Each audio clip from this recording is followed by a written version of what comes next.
Hi, welcome back to yet another fair stream.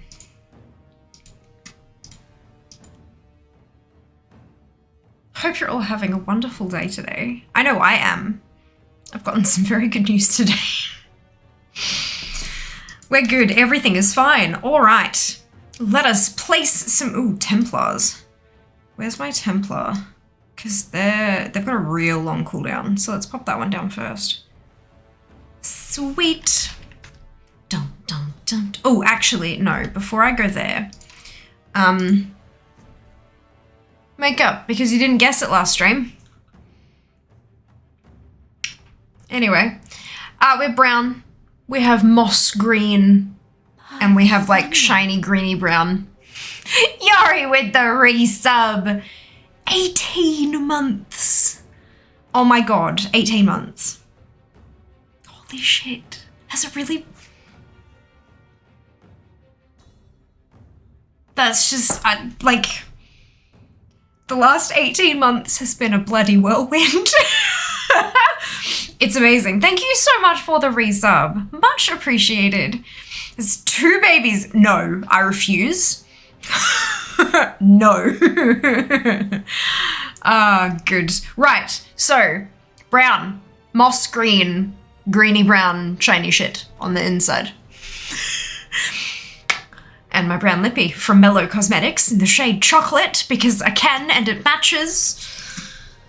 Hour 15 for a discount. I own it. It's a ground mount. Have fun, good luck. Another fear stream? When will they end? Hopefully not for a while. That is for sure. What was it last stream? It was the Frenzied Fell Talon. The problem, the issue with Wednesday's makeup was that there was a shit ton of neon green on my face, but it was metallic. So the light doing the bouncy with the camera and it didn't, but I had like neon green practically up to my eyebrows, literally. And then the navy and the gold from like the covers on the front and the navy from the saddle. But you couldn't see much of the neon green, unfortunately. So yeah, but it was the Renzi Faltan. Not today, it's not. It's a different mount today. Otherwise I wouldn't have said it. Right. Well done to Zamon first, Iori with last. Good morning, Slane. Second to Sheba. Hello, Nurse. Hello, Mid. Welcome on in. Good news, everyone. It is. And guess what? It's also under embargo. Suck it. Anyway, it's fine. 2 babies right there. No. Denied. Thank you, Jackie. Much appreciated. I have a package. That's like a barcode from like the packaging, so it doesn't really, like, everything's been redacted. But I believe it's squishy, like it's squishy. So I think it's from Anon. This is via Throne, exclamation Throne in chat to see what the hell I'm talking about. Yas. We have our good luck mascot. Look at the, what is this? That's fine. That's fine. Look at our, look. Oh my god, I can feel how soft he is through the plastic. Open, please. Open. So soft. Oh my god. And like, yep. Isn't he adorable? So this is the goat that we are certainly not sacrificing to RNGesus for good luck. All new materials, including PET fiber fill.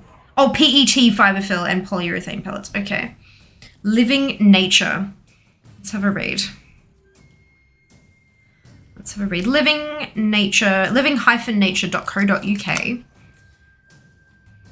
What is the age 0 and up? Lucky. Goat facts. The domestic goat, often seen on farms and animal parks, is a subspecies of goat domesticated from the wild goat of Southwest Asia and Eastern Europe. Goats are closely related to sheep, bless you, Jas, and are one of the oldest domesticated species. They have been used for the milk, meat, hair, and skins all over the world. Male goats are called billies, females are called nannies, and young goats are called kids. Both male and female goats have beards. Goats are known to be very curious. They are also agile and can balance in precarious places, even climbing trees. Habitat. Goats are found all over the world, occurring in the wild and also in domestic or agricultural circumstances. Food. Goats are known to eat almost anything, including tin cans and cardboard. In the main, however, they will mostly eat plant food. Wonderful. Made using certified recycled plastic. What is, there's a thing on the back here. My stuffing is made from recycled post-consumer PET plastic, most commonly used in plastic bottles and food containers. Approximately 1 bottle worth of stuffing is in this goat, and I'm very happy about that. But isn't he the cutest? He's so and he's so soft. He's so soft. This is just. Thank you so much, Anon. We have, you know, we joke about sacrificing a goat to RNGesus, but we shall not sacrifice him because he's adorable, but he needs a name. We're not gonna, like, I'm not right this second, but we need to have a talk about his name. Because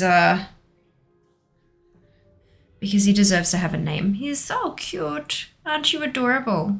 You're very cute. Thank you so much, Anon. Much appreciated. I love him very much. Thank you. Where are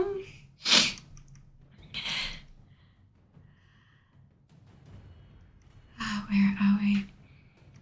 Fuck. I thought you'd, like, as soon as you knew Sheebs, I knew you'd, like, flip a table.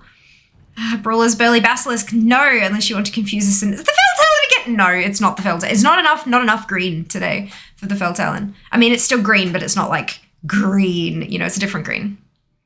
Different green. Thank you, Zam, for dropping that thrown link. Brewfest code, no. And mascot, punt the goat. No, punt the goat. Fair, I don't keep plushies that don't really have a purpose. Us, yeah, that's what you think. But he does have a purpose. Decoration. Stream things. Yeah, it's background. Stream background. Make me look like a professional streamer that has stuff in background. All the streamers that don't have green screens have stuff in their backgrounds. I'm waiting.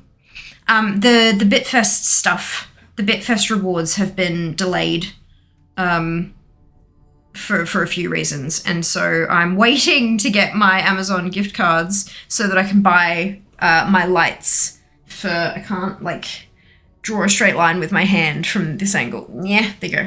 The lights are going to go there. But because at the moment it's like stuff, nothing. But that's also a walkway, so I can't like put stuff there. I have to put like wall attachments. Yeah, it's fine. It's fine. Not even a little sacrifice. No. Poor goat. Nice fair looking goats, but the tag, it's got like all the information and stuff on the tag. That's why. Pika. Thanks. You're welcome. Fear. Male goats are called Chat. Pikachu. Correct. Little legends. Have you seen the little ones wearing pajamas? No. A friend of mine used to rent goats to eat up all her unruly weeds in her yard. Yes. Yes. They are so much cheaper and so much more efficient than like anything else. It's amazing. Like, it's amazing, hey. Hello, Venti. Welcome back. Very cute. Very cute. Billy. You want to call him Billy? I think that's actually probably a really good name. We could probably call him Billy. Billy the goat, because of course. How are we feeling about Billy? Punt. We're not calling him Punt. Dune Scavenger for the eye makeup? No. Billy the goat, Billy the kid the goat, Billy the kid the goat. 3 goat names in one. Warsong Diafang, no. Elusive Krikov, no. Hello, Minnie, welcome back. I am. I hope you can say the same. It is not Molly. How about scape? It's in scapegoat. Oh. Escape. Yeah. fear made me look at a goat's butt. Could call it drumstick. Call him curry. Oh no. No, call the goat dune scavenger. Oh, well. Armored Razorback. No. No. He doesn't stand up, but he does like, so he doesn't stand up, like he falls because his head's a bit heavy, but he does sit up. Look! He's so cute. Wise goat. Wonderful. I think it's also because his front feet are like in a bit, so I think he might need to sort of be stretched out a little. I think he's just because he's been in the packaging for a while. I think that's probably just, he needs a bit of a massage to get him back to his normal shape. He sits on his butt. Butty the goat. Wonderful. Ahmed played Tyroler's nose, just like those falling goats. Yeah. Except not to the side. Like, oh, actually, look, there you go. Or maybe it's because he's on my hand and my hand's not actually flat. Nope, yeah, he fell straight over. I feel like great. I don't stand up either. Yeah. Love it. Okay, Billy. You come sit with you and your friends. There you go. You can sit. Hey, there you go. Perfect. Look at that. Can you see? Can you? Perfection. Amazing. All right. Little donkey. No. The eye makeup is not the little donkey. Here we go. Let's do the thing with the leveling. Grand Dragon Turtle. No. Adorable, isn't he, Ventu? Super cute. Super cute. Ah, oh, dear. Bum. Bum bum.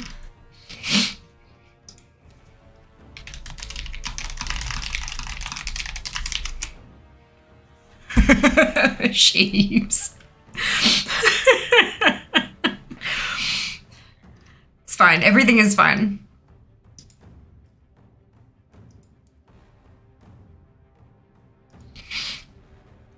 Ah, oh, dear. So cute. Such a good today between cleaning my house. 10 new holy shit, Yori. 10! Bloody oath. What did you get? What did you pick up? I've been AF camping. Harley the last couple days. I haven't done AFK mount camping off stream for a very long time. But I've kind of gotten my routine down to a point now that I can set it up and go do other stuff. And now the fact, like, now that I've got the laptop and everything as well, I can do all that kind of stuff without worrying. And like, it's good. I'm happy. So, I've been camping Harley. As you can see, I'm up to 33 attempts now. Not super great, but also like that's a good place to be. Good place to be.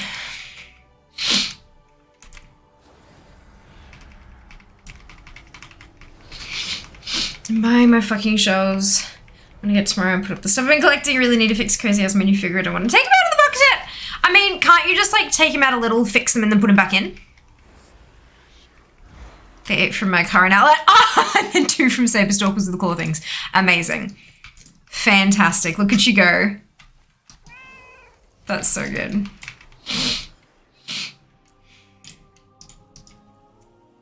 I remember doing those saber turn-ins. Yeah, me too. Me too. That was when I was still pretty like new to the whole streaming thing.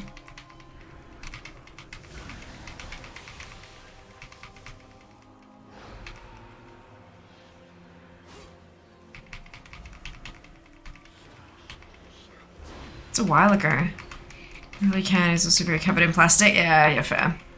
Fair. Now it's leveling! Leveling! Yas. Let's do the thing, shall we?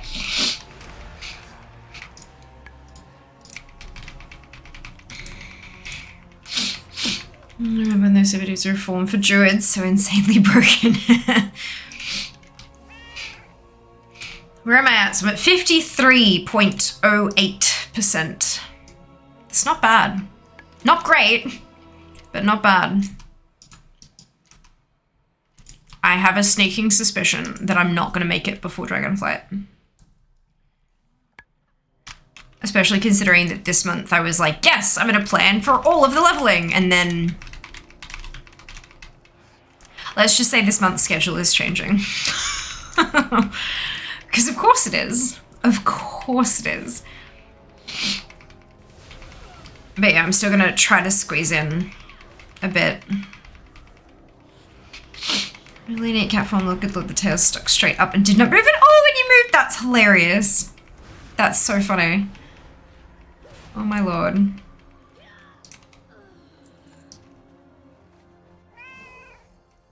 Well, this is my last 52 toon. After this, they're all 53 plus, except for the 2 at 51, but we don't talk about those. They're different.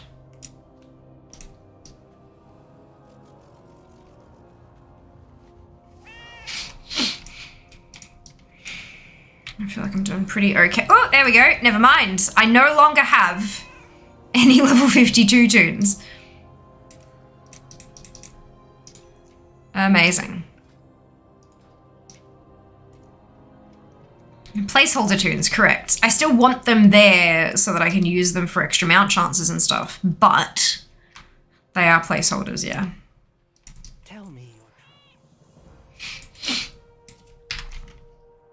So that's 53. Whoa, I've got numlock on.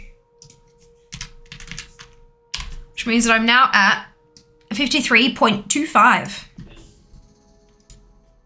What date is it? The 5th. Okay, so we've got to highlight 2 more green because we're catching.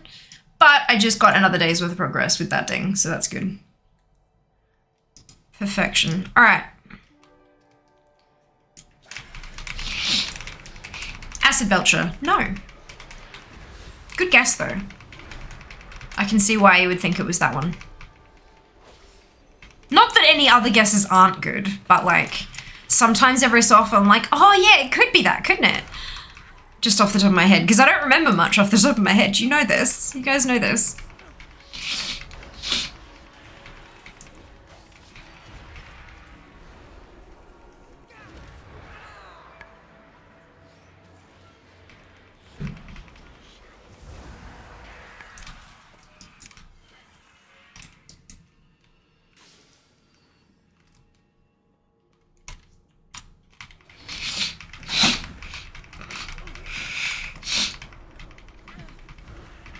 I like to think I have good guesses. Sometimes you do. You have good guesses often. Often. Like, often. Ah, how's your hoodie? Have you washed it and how did it hold up? Because I've not got myself a hoodie yet. Too damn often now.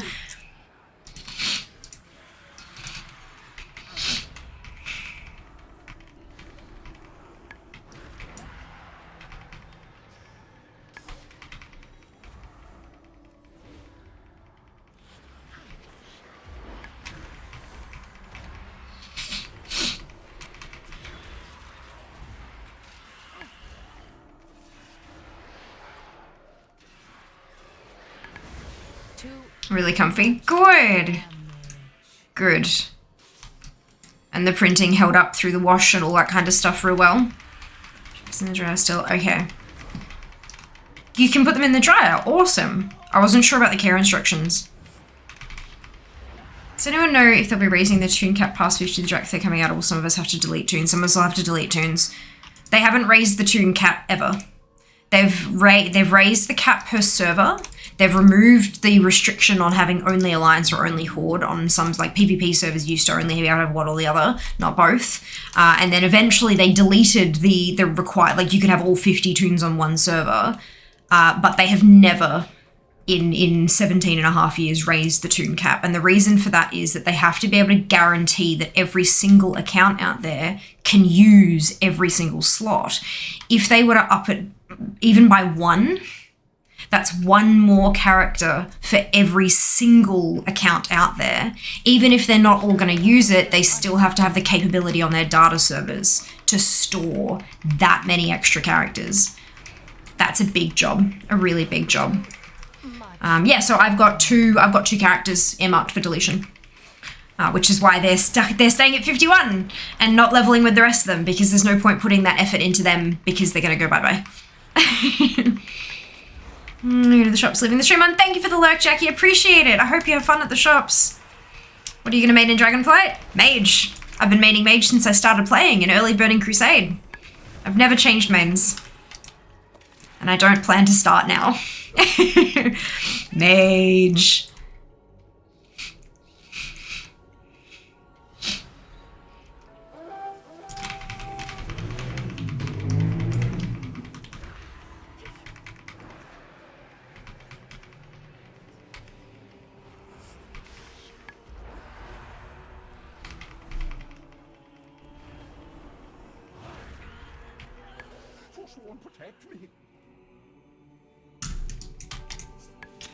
Sorry,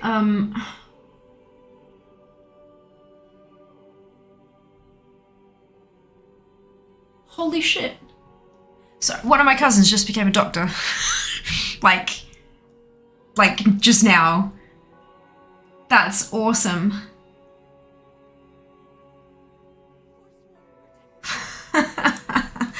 Oh, that's wicked. Sorry, not a like medical doctor. They just had their thesis like confirmed, which is really like just now, which is super freaking cool. Sorry for the interruption. Anyway, nothing is safe from the dryer. Yeah, look, there are a few pieces that I've got. There are a few bits of clothing that I have that I just value too much, and so I follow the directions on the tag. But it would be nice if everything could just be tossed in the dryer. But yeah, there are a few things that I take extra care of. Nothing in there, so I hold up perfectly fine. Awesome, awesome. Sometimes the print, especially like on printed shirts and stuff like that, or hoodies, sometimes the print can be adversely affected by the heat. Like it can melt or blur or like peel and stuff like that. So good to hear it. Good to hear it. Guys, and thank you, Yori. Yeah, I'll, that's freaking awesome. Freaking awesome. I would love to tell you all about like what the thesis was and what the doctorate is in and all this kind of stuff, but I feel like there's probably too much information there that could be narrowed down to find them, and that's not fair. They didn't sign up for this shit, so, but it's very, very cool. I'm very, very proud of them.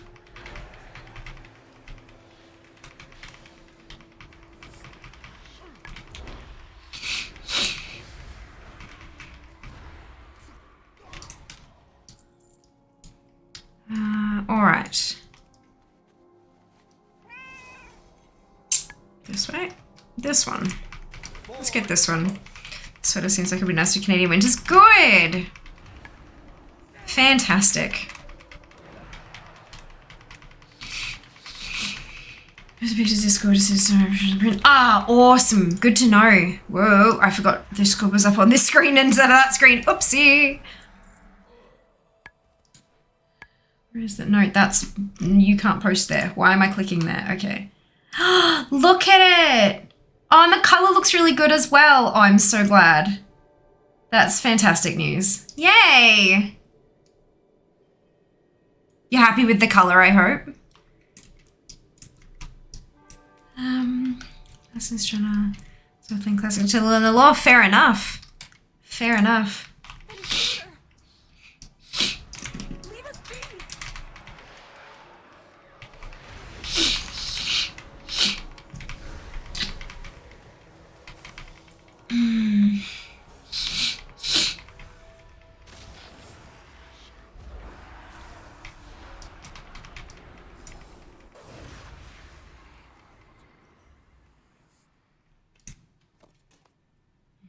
Sorry, I just, look, there's...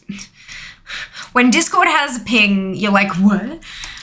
The little red dot gets me every time. Super happy I went with the grey. Stands out real nicely. Good. I'm so pleased. Nothing worse than like, yes, this will be phenomenal, and then it's not. Hello, Rebel. I was wondering if anyone will play Wrath till Dragonflight drops. I was thinking about it. Do you mean like you'll switch to playing Wrath and then once Dragonflight drops, you'll switch to playing Dragonflight? I think that's perfectly reasonable. Absolutely. If that's where your heart is drawing you, then that is what you should do, Rebel. Welcome on in. Hope you're having an awesome day. Oh, yep. Yeah. And I mean, you know, there's also the kind of, well, you know, it was a giveaway and it was free. So but then it still sucks. Anyone else can't stand alert dots? I have to clear them immediately. There are some that I kind of ignore, but there are a lot that I need to clear, especially like when I go, ooh, this is an alert, and then I see which Discord server it's come from, and I'm like, I need to check this now. So I did. I much recommend the hoodie to anyone paying attention. Very comfy and true to size. Oh, brilliant. That's another good thing. True to size is wonderful. Yeah, I think I'm gonna drop a few dollary doos on some products, I reckon. But we'll see. We'll see. Hate notifications. Yeah. Look, they're useful, and there are a lot that I kind of have to pay attention to these days. Because it's like people, you know, DMing you on a random platform with sponsorship opportunities is like, excuse me? Can you not find my email address literally everywhere? But people don't think that that's unprofessional. Like, that's how it is these days, which is frustrating, but that's what. Hey, so like, question for those of you who TikTok, it's a verb, just go with it. What the fuck is the creator marketplace? I don't know enough of them everywhere and it drives me bonkers. Yeah. There was one point where I went to speak to Jas in his room and his computer was there and he was doing something with an email and I'm like, how the fuck do you have 3,000 unread emails? And he's like, don't worry about it. I'm like, you little shit. I'm like, what if somewhere in there is something that you actually need to action, like a goddamn water bill or something? Do you know what I mean? Like, what if? I can't.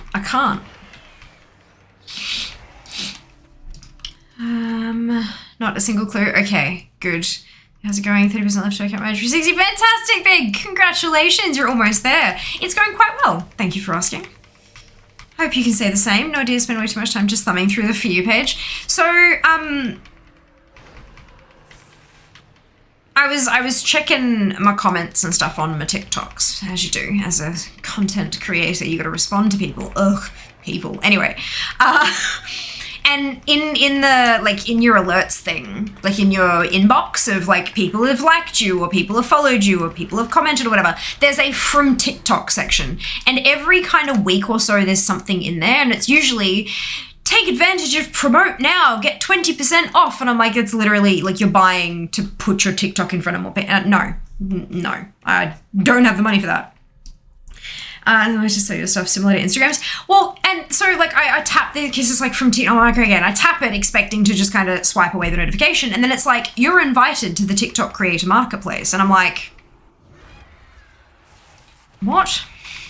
So reading the 13-page terms and services later, apparently once your account reaches certain there are some countries in which you can apply and other countries in which it's invite only. And I think Australia is invite only. I don't know.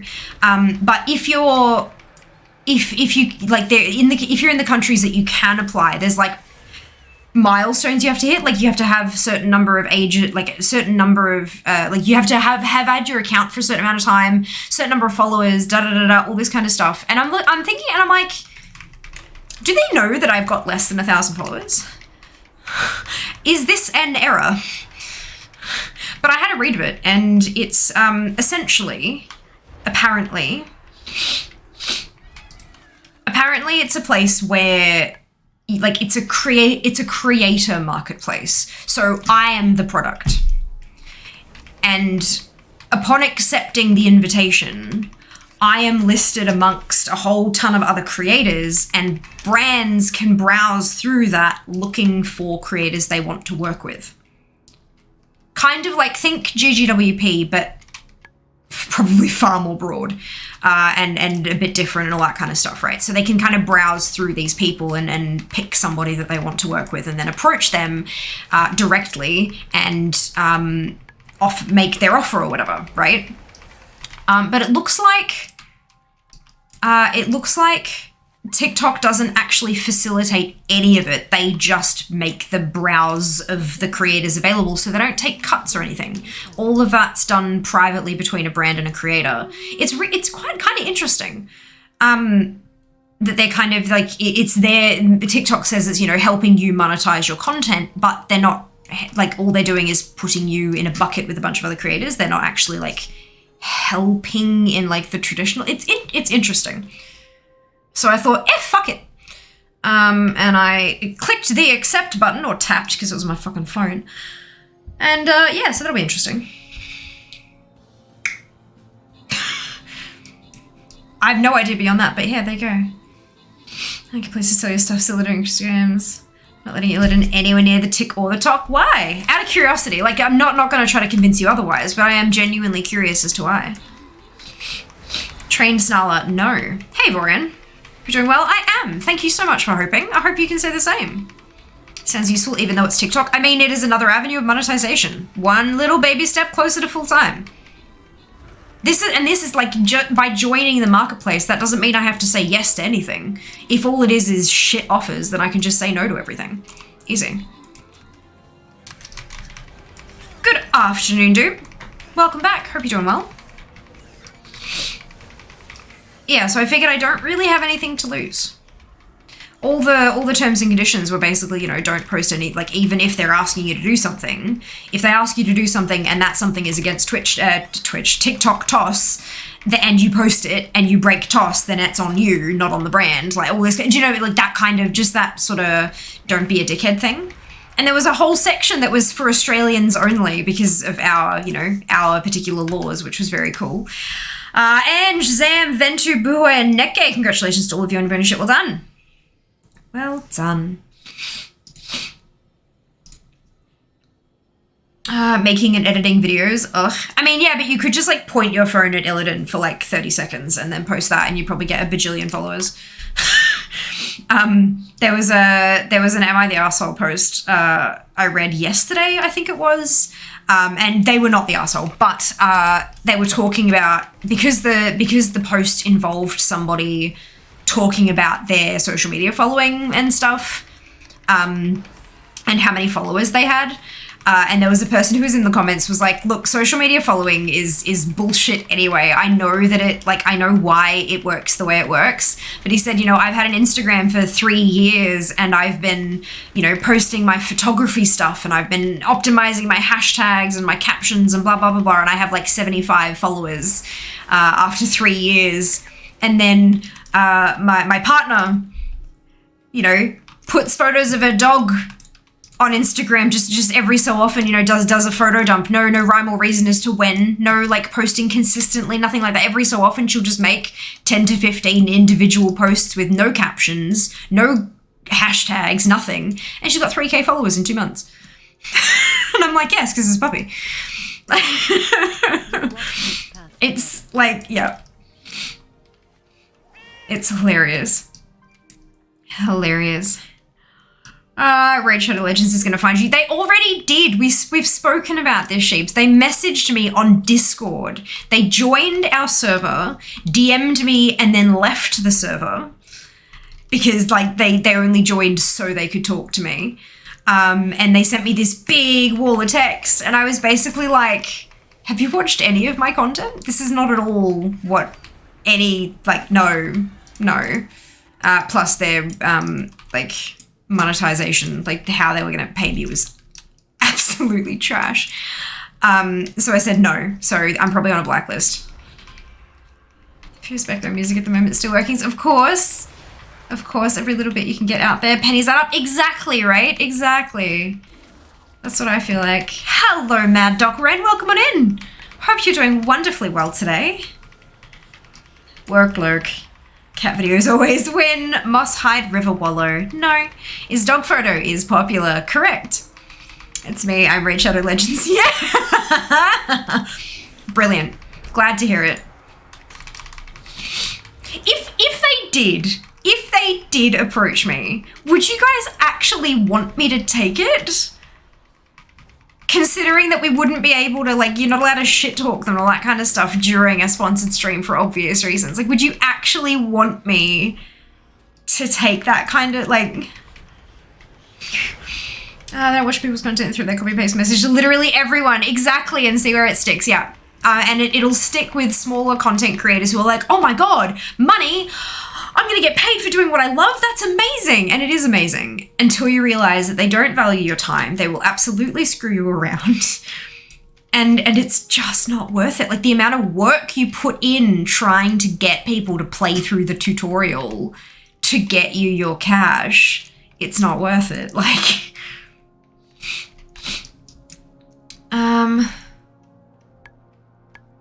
was your old Twitch right name though, right? 11 follows are only 2 digits. He's pretty bad at posting. Got a chunk of dog part videos that I have to edit so I can post them. Yeah, of course. Hard to edit without thumbs. Thanks, leveling some rogue. Amazing. Enjoy. Smash them levels. What the fuck is this mount? It is a mount.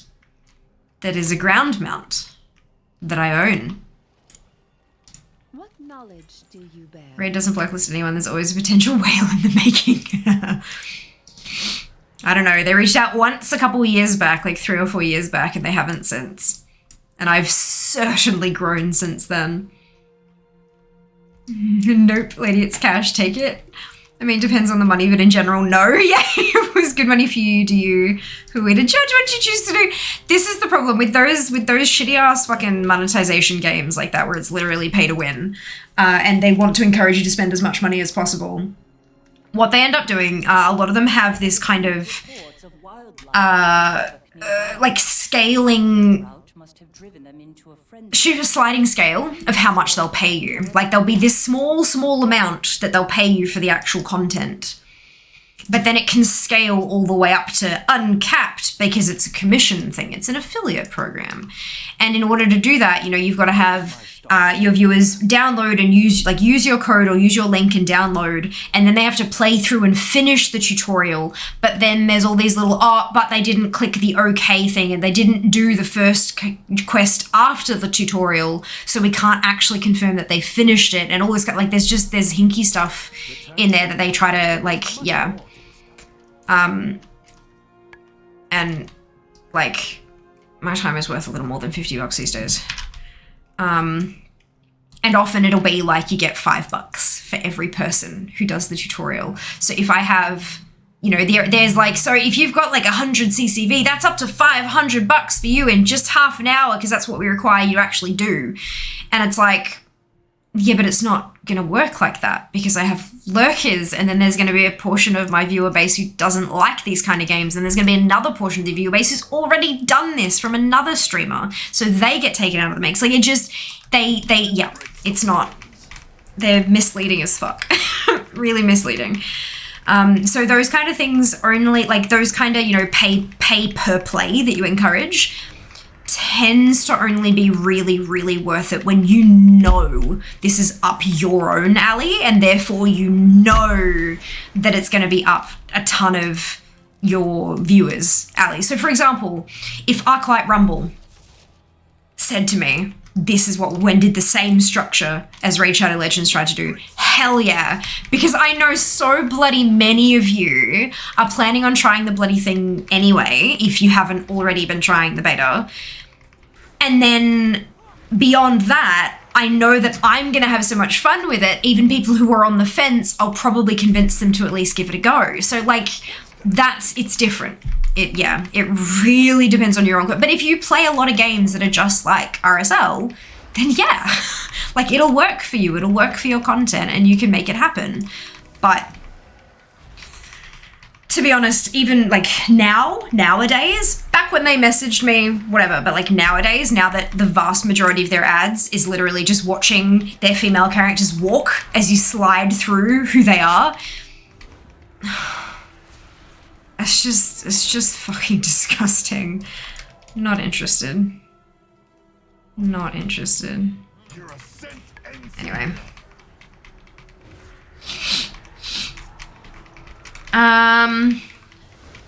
He expects me to do all his damn work. He already ate the box for my new mouse. Oh shit. I'm so happy for you though that you got the new wireless one. That's awesome. Kind of make you ride the mage fidget spinner out of it. No, you didn't say that. No, you can't. Ha ha ha. Suck it. Problem is, it's not even pay to win. It's pay to not be awful. Yeah. Yep. That's it. Cash is cash. Wouldn't be against you going with Shadow Legends. As long as you get paid, hopefully you wouldn't want us to have to play the game. What? Yeah, the known campaign that RSL runs is you get a pittance for your actual content, and then the rest of it's via commission. And usually just downloading it isn't enough.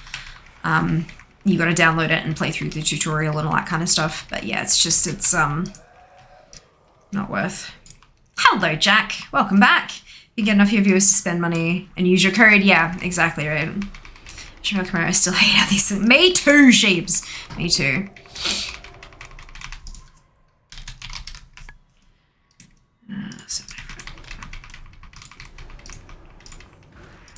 There we go. Single-handedly made up for the money they gave to Lopelli, who turned me onto it. Ah, nice. I thought they were actually paying well. Sounds like AF the way you put it.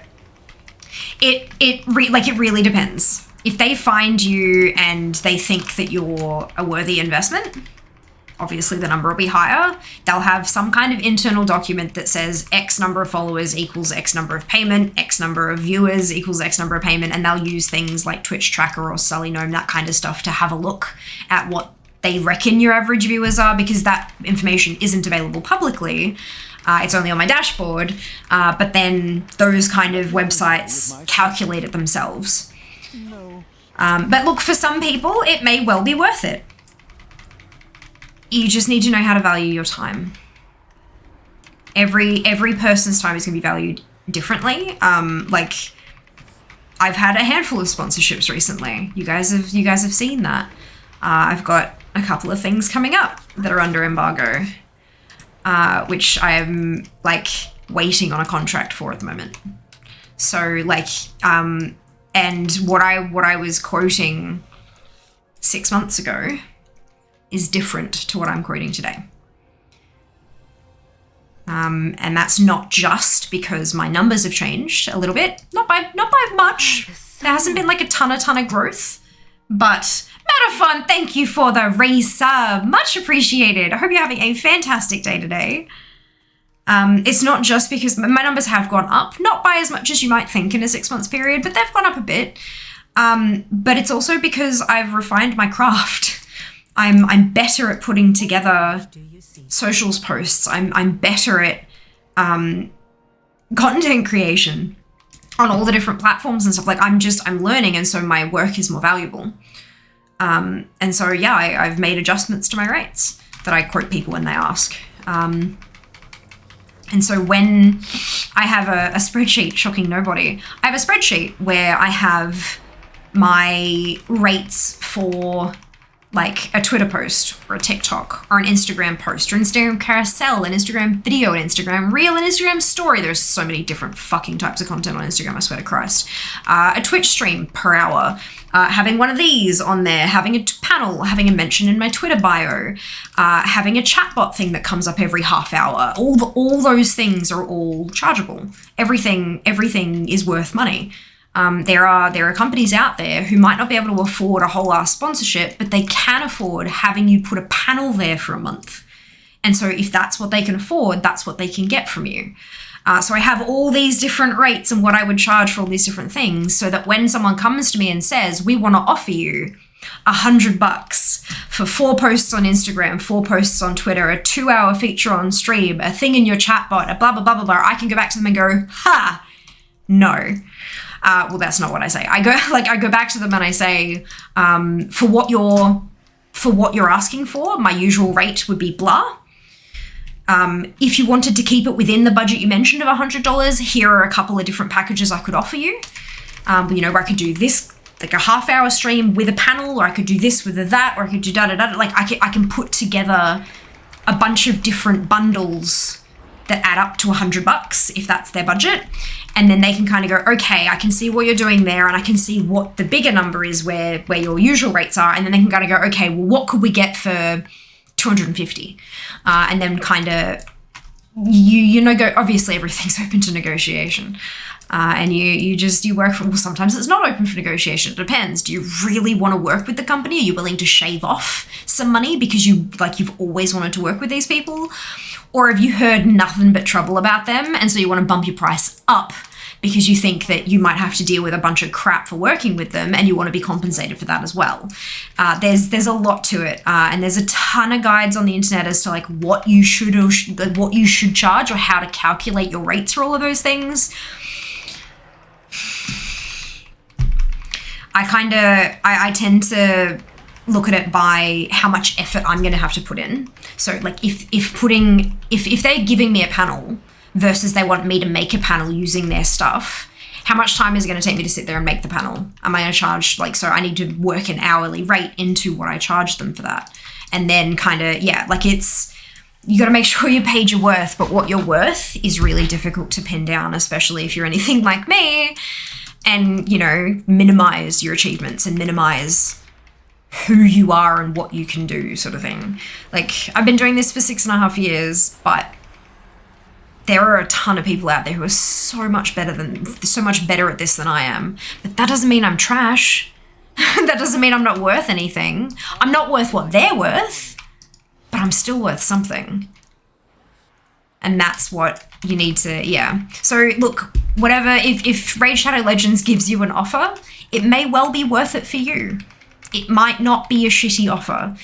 But for me, as a person who, like, it's not my kind of game, it's not even close to anywhere near my kind of game, it would take a fair bit extra for me to, like, we were playing Final Fantasy 14. I had a sponsored series with them, right? It's an MMORPG. It's heavily story-based. I have a ton of friends who play it. So it was right up my alley, and I knew it would be something that I knew that a chunk of my following played WoW and Final Fantasy 14. So it made sense to me that would work with my usual content. And it did. You know, it did quite well. Not as well as my WoW streams, but it did quite well. So it's like, yeah, it's really, really a super, super personal decision around like accepting or rejecting sponsorships. You should remember that's my parents and Philip mobile game and other kids juggle style. Yeah, bet it was fun. Good. Haven't seen those, thank God. This is have the run of the house when you're not around meeting. People do so shitty mobile game ads that have absolutely nothing to do with the actual game, like the ad is showing a different game entirely. Yeah, and then Sheeps, did you see that there was the ones with like the water and the lava and you had to pull pins out, right? And that had nothing to do with the game at all whatsoever. Then someone went and released a bloody game and I can't remember what it was called. I don't even know if it's still a thing, but it was basically like, this is the game in all those ads that aren't actually that game. And I was like, no way. I wanted to go give it a crack, but I think it was like Android only at that point or something. But it was hilarious. I have a few guys who spent 50k USD plus still haven't gotten half the Void Legendary. Jesus fucking Christ. So it's a lottery game. Like, it's literally just a pokies machine dressed up with asses. Like, not for me. Not like, no judgment. If you enjoy it and you've got the disposable income to enjoy it, then by all means, have fun. I just couldn't. I'm broke, man. I'm broke. The best ones are playing the game badly to show off how good it is. Oh, Lord. Or like the noob and pro and how it like, oh, fuck, I hate those. Tried Carazon General Dungeons again. I still don't like them yet. Yeah, Jas and I have decided we're just going to wait till next week. Because there's a lot of stuff that they won't be able to actually like hot fix. They'll have to like fix. So yeah, we're just going to wait till next week. I know it's a short season and that's a dangerous thing to do, but it's just not worth it at this point. Feel leveled up? Yas. Constantly fail at social media posting so bad, so do I. That's why I schedule it. I have two platforms I use. One is called Buffer, as in like it's buffering, buffer, and one called Plan with 2 N's. And they are fantastic. I can sit down and spend a few hours plotting out an entire month or longer if you really want to. They are paid, they're not free, but I make money streaming. And I will make more money streaming if I'm better at social media. So it's an investment. It's a business expense, literally. I claim it on tax. I can basically sit down for a few hours across a few days and schedule up an entire month's worth of social media. And that way I can just kind of not think about it. I do leave like empty slots in there to like if there's something, like if I have an announcement that I want to make, or if I just want to kind of, if I've had an especially good day and I just want to celebrate with people, or an especially shit day and I want to commiserate with people, then I have those spaces in my schedule to do that. But yeah, no, it makes a world of difference to have everything just planned, and then every like once or twice a day, like, because some things auto post, Facebook will auto post, Twitter will auto post, some of Instagram will auto post and some of it won't. TikTok will not auto post, but I get a ping when like I can schedule a TikTok to say go live at 9 a.m. Saturday the 6th of August, and then at 9 a.m. tomorrow I will get a ping on my phone, hey Fia, it's time to post your TikTok, and then I open up the app and I press copy and post, and it saves the image, saves the video into my phone's pictures, and then it copies the caption, and then I go into TikTok and I go post, and the video is the first thing in my photos feed, and then I can paste in the caption and then hit go, done, finished, no thought involved. And that has completely changed the game for me, completely and utterly. If you are trying to grow an online presence, I cannot recommend enough looking, and the Buffer and Plan may not be the right ones for you and your content, but for me, that was. I use Buffer for Facebook and Twitter, and then I use Plan for Instagram because it does post stories and reels, and it can duplicate my posts to also go to Facebook, and it can duplicate my reels to also go to TikTok. And I like that functionality. I think Buffer has a bit more functionality now than it did when I signed up, but I like Plan. I've had Plan for years, and so I didn't want to like completely get rid of that and go all into Buffer. Plan is very visual, Buffer is very data. So yeah, two different things for slightly different purposes. But yeah, even if those two aren't the ones that are going to work for you, there are so many other platforms out there that do similar or the same thing. I would highly recommend looking into them if you're at the point where you want to start really cracking on. So a lot of platforms will also offer like a free thing where maybe you won't be able to get a month done, but you might get 4 or 5 days. And so you'll only have to sit down every 4 or 5 days rather than remembering to post constantly. That's, yeah, definitely recommend. Twitch also takes into account a more dedicated fan base. I don't trust anyone who thinks they don't. Yeah, look, to an extent, yes. Twitch is also like lurkers, which lurkers are not as engaged. I'm not going to say not engaged at all, because I do know for a fact that there are a handful of people here who lurk, who have also gone and used my discount codes and stuff like that before, which I'm very grateful for. I've noticed a couple of Bubble Tea Club orders recently, and I'm so happy that you guys are enjoying that. That's wonderful news. But yeah, it's, there are a lot of different factors that go into, like each platform is so wildly different. And so you have different stats that are going to work. Like when you're approaching a company or a company's approaching you, they'll be looking at different stats depending on what platform you're on. I don't know how streamers and influencers do it, but in freelancing IT stuff, asking for more usually means you get better clients who actually pay well. Does that track with your experience?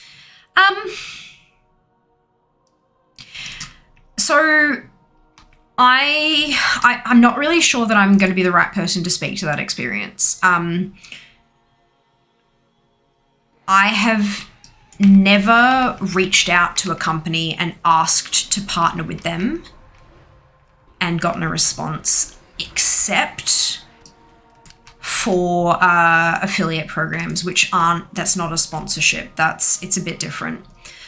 So I've never, like, whenever all of my sponsorships and stuff like that have always been like someone has reached out to me via email, or I like in GGWP on their platform, they have a gig section, and I've applied for a gig and then I've been accepted. So I've never, like, my rate, it's not like I go out to people and say, hey, here are my rates. However, if I've had somebody reach out to me and they've said, this is what we want to offer you, and I've gone back and said, I charge more than that, I've never heard back. Not once. I've never had anyone actually negotiate with me on that, if they've come to me with a number in mind. If I've had a few people come to me and say, this is what we're asking for, what would your rates be? Everyone who I've ever said something to has either come back and said, yep, good, or they've not responded. I've never had anyone try to, like, negotiate me down or anything like that, which tells me either my rates are where they should be or they're too low and these people just don't understand that I'm worth more than, like, they just see a number and I'm not that number. I'm all my numbers, if that makes sense. There was one company who asked me for rates, and I went back to them with a proper, like, a full breakdown of everything they were asking for, so that they had individual prices, so because it was a big thing, so that if they decided they wanted to go ahead but they wanted to cut a few things out to save some cash or whatever, that they could. And they came back and said, brilliant, we'll pass this on to the person, and then I didn't hear back for a couple of months. So I reached out again and said, hey, has there been any progress on this? And they basically said, they cancelled the campaign. And judging by the scuttlebutt, it was because they vastly, vastly, vastly under budgeted for what content creators were worth, because I was not the only person approached. And a lot of people went back with reasonable rates, and the whole campaign just got scrapped. So, like, especially in Australia, I'm not sure how it works elsewhere, but especially in Australia, it's starting to change, but content creators are not, like Instagram models is one thing, but like Twitch especially is undervalued in Australia, because it's not, like, from like a society perspective, playing video games all day is what kids do, or you know, your stereotypical person living in their mother's basement kind of deal. And it is starting to change. It's definitely starting to change, but we're still undervalued. But the more and more that people start going, hey, we could do a Twitch thing, and then they reach out to a bunch of creators and get rates higher, like twice or three times what they thought they would be able to pay, the more they're going to kind of realize, hang on, this is a real thing. So yeah, fingers crossed. Dude, thank you for the biddies. Much appreciated. Thank you so much. The keyboard make noise. But another spreadsheet, I know. Who'd have thunk it, matey? It's so useful though, because I can literally, like, if someone comes to me and says we want 4 Twitter posts and 4 Instagram posts in a 2-hour stream, then I can just kind of plug in, like, Twitter post X amount, 4 total. Instagram post X amount, 4 total. Stream per hour, rate 2 total. Grand total, number to email. Like, it's just so easy. And then, you know, every so often I kind of go in there and just tweak everything a little bit and make sure that I'm still happy with where things are sitting. Like, I can charge more for a Twitter post than I can for an Instagram post, because I've got more followers on Twitter by nearly 3 times than I do on Instagram. But Instagram video content is worth more than an Instagram picture. And then a story is worth less because it's transient. And you know what I mean? Like, so there's this whole, like, yeah. It's a thing. It's a thing. Mr. Beast was next level with those kind of things. I gotta spend some time in the USA, learn their way of showing off achievements. Look, it's tough. It's tough, especially like, you know, if I'm learning the US way of showing off achievements and knowing my worth, but then companies in Australia do not value me that much. Like, those rates might be appropriate if I was in America, but because I'm not, I just lose out on all those sponsorships because no one's willing to pay. So do you know what I mean? It's yeah, like you learn, like if you get a few rejections, and then like you bump it down a little bit and then you get an acceptance and then you like inch it up a little bit and you figure out, and then, you know, you take into account every 3 months, you have a look at your stats and see, am I getting more viewers than I did? Have I got more followers than I did before? Just all those kind of, and just factoring all of that in, it helps. It helps. Man, I put in bulk, I got to reach the level, and we're going to stop. Money well spent. Beautiful. Amazing. It was called Gacha for a reason. Parent company of Plarium is a literal gambling company. It tracks. Yeah, that's makes sense. Makes sense. It is so cool. Once the parent company does reports on Plarium, they talk more about Raid than the actual company Plarium. That's how much money it makes. That does not surprise me. When it's your cash cow, the shitty stuff, dude. There's a reason why gambling and casinos are so heavily regulated. There really is. Yeah, absolutely. And a lot of it is to protect the weakest link. Like, laws in general are made to protect the weakest links in society, right? Like, we most of us, we're kind of at least tangentially aware of that. And so when you've got people who are highly susceptible to like perverse marketing techniques and things like that, and who have wickedly addictive personalities and all that kind of stuff. So when you get them into a game that they don't realize is gambling, but it's a gambling, and then they sink 100 grand, lose their house, lose their car, lose their job, and all that, like, that someone needs to be held responsible for that kind of shit. Yes, okay, the individual does, it is a personal choice, absolutely. But marketers get paid big bucks because they are good at convincing people to spend when they otherwise would not have. Like, there are vulnerable members in society who need to be protected from this kind of shit, and that is why gambling laws and the like exist. But, you know. I have an important question. Who are the 29% of people who drink sour milk? No, who would drink sour milk over brushing their teeth with soap? Context is important, dupe. I don't know. Can I check? I might be able to check. I'm not sure. Let me have a look. No, that's not what I wanted. By the way, go follow me on Instagram.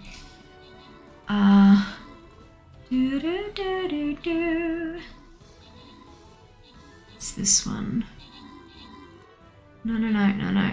Activity. Oh, there's the share results button. Okay.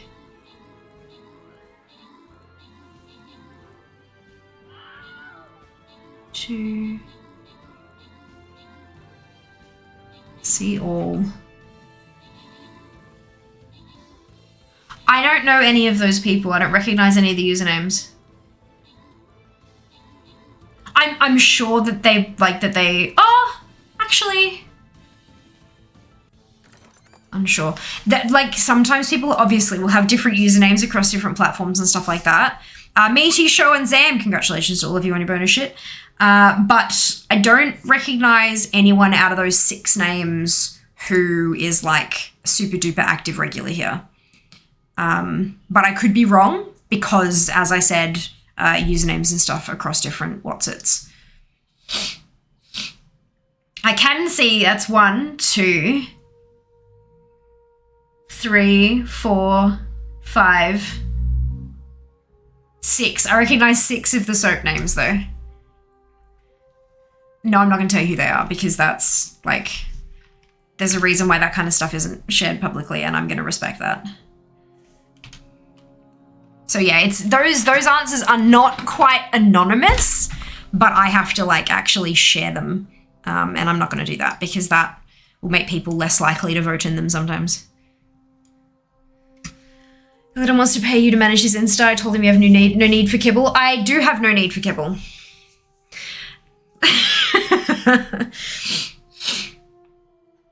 Oh, dear. I also don't know anywhere near enough to manage somebody else's Instagram. Like, genuinely. I'm not good. Oh, these people are scary. Milk isn't supposed to have texture.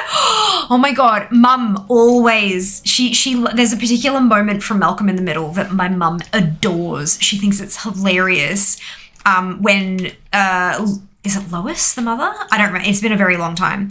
And she's making breakfast and putting out all the stuff and blah, blah, blah. And I think it's Dewey, the youngest, the little blonde, has a cup of milk and he goes, Mom, the milk's lumpy. Like pouring it out and it's got lumps in it. And she just turns around and goes, then chew it. Because she's just angry that everything's blowing up and going wrong. And oh my Lord. Oh my Lord. She loves it. She references it so much. It's usually called cheese. Yeah. Speaking of which, cottage cheese again for lunch today. Delicious. Genuinely delicious. I've never liked cottage cheese, ever. Never. Like, no, absolutely not. But mix it with pesto and somehow it's tasty. So, yeah. And oh, so good. So good. Toothpaste is kind of flavored gritty soap, even better. I appreciate all the info. I'll certainly look into these things, of course. Look, I do love talking about this shit just because it's something that I do vaguely know some things about.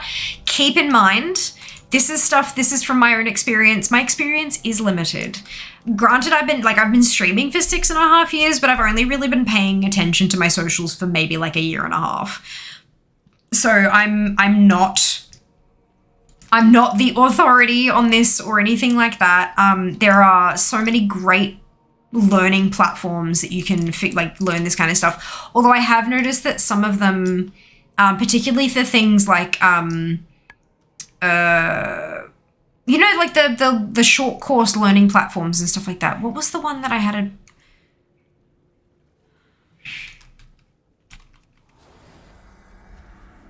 I don't remember. But my brain keeps going Squarespace because there's like all the podcasters and YouTubers had ads for it. But it's not Squarespace. Squarespace is for making websites.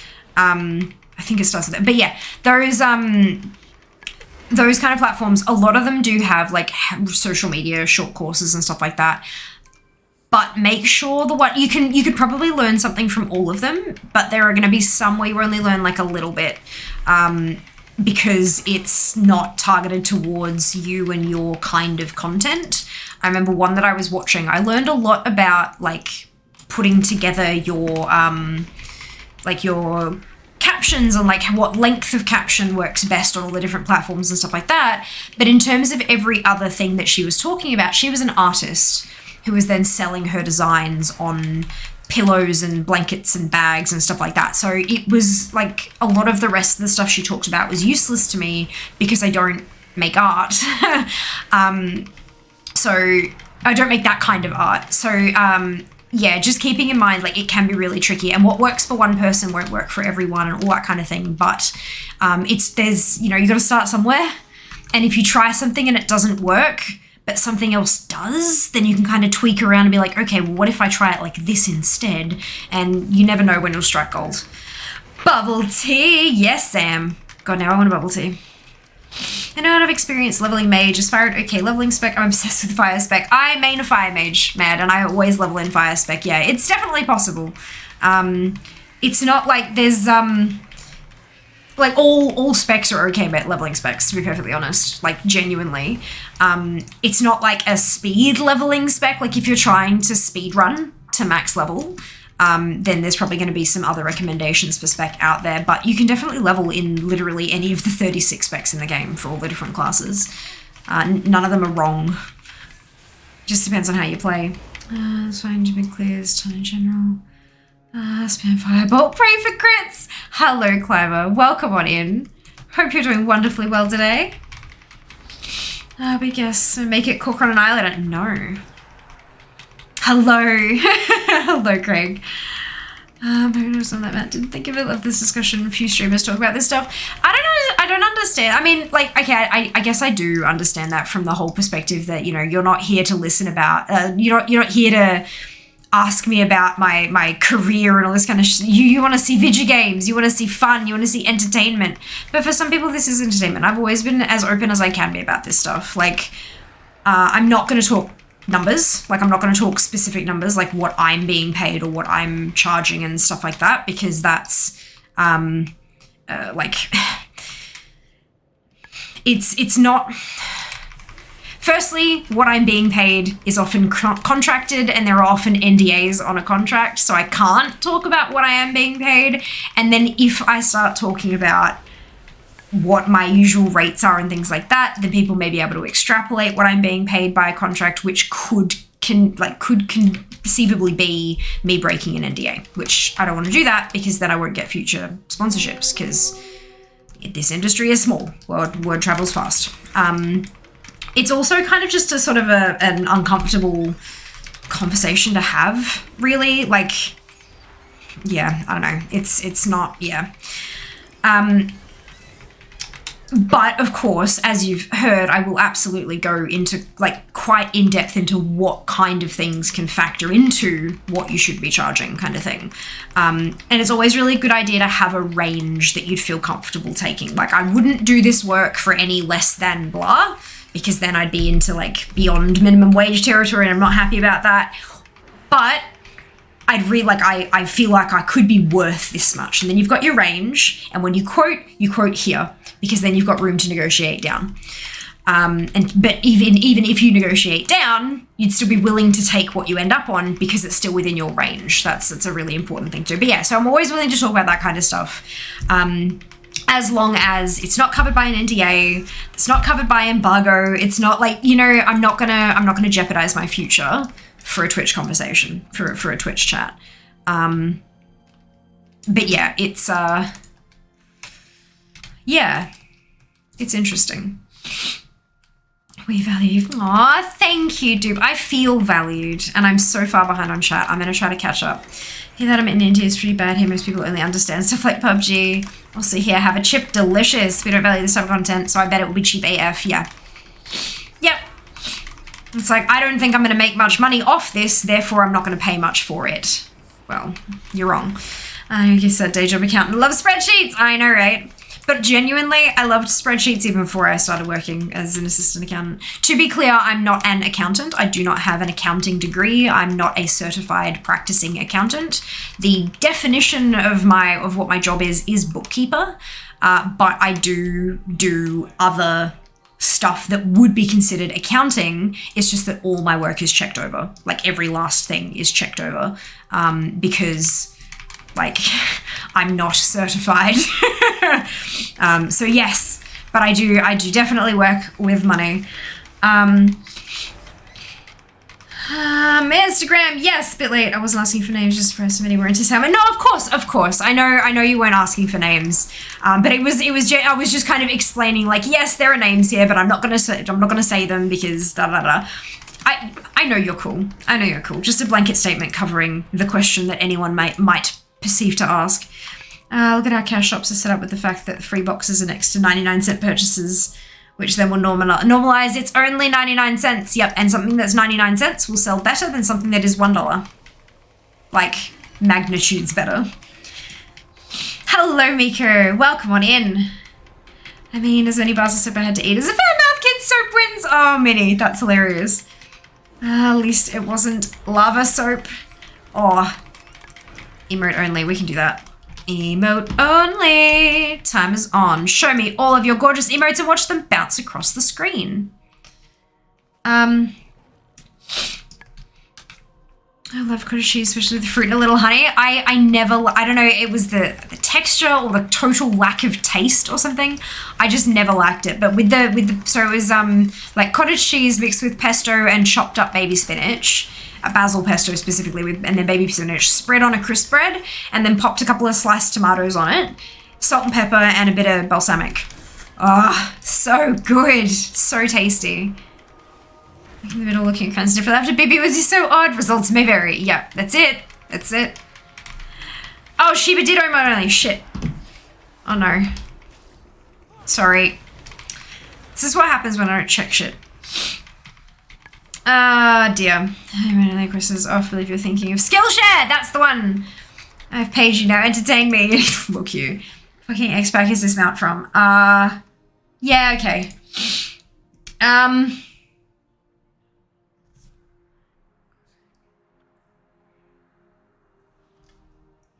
Shit.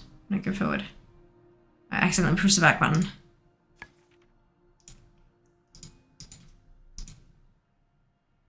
Mists. I had to... I always get Kata and Mists flipped around, like which one came... Like, I always get them flipped.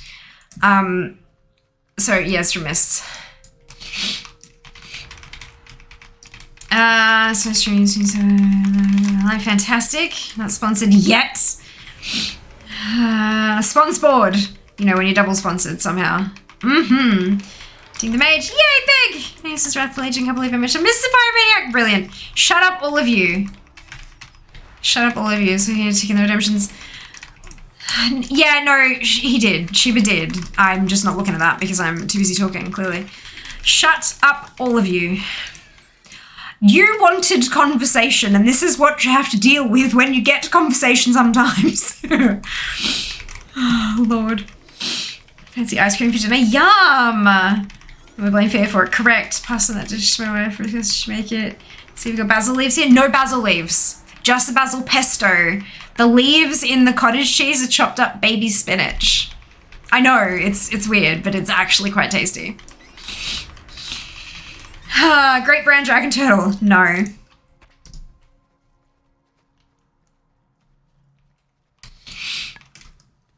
Almost got double value for the emote. Almost. You got like time and a half for it, that's for sure. Look, I'm sorry. I'm sorry. I'm bad. Let's have a stretch. I should do that. Gotcha. So delicious, and now I'm hungry. It actually was really tasty. When I saw the cottage cheese and we went and did the shopping, and Jas was like, right, so we need 3 of those, yeah? And I'm like, have you ever had cottage cheese? And he was like, no. And I'm like, good. And I laughed a little at him, and he's like, what? I'm like, you'll find out later this week. But mixed with, like, having the pesto mixed through it, holy shit, it was so good. She's a vessel for flavor. Fair. Black dragon turtle. No. Black whale, like, no. Child of Takali. No. Oh, wrong one. It's lumpy, man. It is lumpy. He did message me on the first day that we had it. Was like, is the cottage cheese meant to be lumpy? I'm like, yep. He's like, okay, good. Oh, picnic foods. When I say picnic foods, what are the first things that you think of?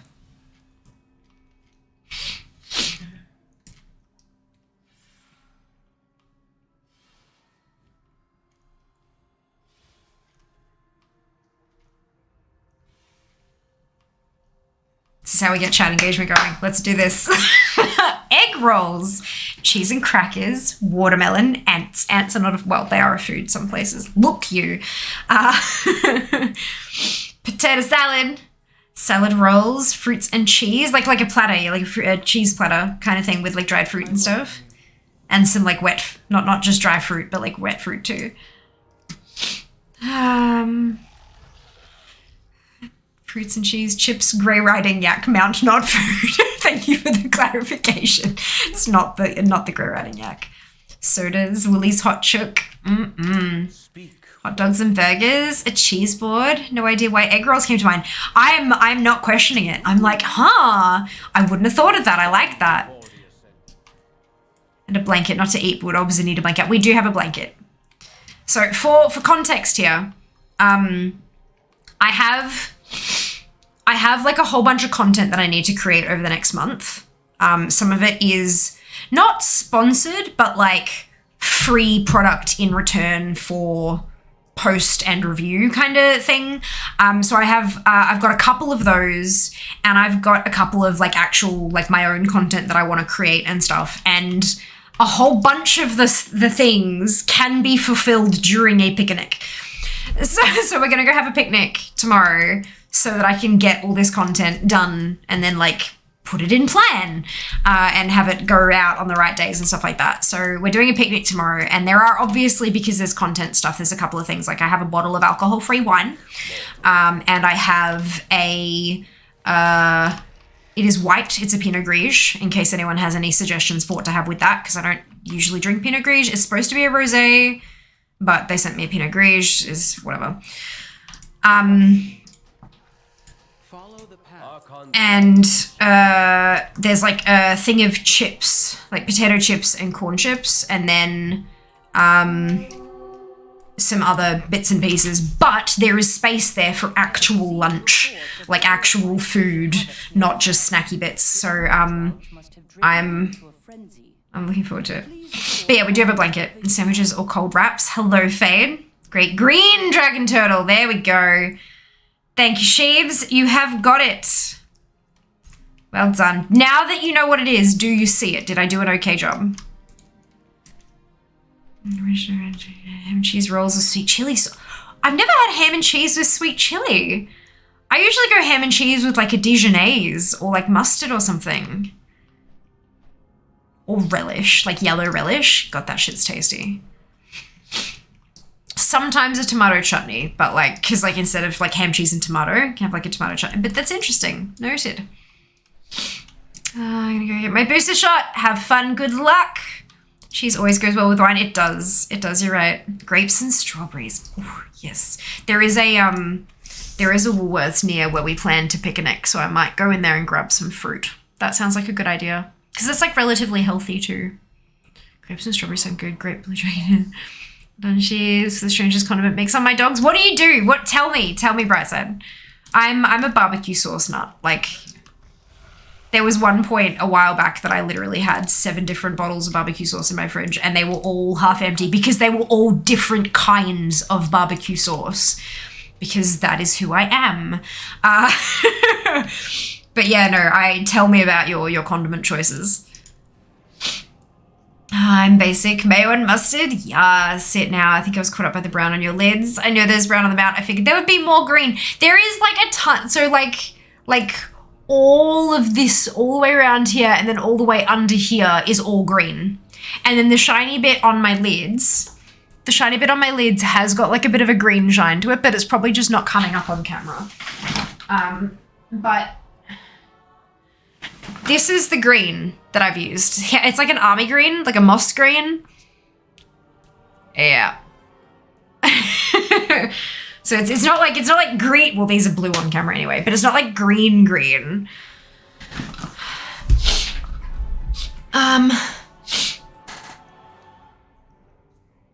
Back to here.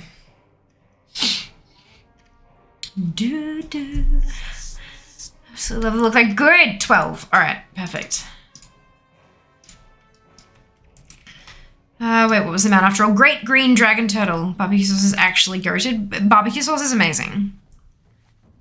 Unsweet relish, mayo, barbecue, sweet and spicy. Yum! Wait, in the fridge. Yes, I really, really, really like a temperature differential in my food. Think like hot apple pie with cold ice cream, or hot chips with cold sauce, or like cold ice cream with hot fudge sauce, like that kind of, like I really like having those temperature differentials. It just, or you know, some kind of a crumble with cold custard, that kind of thing. So yeah, I keep my sauces in the fridge because usually they go on hot food, and hot with the cold makes my brain happy. Plus a lot of them actually say on the bottle refrigerate after opening. Make sure you check that shit. It'll make them last longer. Keep your house in the cupboard. All my hot dogs get plain chips on them, or Doritos if there is a munchie mix. Hot dogs get mayo and mustard. Little cheeseburgers get all the toppings. Sloppy burgers. And not sloppy because they're sloppy joes, like sloppy because of all the sauce. Yes. It's really brown on camera. Interesting. Fixing your blue light filters at 95%. Yeah, the camera has trouble with yellows. So this is like lime green at the moment. And so it comes up on screen as kind of like an aqua greeny blue kind of color.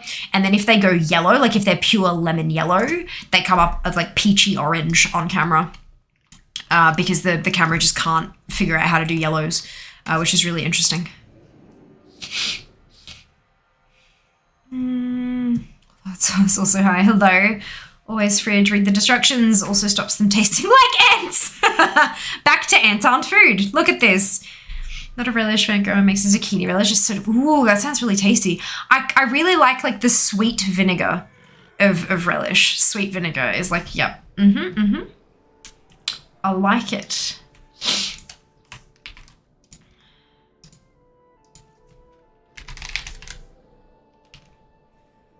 You. Bam.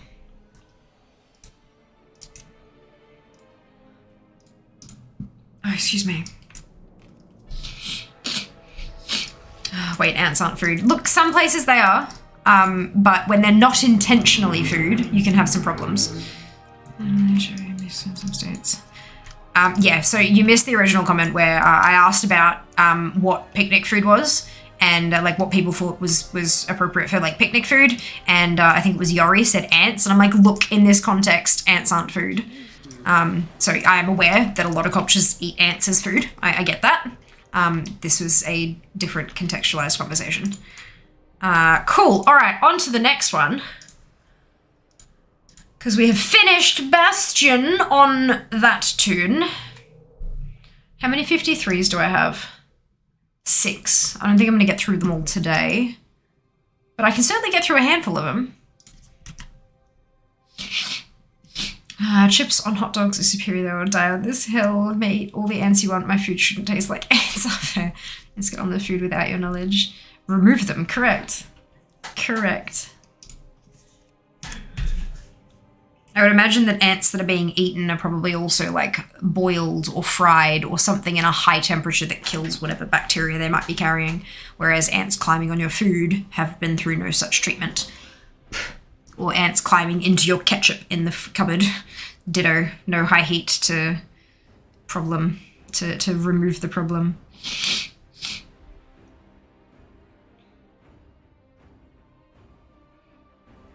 I'm watching now. Yay! Yay, Duke, being able to watch today. As weird as this sounds, we've been enjoying using tortilla shells as buns for our hot dogs lately. Yeah, that makes sense. That makes sense. I mean, look, I'm sure it's probably tastier than using lettuce for buns. Most of them, yeah, I think it's somewhere in the States that eat the honey sac off live ants. Yeah, possibly. Possibly. Hear the words of the arbiter. Oh my god, this tune has done Bastion.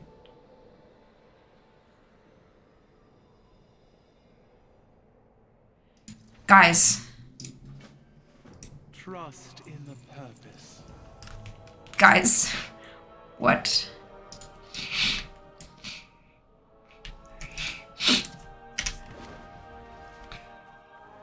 I'm sure there's going to be some 53s and maybe even 54s that haven't done Bastion yet, so I don't think we're done with Bastion entirely. But that's surprising. Yay! Done indeed. Don't need Answers food, I just do it for fun. Brilliant. Hope you enjoy that, Mitch, and hope you enjoy your time with us. Welcome on into chat. Greetings. I did do the... Yeah, I did. I think all my tunes are appropriately, thingamajigged now.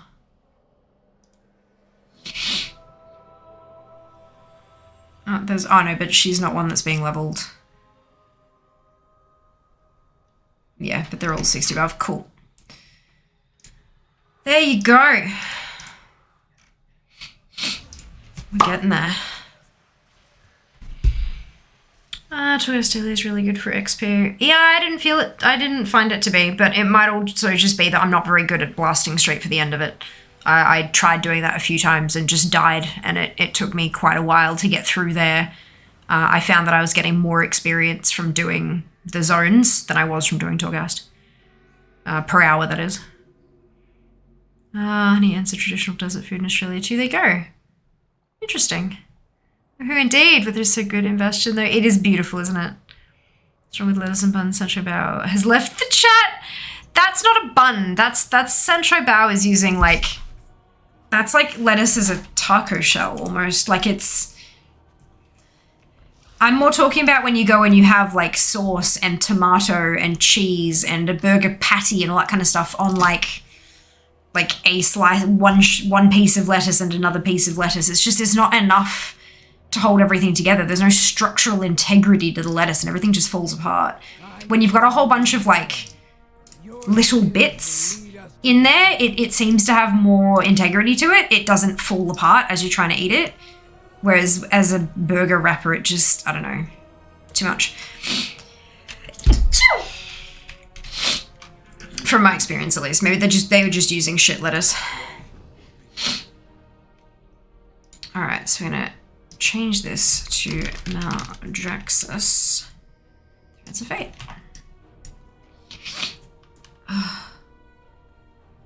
Hey, Els. Doing well, thank you. I hope you can say the same. Welcome back. Let's be honest, double down on lettuce to see a healthier but sadder world. That'd also be like 3 times as expensive for your burger these days. This was a part of the time ends up all over your hands. Yeah. Oh, so your lettuce falls apart when you're having Sancho Bao as well. See, mine hasn't. I don't know. That's interesting. Did I miss anything? Did you get food? No, I don't think so. Just general discussions. I don't think anyone is using lettuce high-priced burger. No, they're definitely, well, they were. Like, I know, like, Grilled had lettuce buns as an option and things like that. But, I don't know if they do anymore. Maybe it's a cabbage bun now. May your path keep you from the maw.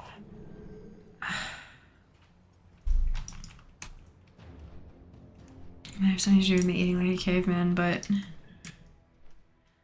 oh, potentially. Potentially. Nah. That's alright. Personal tastes are, you know, they are what they are. But yeah, I do love a good Sancho Bao. But burger, like lettuce buns on a burger, I don't know, it just seems to fall apart more. Oh, I'm out of monk. Okay. Made a bagel with cream cheese and balsamic. Sounds delicious.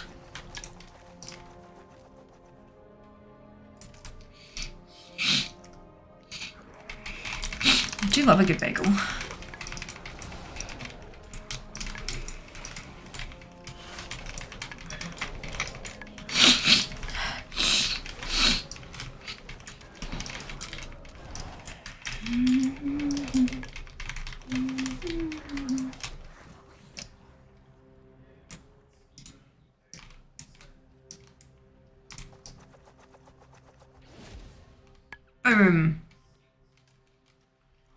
Good 1 AM snack for sure. For sure.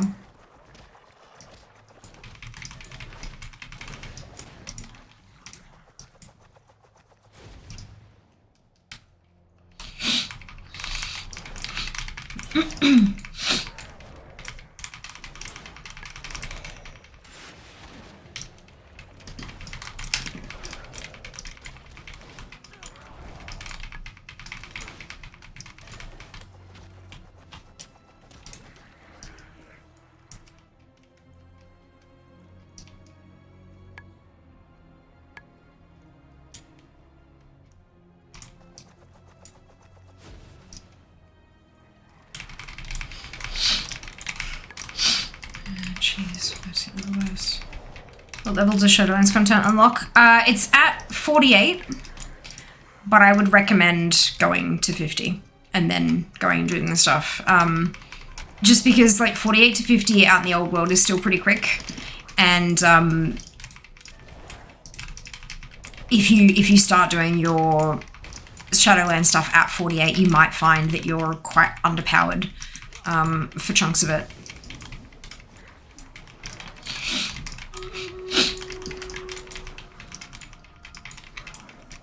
It'll be probably faster to go 48 to 50 in Old World than it would be in Shadowlands, just because of how quickly you can kill stuff.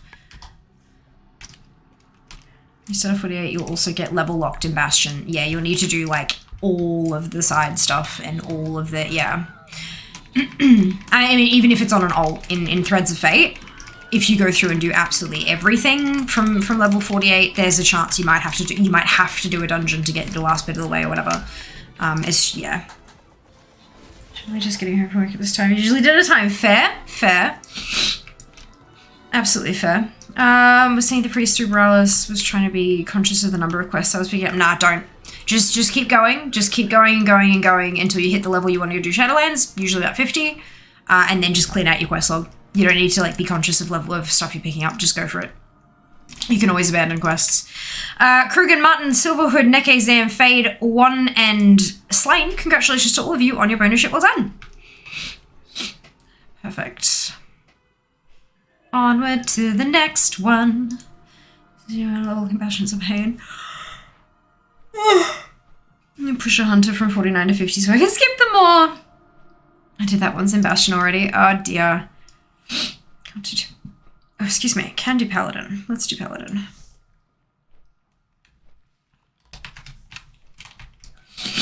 Zyra's also great help. Yeah, of course. As always. It is a good one.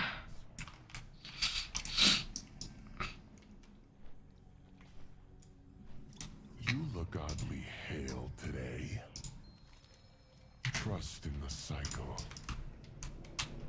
It's weird not being a Bastion. I knew the time would come eventually, but it's still weird. The sweet aroma of decay.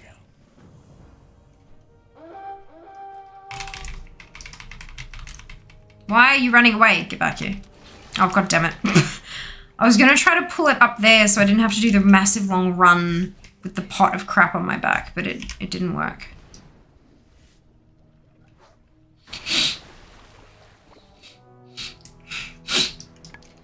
Oh, you can fly with this, can't you? Let's, Oh, you still travel at the same speed anyway.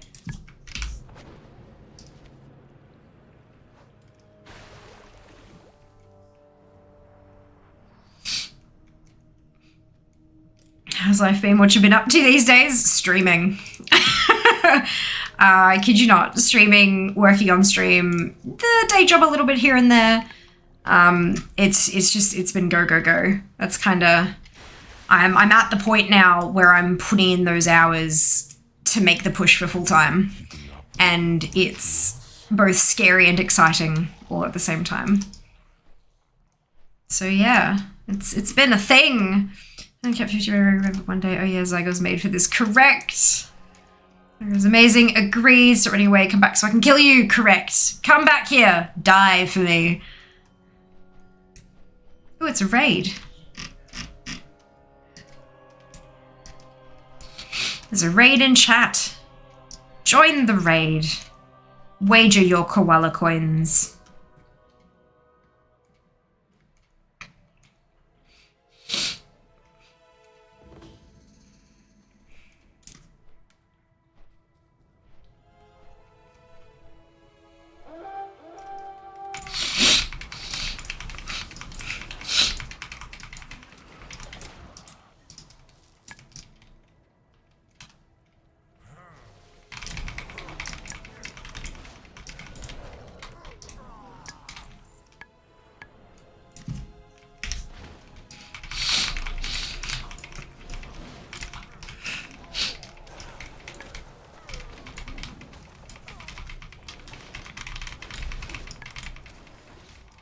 Ooh, yes, a big raid. It's gonna be huge. They're free and they get you bragging rights. Correct. Absolutely. The koala coins are free and they do get you bragging rights. But sugar-free gummies when I was in Disney, I thought they were pretty tasty. Like the package is a legit warning the gummies may cause laxative effects. You've read the Amazon reviews, Shiba. You know they do. Literally anything that's sugar-free and gummy can have a laxative effect. Like, it's because of what they use in it to kind of bind it all together. That's like, yeah.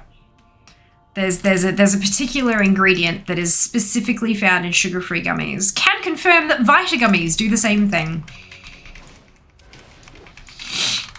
May, not will. Oh no, it will. Excessive consumption will cause laxative effects. There ain't no may about that, but it doesn't say, yep, doesn't say excessive. Because artificial sugar products have that, yep. Coins, well done to Dupe, Sheba, and Miko. Sucks to be everyone else. Look at them numbers. Goodness gracious. Well done. Hell yeah, you got coins. Thanks for your coins to see. That's funny. To be clear, that isn't how it works. You don't get the other stuff that you don't get what people put in, but I absolutely condone claiming that it does. I don't know whatever will I do with that. My 3 coins! Well done, Yuri. Good job. Oh dear.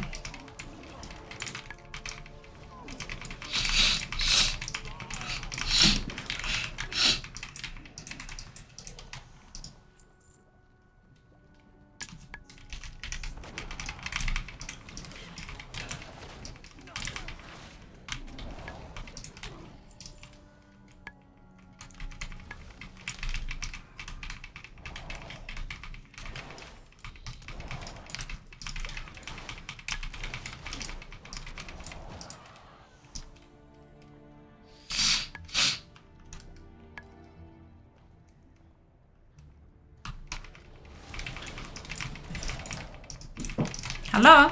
Hello. What would you like for food? What do you mean, what would I like for food?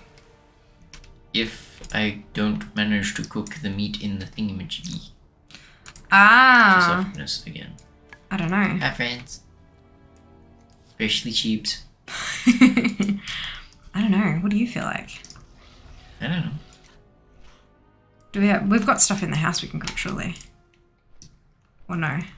We just have more of that meat that turned really not good for the job. Tough is the word you're looking for. Yeah, that one. Yeah. Look, if it manages to be okay and you're happy with it, but it's a bit too chewy for me, like, maybe just get like a cheapy microwave frozen meal or something. Something to try to say, because we're not spending $70-80 on fucking Uber Eats. We could also just go and get butter chicken. Aren't we having Indian dinner tomorrow? Oh shit. We could, but like, I'm pretty easy, I think. It's all what would you like, because I don't think I can cook that meat to a point that it becomes soft enough for your jaw to say, I'm good. Guess what? I don't have any cravings, except bubble tea. Yeah, I'll make that one again. And like, yeah, I want sweet drinks, but apart from that, Bubble tea is a sweet drink. yeah, I know, but I'm also the sugar-free solo we had was delicious. Yes, Meaty, we do have a meal plan, but the beef that we bought for... We bought casserole beef, and it's supposed to be done like low and slow, and we did that last time, but it became quite chewy. Chewy is usually okay, but I have massive jaw issues at the moment. I can barely, like, speaking now is hurting my jaw.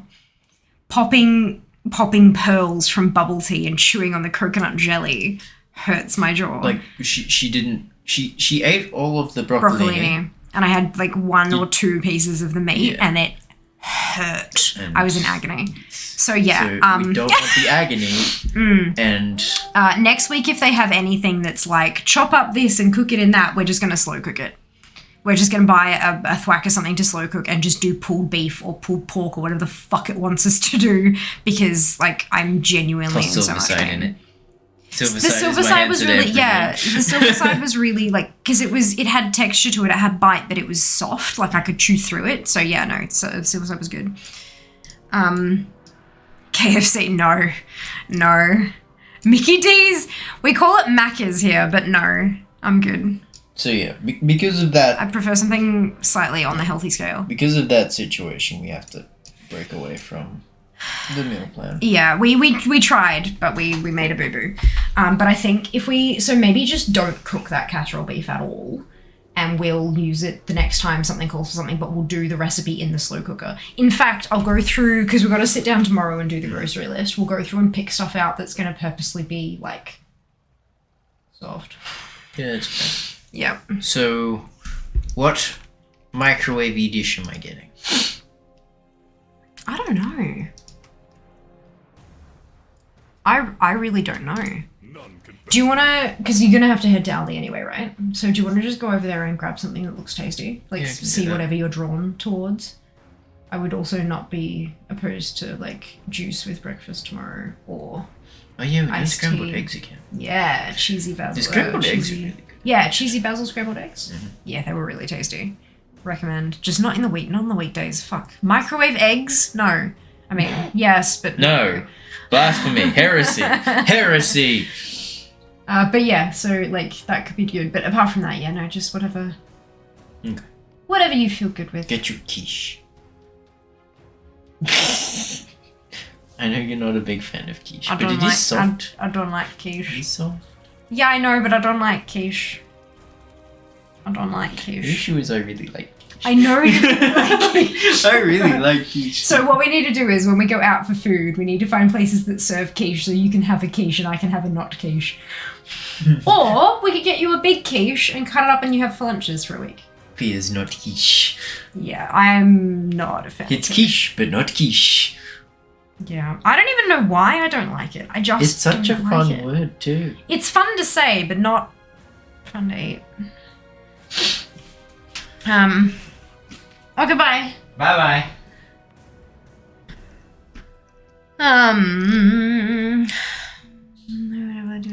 Coins. Islands. Ooh, 49 I need to level. Yes, go do islands for mounts. Warning, consumption may cause stomach discomfort and or laxative effect. Individual tolerance will vary is what it says. It just caught me off guard because I totally forgot that's what sugar-free gummies can do. What about the movie? And the packet of chips, it says may cause anal leakage. Yeah, love that. Religion body, how do we put in the package? Yes. Better all and lost sounds about right. I would like, Mickey D's. Confusion's real. We have a meal plan, right? Yes, we do. Yeah, but jaw pain. Double Indian butter chicken for the win. Yeah. Little choo-choo. Yeah, more than a little. It was it was pretty tough. It was like a well done steak, except like cubes of well done steak, and I was unhappy. I was in so much pain. I was hungry, but I couldn't finish it. It was so bad. Sitting to the indoor smoke, life changing. Double walk from HJs. Made suicide in years. Corned beef. Yeah, Jas makes a wicked suicide. A few times now we've bought like a big slab of the stuff, and he's used his mum's recipe in the slow cooker with like a bucket load of vinegar. It's so good. So tasty. State your intent.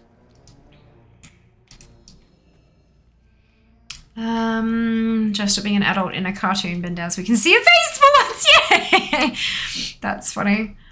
I just need you to have some silverside too. Price of beef caused me to avoid those meals this week. Made it all fish stuff. Interesting. Speak up, soldier. Interesting. Yeah, we have I don't know what it is, but like every time we cook fish on the stovetop, it's under.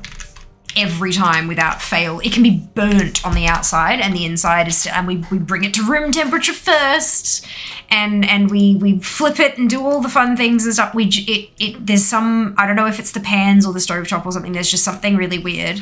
I've cooked fish elsewhere before and it's been perfectly fine. But like, yeah, if we're gonna do fish here, we have to bake it because it just won't, yeah. But yeah, I haven't looked at next week's meal plan yet. Now I kind of want to. I want to see what we're looking at. Go from healthy butter chicken. Hey, Haley. I'm with Fear there. Quiche isn't nice. I don't know what it is. Like, it's a really easy, cheap meal, and it like,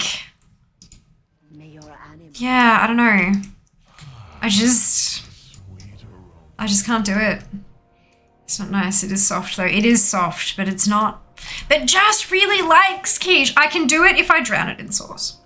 Like when we've had quiche before, I've gone and had about half a bottle of barbecue sauce with it and it's been okay. But like, I don't know. Nikki should all go home about it. Think I would really like it because of stuff I really like. Yeah, I hated it. Yeah, what? Like, right, so if we all hate it, why does Jas like it? And why does it seem to be so popular? Is it because it's cheap and you can toss all your like half dead veggies in it and stuff? Like what is the, you know, it's like one of those meals. It's the use up everything meal. Like you do with like a soup or a stew or whatever. It is a pop, but it's a smoker. Best $150 I've ever spent. For RSL, I've been playing for 2 years, so I've avoid watching streaming, switching videos for free. Oh dear, no. The same kind. How's everyone doing? Very well, thank you, Mara. Hope you can say the same. And a really good way to cook fish recently is my all-time favorite. I smoke almost meat. Makes them tender enough to eat. I have a degenerative bone disease in my jaw. Eating most meat is very painful. Yeah, that's fair. That's fair. Usually, like, slow cooking is fine for me. Like, I don't have to go as far as getting, like, specialized equipment. I mean, I know a slow cooker is specialized, but it's also, like, $15. So, yeah, it's, yeah. And that'll, as long as I get the right cuts of meat, and, you know, you learn what the right cuts are. As long as you get the right cuts and put enough fluid in there, everything just dissolves into delicious goodness. No. Let's see how this goes then, shall we?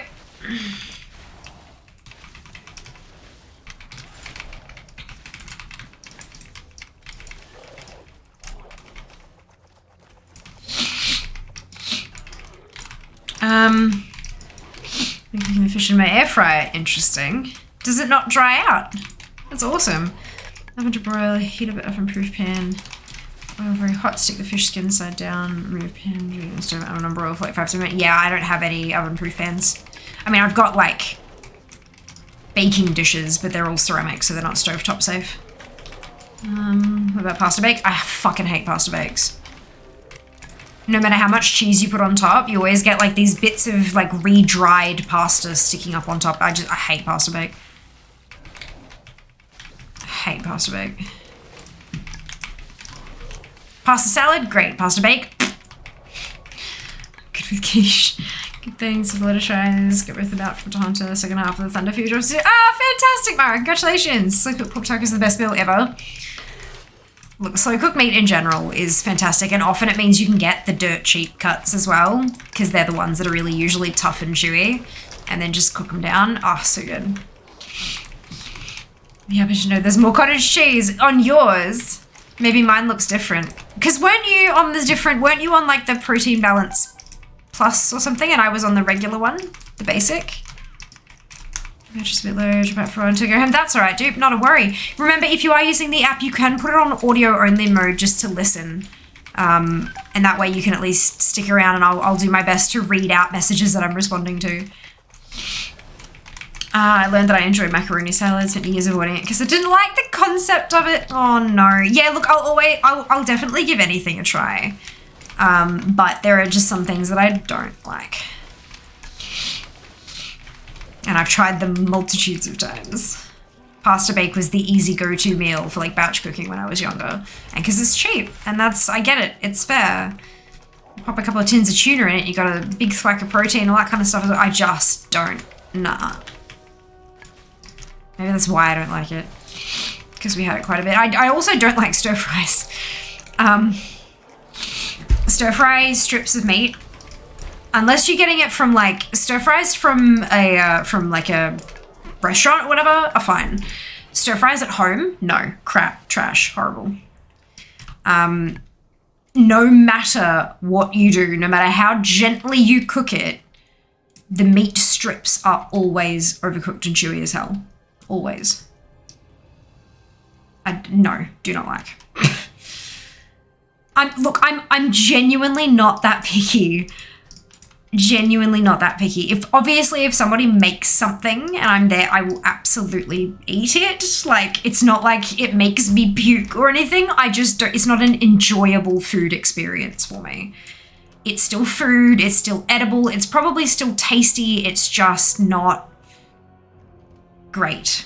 It's not wonderful. It's not an experience with food that I look forward to. And considering that like so many of my fond memories involve food in one way or another. I have a very food-centric, like, value system.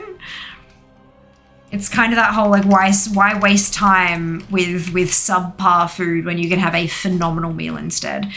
But if that's what's on offer, then I will eat it. Happily.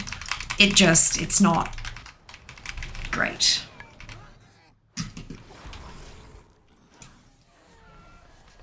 Ah, dear. Make a banger stir fry with tofu. That would be the exception. Because tofu is so, you can't really, I mean, you probably could overcook tofu, but it's so hard to do. So hard to do. Are you at Maldraxxus now for a change, or have all your tunes now finished Bastion? I don't know. I'm not here for a change. I went down to the next tune on my list, and it was Dinara, one of my Alliance monks, or actually I think she's the only Alliance monk, now that I say that aloud. And she just happened to be done with Bastion, and so she's into Maldraxxus. I may have one or two more tunes on that list that need to do Bastion. I just don't know yet. I can't remember. But this tune is next on the list and is up to Maldraxxus. But it's not just for a change, but I also don't know if the second one's correct. Why did it take me 5 minutes to spell restaurant? My barbecue restaurants is so good. 5 minutes to spell restaurant, perfect. Try out my potato thing meal. I put in food back in June. It was a popular meal in our household when growing up. Wonderful. Which sucks because I love beef and broccoli stir fry. Like, look, if you cook a steak, here's the thing. If you cook a steak medium rare, or actually probably rare, just in case. If you cook a steak rare and then you cook the rest, you stir fry the rest of the stir fry ingredients, and then right at the end, you toss the meat in and toss it all to coat it with the sauce and stuff, then you're probably okay. But like when you the way that you usually cook a meal, which is to pop the raw meat in first and then brown it and then add everything else and then cook till it's softened, by the time you have bits of carrot and broccoli soft, your meat is overdone. Like there's just, that shit takes too long to cook. Yeah. So you absolutely can, it can be done. It just takes extra effort, and who the hell has time for that? I certainly don't. Stream readers just will not load for me today. Oh no, Haley, have you tried clearing the cache and stuff? Like, is that maybe something is stuck in there and it's broken and it just needs like a total refresh?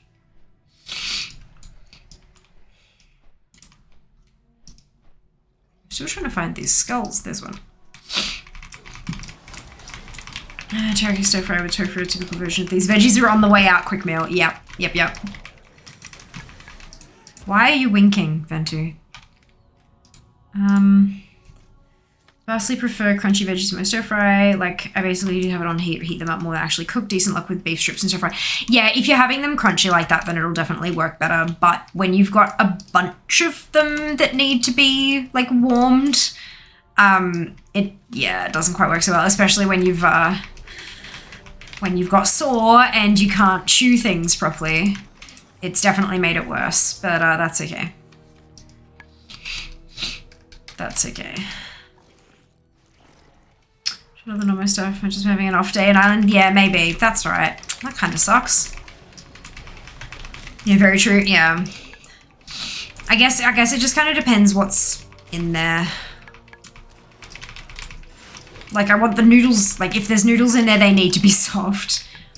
I'm all right with having, like, green beans or like, carrot having a bit of bite to them. But, there are some things that kind of need to be at least soft on the outside with a bit of bite in the middle. And there are some veggies out there that they're just, like, rock hard, squishy. Like, there's no in between.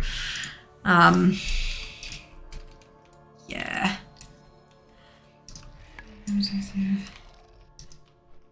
That's okay, Brightside. Like, I'm honestly not interested in the game anyway. But I'm glad you enjoy it, though. That's what matters, right? As long as you enjoy it, that's what matters.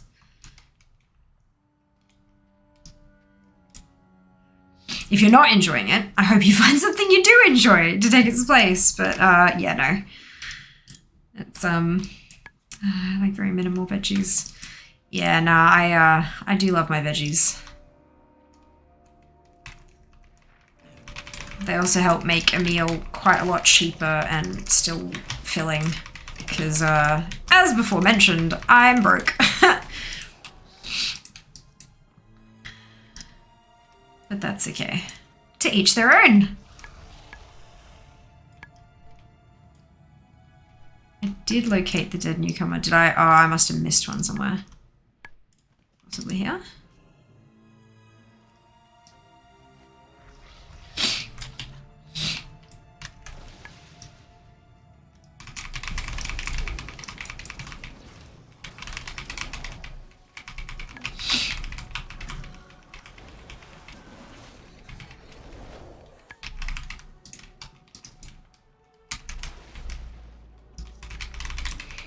Veggie, I can just never get used to. Mushrooms, like anything else, just can't handle the texture. And that's fair. I love mushies. I love, love, love mushrooms.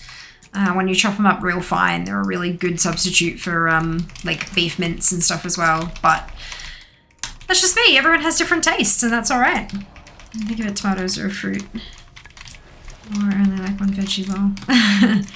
So I broke Mystery Fly. Oh, I was just saying that like I'm not interested in Raid Shadow Legends. Like yeah, I'm glad you enjoy it, or if you don't enjoy it, then I hope that you can find something to take its place, but yeah, I don't really, I'm not anywhere near interested enough in the game to care about all the, like, little intricacies and stuff. But that's okay, like, I don't need to. It's what you enjoy, it's what you like. And as long as you're enjoying yourself, that's all that matters.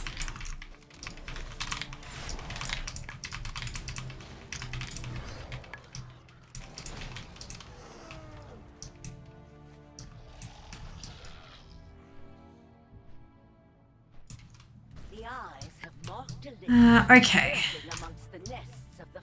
Grab that flame, fire, flight path, there we go. Where did I get flame from? I don't even know. That's fine. On to the next one. You also need to keep anyone who might be interested to stay away. Ah, yeah. Ah, that's fair enough.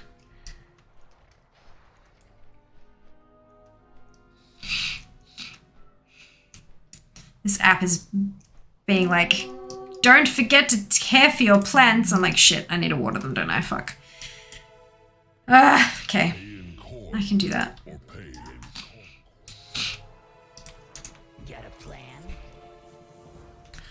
The notification will still be there after stream. And I can water them then. Oh yeah, I keep meaning to pop this recipe. I super enjoy the food channel. The vegan mushroom black bean burger. It's so ooh, that sounds really interesting.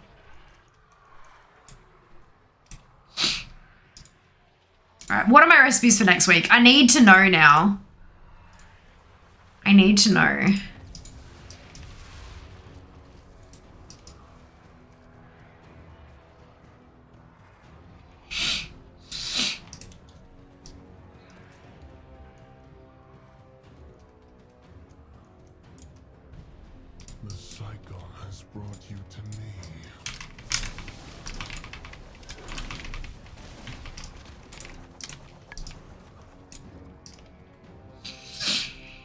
Some good onion sauté mushrooms and a burger, definitely worth a try. Most simple AF but yummy, of course. Simple AF but yummy is like the best kind of recipe.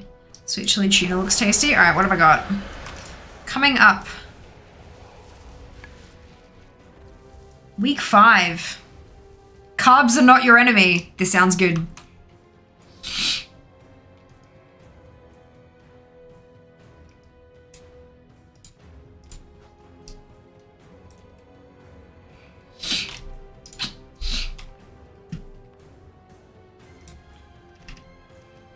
Cheese and tomato on toast, poached eggs with spinach and mushroom. Those are the breakfasts. I might move the poached eggs to the weekend.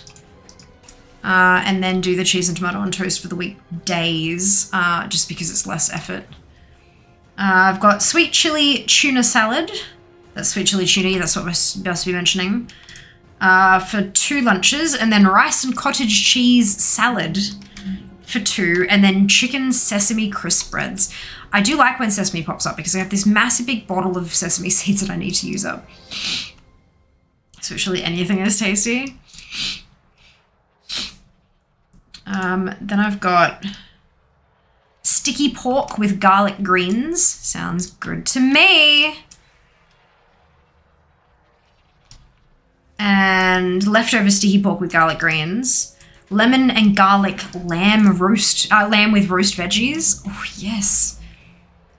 And then sesame tofu with Asian mushrooms, leftover sesame tofu with Asian mushrooms, and then another 2 rounds of leftover sticky pork from the start of the week. Honestly, that all sounds pretty good.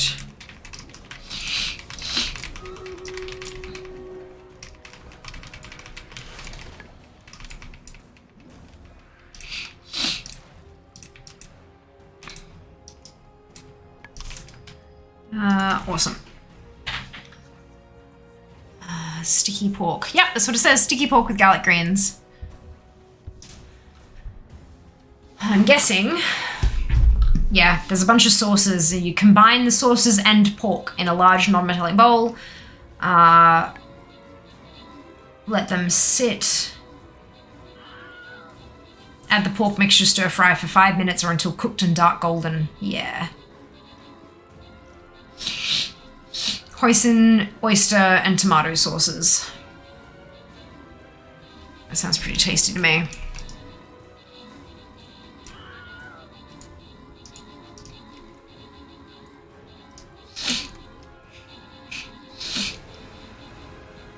Oyster about the breakfast or porridge. Otherwise, it's looking like a tasty week.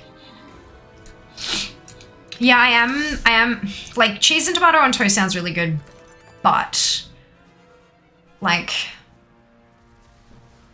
placing it under the grill to melt the cheese and stuff, I just don't, like, I can do it at home, but I can't do it at work. And I know that's only 1 day of the week, so maybe that's just as a lot of effort. I like a warm meal, but I'd rather be able to do something in the microwave that's nice and easy. Dry sea pork recipe. Go chicken.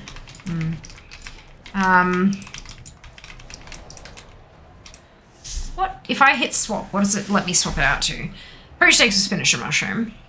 Berries with yogurt and muesli. Apple cinnamon overnight oats. Fruit toast with banana ricotta topping. Apple bran smoothie. Spinach ricotta egg wrap. Feta scrambled egg. Do your own breakfast.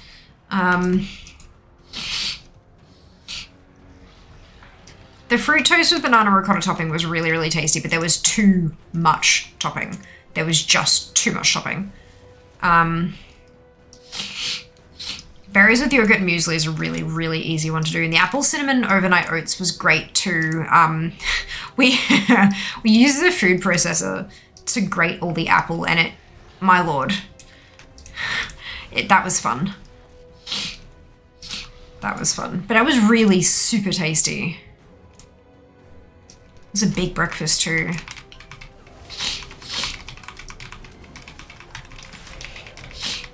And I'll put everybody off school, don't have time to cook breakfast. Yeah, that's fair.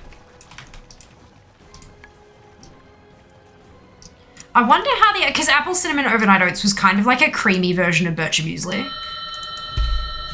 I'll be back.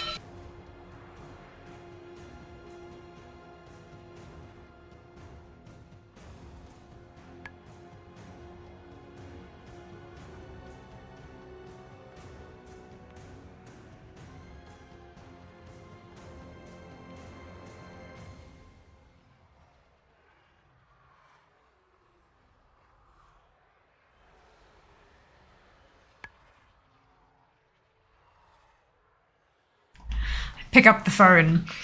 I'm like, hello? And Jess says, I'm a moron. I'm like, oh, are you now? It's fine. It's hilarious. Cheese ham, egg, bacon sandwich. Chair hype indeed. You guys got a free chair stream. How'd you swing that? Did you convince Jas Levies? Oh shit, I didn't unlock the... Fuck.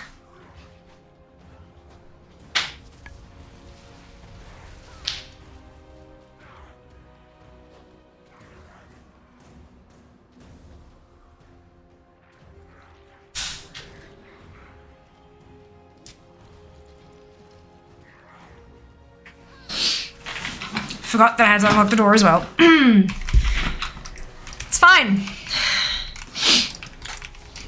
At least he knows. Yeah, basically.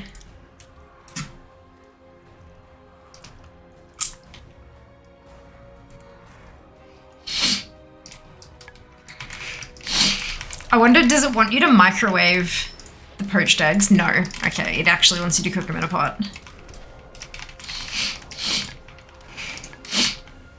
So like the thing with the eggs and stuff like that, you could conceivably do the rest of everything else and then just like hard boil the eggs instead of poaching them. Won't be as fun and nice, but like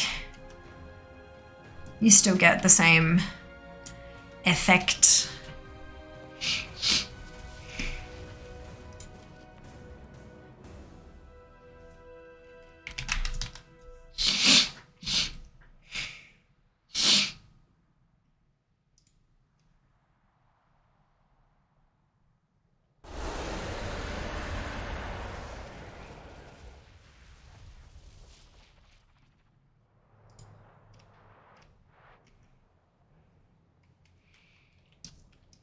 They actually have like a lot of... So I've always just chosen from this, like when you hit swap, there's like the little list there. I've always just chosen from that. I just realized there's a search box.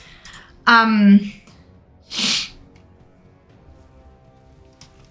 oats with pear and sultana, overnight oats with dried apricots, overnight banana oats, overnight oats with berries, high protein overnight oats with berries, overnight oats with apple and blueberries, overnight oats with apricot. So apricot rather than dried apricot, blueberries and coconut, sweet spiced overnight oats with kiwi and berries. Oh god, that sounds tasty.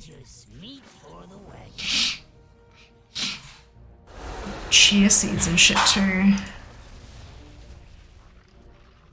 Pistachio and raspberry. Banana nut, mango passion fruit, berry lemon, date and cinnamon. Mmm.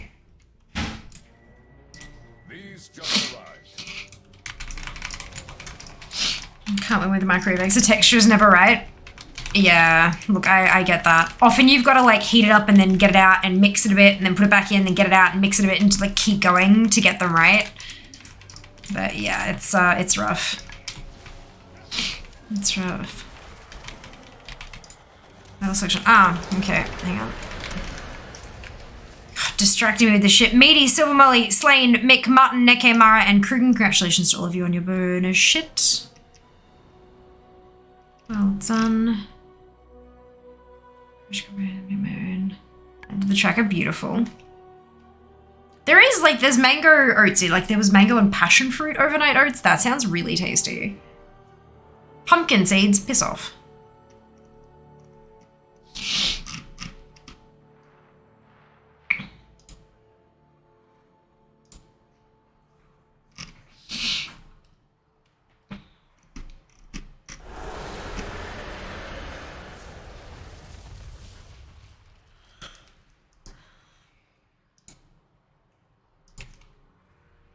Yeah, there are a lot of options though. It is looking quite tasty.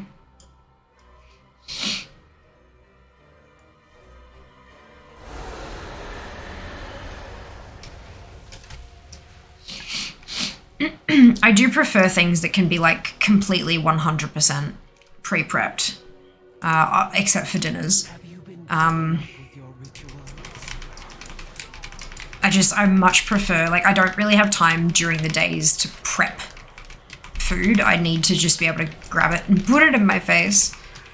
Best way to quickly get this mage up would be go Zereth Mortis and do that. Yeah, I think so. I think so. I'm not really too sure. I don't really gear my ults up. And my main has kind of been geared as the patches have happened, so I don't really know any like quick gear 'em up kind of strats. I know that Wowhead usually has a gearing guide though, so that might be helpful. That might be helpful. Excuse me.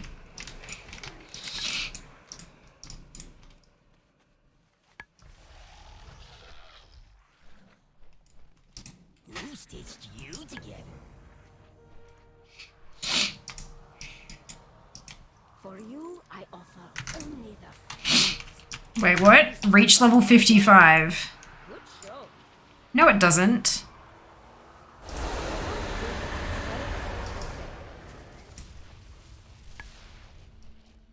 I've never had that come up before. Got a plan?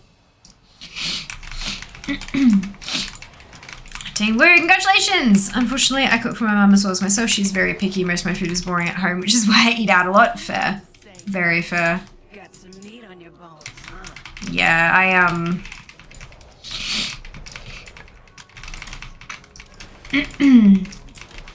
luckily it's just Jess and I, and we're pretty open with what we'll...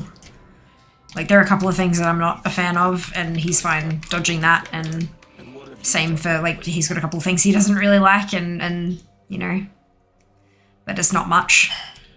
We're both pretty open-minded when it comes to food. Just gotten stubborn in our old age now.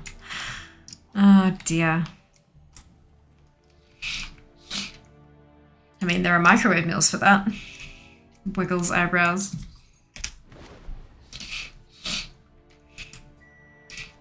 At the moment, I'm probably pickier than usual, but that's less to do with taste or texture or whatever, and more to do with the fact that I'm in agony.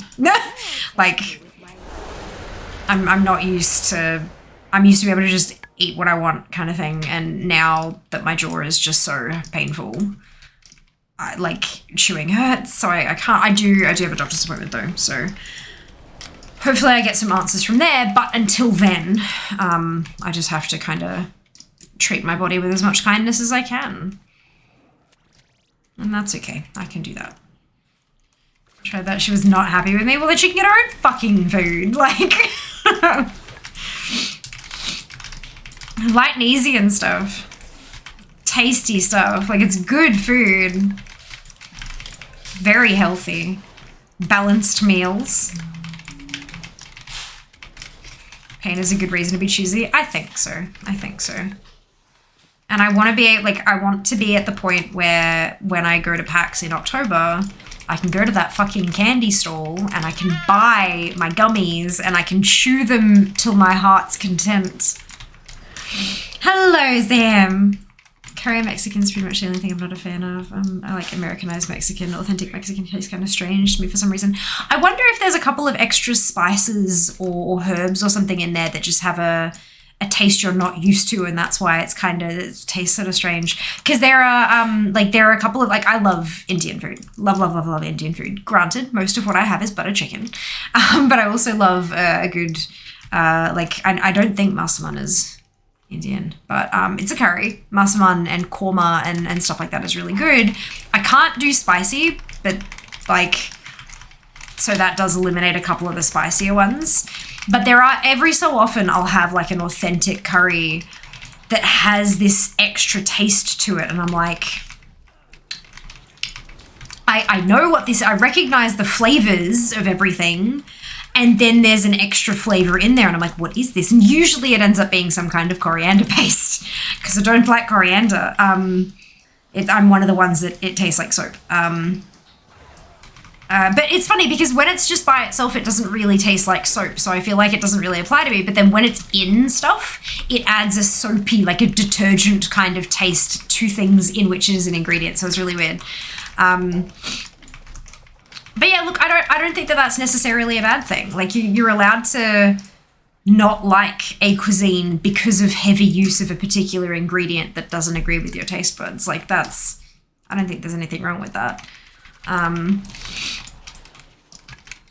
But yeah, it's interesting. I'm pretty open-minded. We went and had hot pot when I was in Melbourne for my grandfather's 90th, and I spent a night with Dad and then a night with Mum and had the lunch in the middle. But the night with Dad, we went out and had hot pot and had, we had lamb and beef and all this kind of fun stuff and some sausages. And then there was like brain. I think it was lamb's brain, maybe. And there were like a whole plate of prawn mash, essentially, and you'd grab small chunks of it with your chopsticks and like drop it into the pot, and it'd cook it and make a little prawn ball, like a prawn dumpling without the dumpling, like without the coating on it, and that kind of stuff. But like the brains were really, really tasty. Like really so creamy.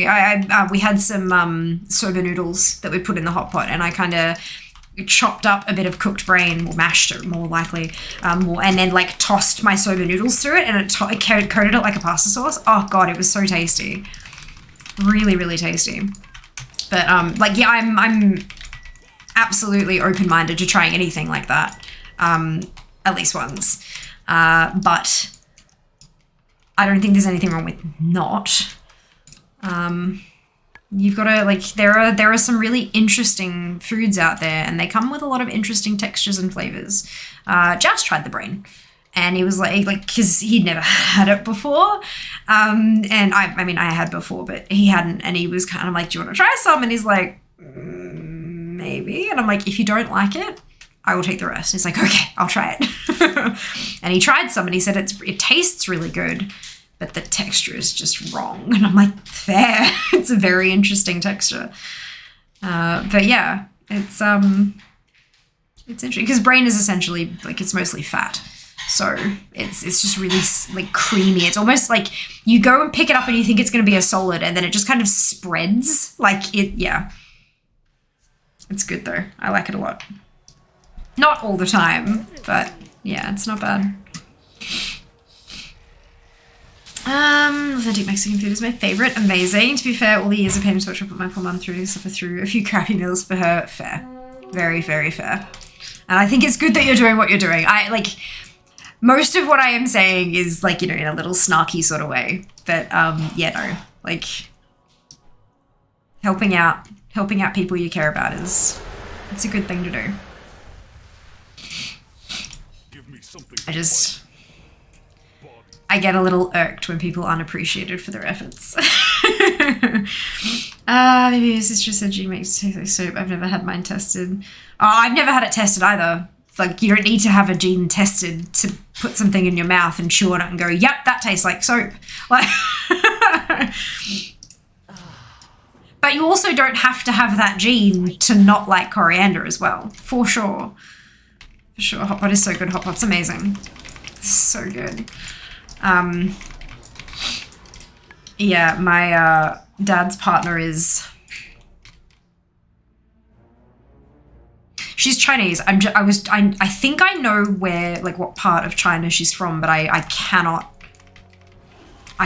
remember. But yeah, she's Chinese. So we got there and we sat down, and she's basically like, so I've been here before, and I have an account with them, and I still have some credit on it, so we'll use that to pay. And I was just like, okay, all right. So it was one of those things where you tick off what you want, and then they take it away, and blah, blah, blah, blah. And so she basically just sat there and she ticked off everything, and then she handed over and said, if there's anything you guys really want. And I passed it to Jas, and he's just looking at it like, I don't know what any of this is, and he's like, can we tick off the sausages? I'm like, yeah, of course you can. It was, it was very much traditional. Like, it was, yeah. And I said, look, as long as we get, because it was one of the big pots that has the big curve through it, and like one side spicy and one side not. I said, as long as one of the sides can be not spicy, we're good. What I did do though was cook stuff on the spicy side, and then grab it out and wash it, if that makes sense, in the non-spicy side, and then eat it. And it just had it had that heat to it, but not knock your socks off. It was really good. Hot tip. And he's taking out of context for zombie digits brain. Yeah. This was cooked brain, to be clear. Hello, brother. Welcome on in. Hope you're doing well. Hope you're having a lovely day. Cameron, cow tongue. Oh, there was tongue as well. Yes, for sure. Underutilized. And look, look, I'm definitely also like, if we're gonna kill an animal, I'm not vegan, I'm not vegetarian by a long shot. However, if we're going to kill an animal, I would really rather we use all of it. Whether that's for food or for other things, I would rather we use the whole thing. What really pisses me off is that we raise these animals and we kill them and use just this bit and then kill another one and use just a different bit, and then it's like, what? That's just so wasteful. So wasteful. So yeah, no, I am all for eating all the bits that are edible.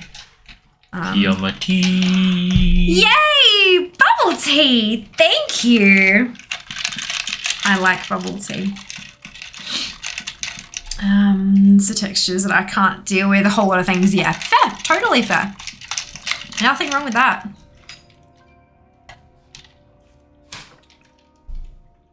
Joel. Any tips for me? I'm a noob. Enjoy yourself. Have fun. Explore. But generally, what kind of tips are you looking for? Like, what kind of... Are you new to the game? What class are you playing? What are you enjoying most about the game so far? Give me all the infos and we'll see what we can help you with.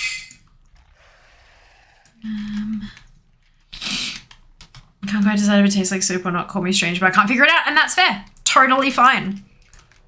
Totally fine. Look, I think it's kind of one of those things where whether or not regardless of what it tastes like, to you it either tastes good or it tastes not good. We make our decisions based upon that, and that's totally fair. Dilute, I had a hot pot the night before. I had to fly across country home. Oh no. Oh no. All I heard was brains are so tasty. What mods do you use? Yes, thank you, Zam. There is an exclamation add-ons thing there for a list of all the different add-ons that I use. I would definitely recommend, like, not just going and grabbing 101 different add-ons all to start off with, though, especially if you're a newer player. If you find a gap in the UI and you're like, I wish I had something that would do this, then go find an add-on that fills that need, because otherwise you'll end up with, like, you know, 150, 160 of the things and never use half of them, and every single one of them slows down your boot time. Like, the load screens will take longer if you have more add-ons installed. Thank you. Yay for butter chicken. Delightful. And if you're not using them, then it's slowing it down for nothing, you know? So yeah, definitely recommend installing stuff that you feel like you have a need for, rather than just things that people say are good. Because, like, I do a lot of mount farming and transmog hunting and all that kind of stuff, and so if you're not enjoying that kind of content, then you're not going to need any of those add-ons, you know? Definitely a thing. But add-ons are very, very useful. Definitely. Pretty sure the use of all the animal is why haggis is a thing. Yeah, I'd say so. Absolutely. Isn't it also, like, just a really convenient thing to cook stuff in? Because don't you, like, open it up and stuff it with stuff and then cook it in it? And then eat the whole, like, it's essentially eating it, including the bowl. I've actually never had haggis. There you go. I think I had an opportunity, or maybe I did. I know I've seen it at, like a market. I remember they had, like, a haggis stall at a market. But they also had dumplings, and I really wanted dumplings. But yeah, and I think maybe I had the opportunity to have it once, but I do not remember. I would not be closed off to trying it, though. Apparently it's really quite tasty, especially if you, like, season it. I think we should eat unwanted children to save animals. Fair enough. I grew up in New Orleans and we were taught to use as much of the animal as possible. I think that's a really good thing to teach. I'm a Warlock Summoner. I'm level 26 and I just want to progress. Warlock Summoner. Do you mean that you're in Demonology spec? Like, of the Demonology specialization? So you're, like, summoning demons to do your bidding kind of thing? The only reason I ask is because summoners aren't a thing in World of Warcraft, so I'm just making sure that I've got it right, what you've got. While you're leveling, you should, like, there's not too many add-ons that you'll need. Just, like, follow your quests. You know, if you've picked up a quest, go and do the quest, and then there'll be another quest, and pick that one up and keep going. The flow of quests has been improved greatly. So you shouldn't ever kind of be standing there going, what the hell, where's the next one? And if you are, if you open up your map, you'll have these exclamation marks, and that's indicating that you've got a quest you can go grab now. So if you ever get to a place and you're like, there's nothing left for me to do here, open up your map, look for a yellow thing, and go from there.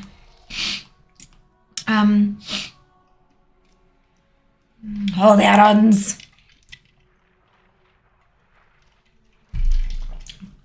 Hey, Owoski, welcome on in. New to Twitch, where is your add-on list? No need to apologize. You can type exclamation add-ons, and my wonderful bot Koalatron will give you a link to a list, and all of those lists will have like a link there that you can go and download it from CurseForge. Some of them are available on different websites as well, but I think most of those should still be fine. I haven't updated the list in a little while, but that should be okay. Love when I stuff things with stuff. Beautiful. Amazing. Love that. Stomach lining and intestines are good vessels for cooking. Look at sausages. Absolutely. Yes, demonology. Perfect. All right. Yeah. So yeah, look, just kind of following the flow of quests is probably going to be enough for you at the moment, because 26 is still like, you're still kind of learning the ins and outs of the game. So yeah, just enjoy yourself. Like, explore these environments and do your quests and talk to the NPCs and yeah, have some fun with it.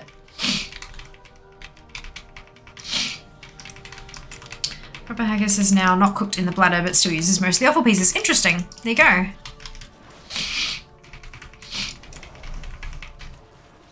I wonder why they moved away from using the bladder. Was it like an infection thing or a toughness thing or a...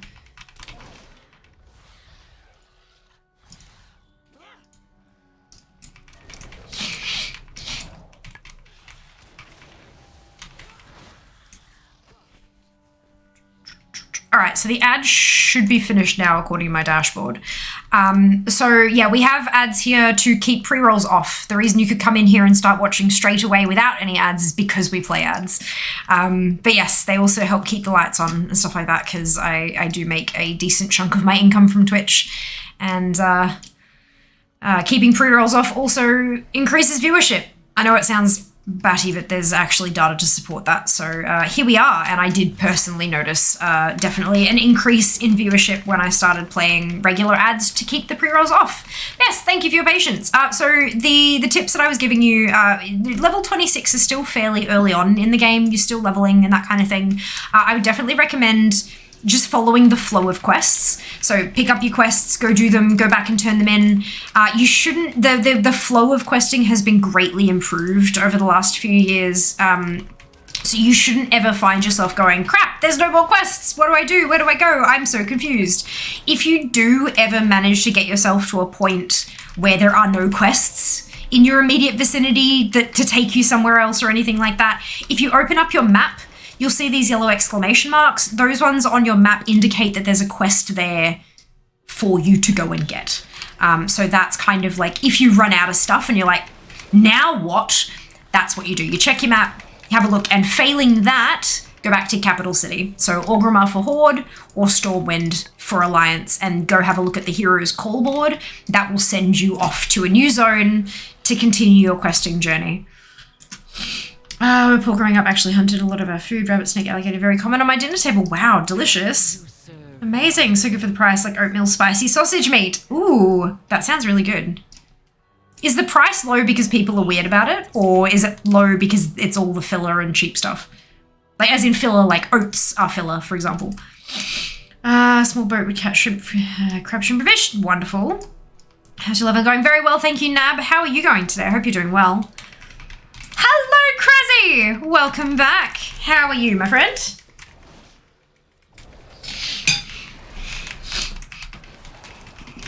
There is a whole ass clip going up on socials at some point in the next couple of weeks that is just me talking about the jailer's ass.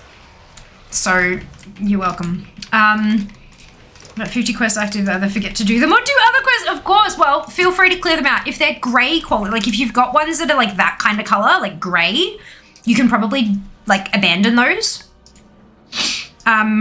So see how that one, like the control is king. It's like grey with the white writing. So you could probably abandon those because they're not going to give you much experience at your level.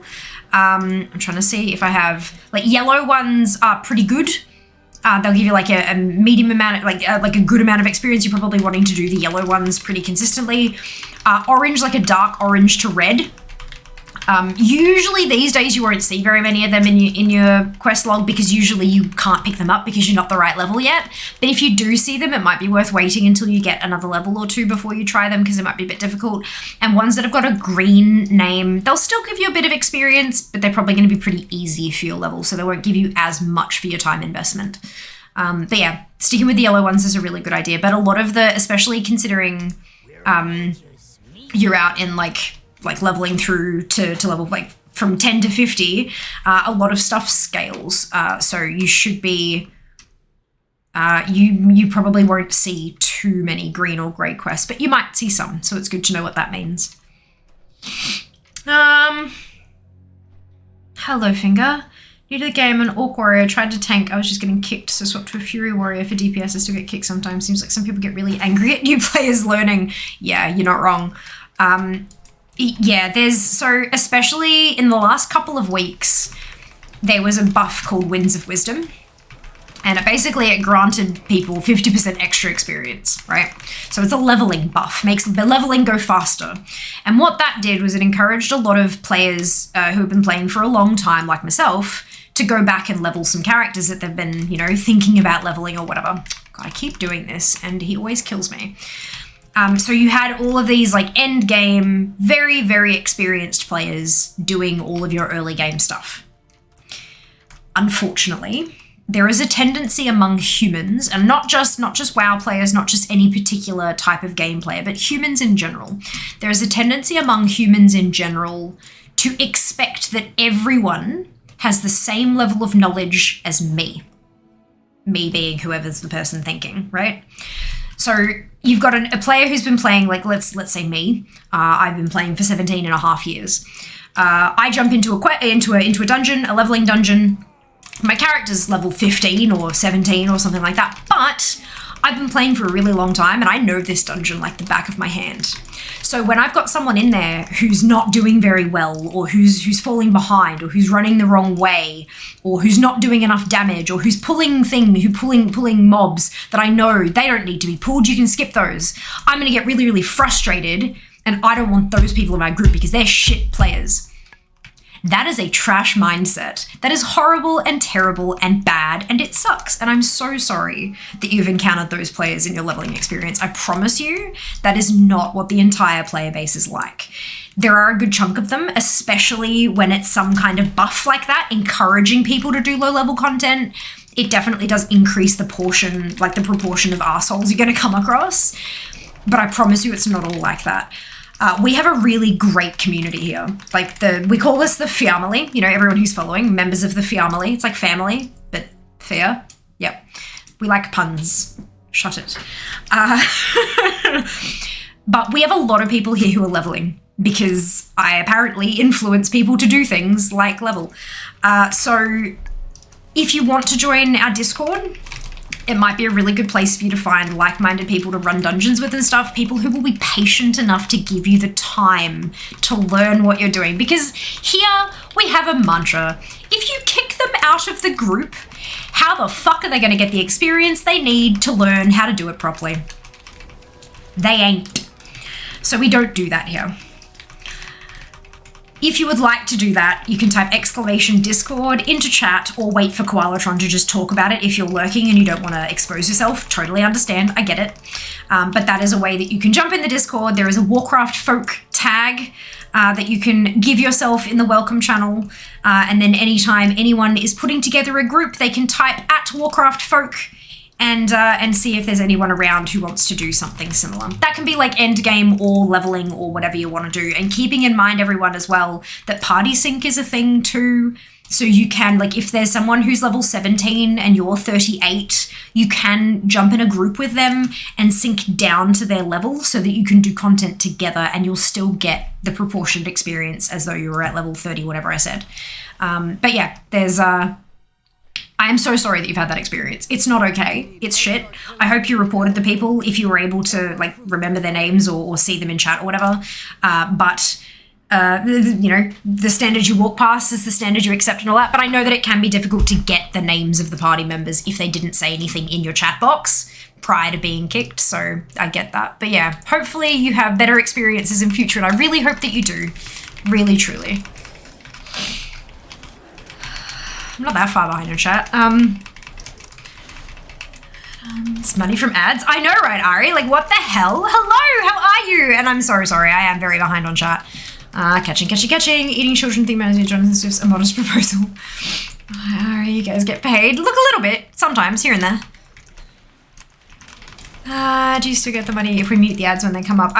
Don't. That's a good question. I think so. Possibly. Uncertain.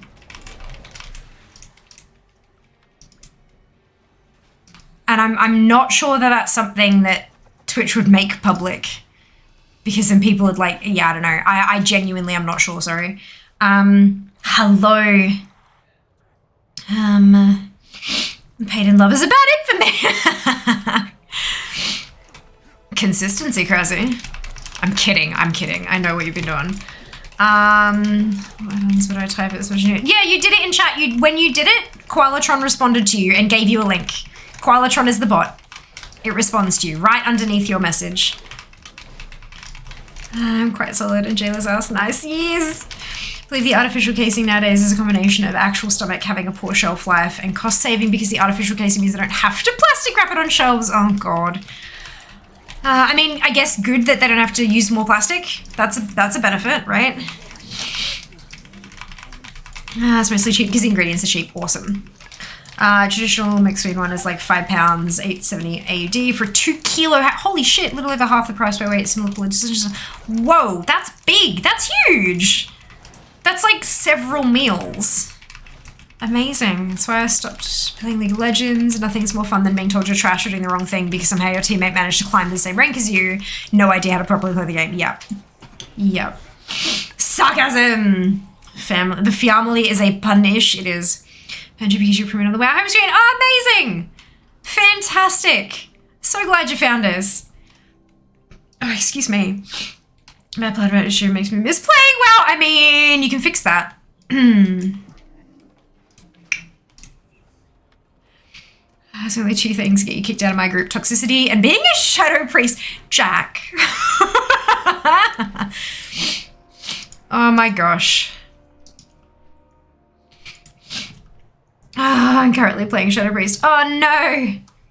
There's a Discord link. Why is the bot called Koalatron? I feel there's a story there. Because Tron is like a suffix for like robots and stuff like that, and koalas are Australian. And I am Australian too. So it's like a robot koala. Koalatron. Yeah. Because Drop Bearertron was a bit violent and scary. Also that, yeah, Koalatron's much cuddlier. There's a big hackers like Burns Night celebrating. Fair. May or may not be trying to remember my Blizzard login right now. I mean, there is a forgot your password button, right? Surely. Fair enough. Yeah, it honestly, yeah, there's no like super fun story behind it. It was, I was looking to get a bot and I wanted one that I could make my own name because like, you know, having Nightbot or whatever. Yeah, okay, it's fine. But like, I wanted something personalized. This was years, like I'm talking 6 years ago now. And, pretty sure I was talking to a couple of viewers and we're like, what should we call it? And then I kind of went, oh my God, Koalatron. And everyone was like, yes. And it's got a couple of numbers in there instead of, so like the O's are zeros. So it's almost like halfway leet speak too. Like it's, yeah, it's super cute. I love Koalatron. Amazing. Introduce me to Twitch. Oh, I'm glad you're enjoying yourself. I'm glad you're enjoying yourself, Ross. Twitch is great. Twitch is honestly super great. I've like, my life has changed dramatically and for the better because of Twitch.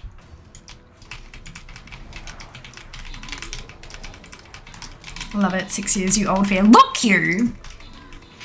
6.5 years I've been streaming.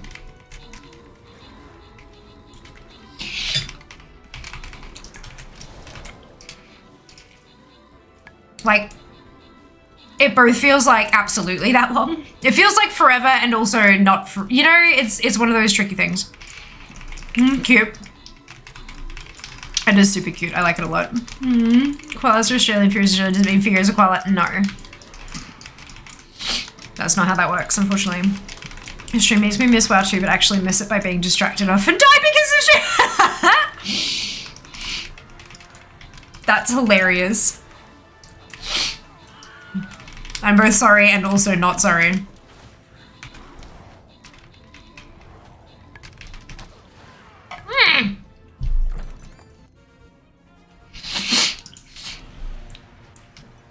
Keep doing something wrong. Martin, Fuge, Slain, Mara, Meaty, and Benji, congratulations to all of you on ownership. We're done. A equals B, B does not equal A. So am I A or B in this example?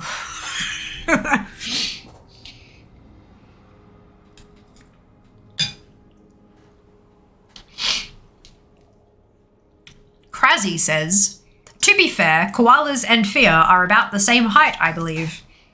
And Krazzy says this because he's trying to get himself banned.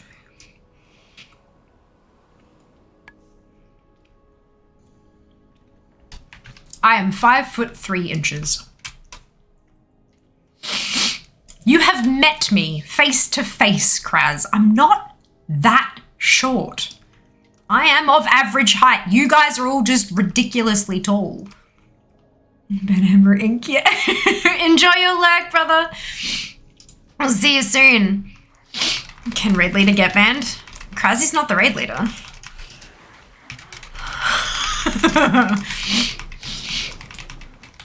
So it turns out consumable doesn't have a cooldown. It doesn't work on players, mobs in the world, mobs in dungeons, but it does work on one boss in a dungeon this week. Wait, what consumable? I'm not feel it. I'm short 2, 6'4" over here. I RGM.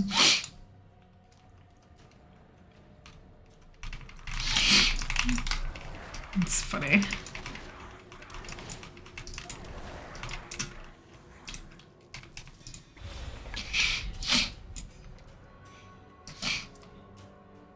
The alpha one that doesn't. Oh, the sploosh of the green, the alchemy thing that we made a bunch of, and then I like rapid fired off because it was hilarious. Yeah, okay, I remember now. Yep, good.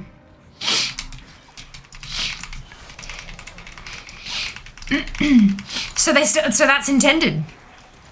Is it doing like ridiculous amounts of damage, or is it kind of weak for the amount of effort you have to put into it?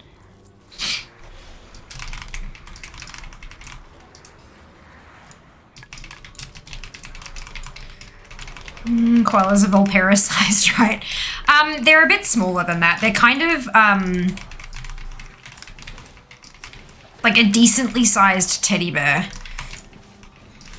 So like if you have one that kind of sits with its legs on your like a human baby kind of, but like a little bit smaller. They're kind of like they sit from your hip to about your shoulder, and you can kind of like, yeah.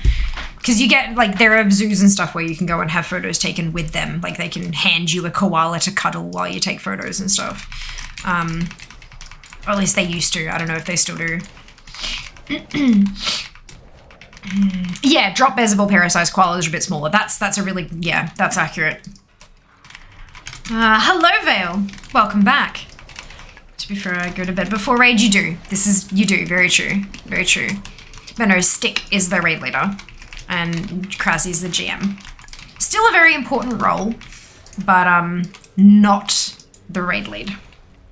Honestly, like, I mean, you do have some guilds where the raid lead and the GM are the same person, but running, like, administratively running a guild and administratively running a raid are two big enough jobs that a lot of the time you do want two separate people who can communicate well together to do that, because like the raid leader can kind of, they can work out all the strats and the comps they need and blah blah blah, and then they can go to the GM and be like, hey, so if we're doing recruiting, this is what we're looking for, and then the GM can kind of go and open that recruiting, and they can make sure that there's enough shit in the guild bank, and they can make sure, you know, checking people's like they're gonna have enough people attending for the night and all that kind of shit. Like it's a big enough job that you kind of want two separate people for it most times.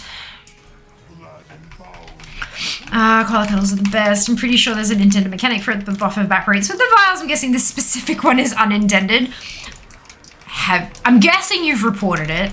Did it hurt to report it? Swimming with dolphins. Koala cuddles are the best. Swimming with dolphins is great too. Baby drop bears are parasized. Adults are larger. Yeah, I don't think I've... yeah, probably. That sounds about right. Stick and I barely do either way. No, you guys are doing great. You're doing fine.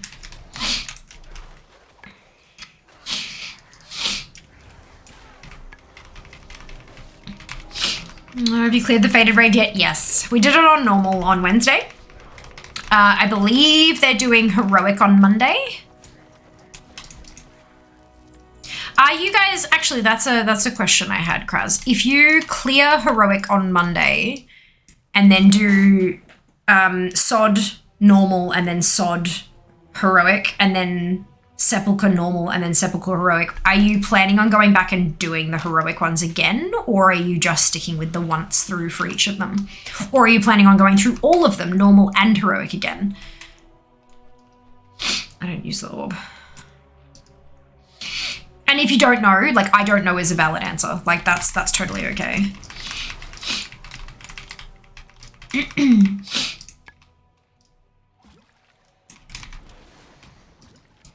Attempting, yes, perfect.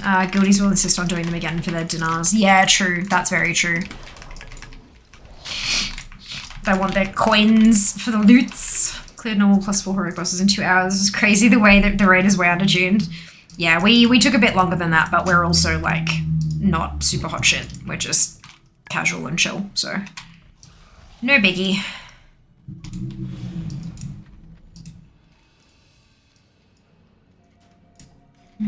That can be a quick normal clear though. Don't think it's undertuned. I think it's intended to be like that. Yeah, we were having a conversation on Wednesday and I don't know who it was because I don't recognize voices, but one person said this isn't designed to be like reprog. It's designed to be a celebration of the raids that were, like going back and reminiscing and being like, oh my god, I remember this fight and blah, blah, blah, and just kind of getting some more use out of that content before we move on to the next spot. It's not, you're not supposed to be reprogging it. You've only got a week to clear it. And so there are guilds out there, like sure, there are mythic guilds who will go through normal and they'll sneeze at it and everything will fall over. And that's well and great for those guilds. But there are normal guilds out there, normal only. They never go into heroic, they just do normal. And normal guilds out there who still want to clear it in a week. And so this is tuned so that they can. Because not everyone out there is a mythic greater. So it's, yeah.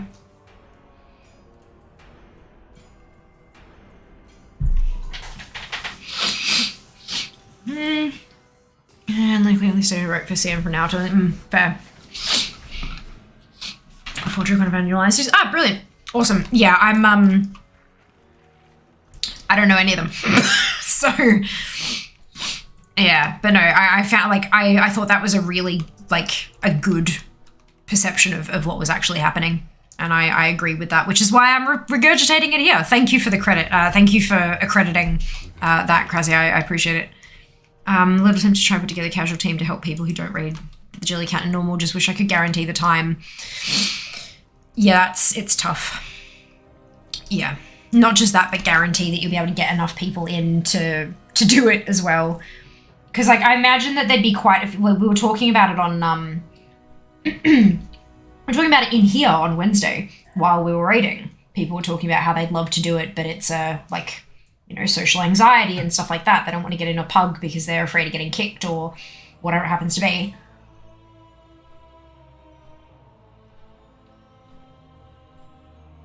I'm sure you'd get a good number of people from this community. It's just a matter of, like, yeah.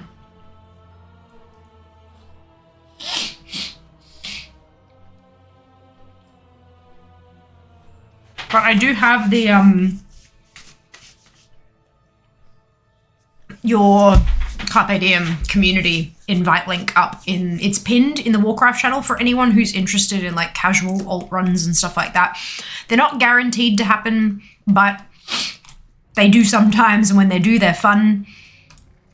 In the pinned posts in the Warcraft channel in my Discord, there is a link to Krasi's Guild's community, which is cross-faction. So it's worth checking out there if that's the kind of content you'd be interested in.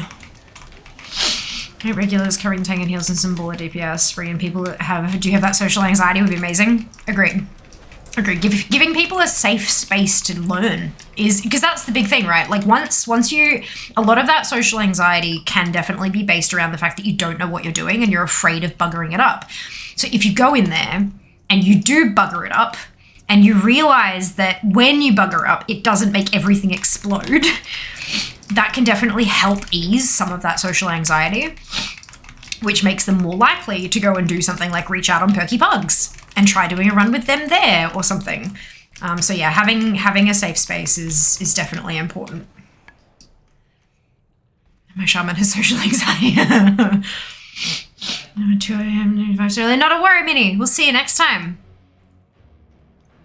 100%. It sounds amazing. People like me who hesitate even entering LFR. So yeah, in the Warcraft channel, in the Discord, pinned posts, very topmost one is from Krasy. That's the link you want.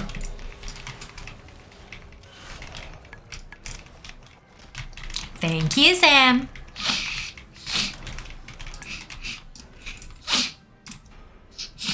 Nah.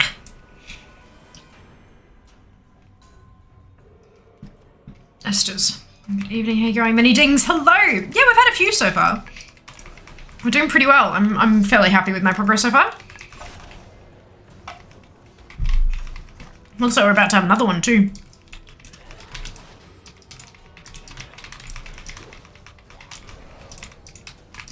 How are you traveling today, Dono? Thank you. Much appreciated.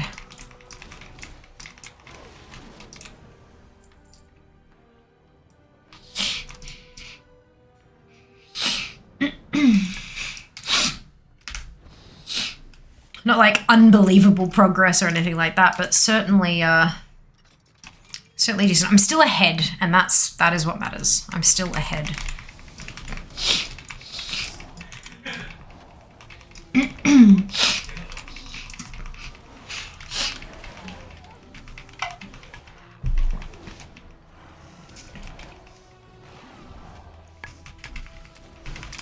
Which is good because we have some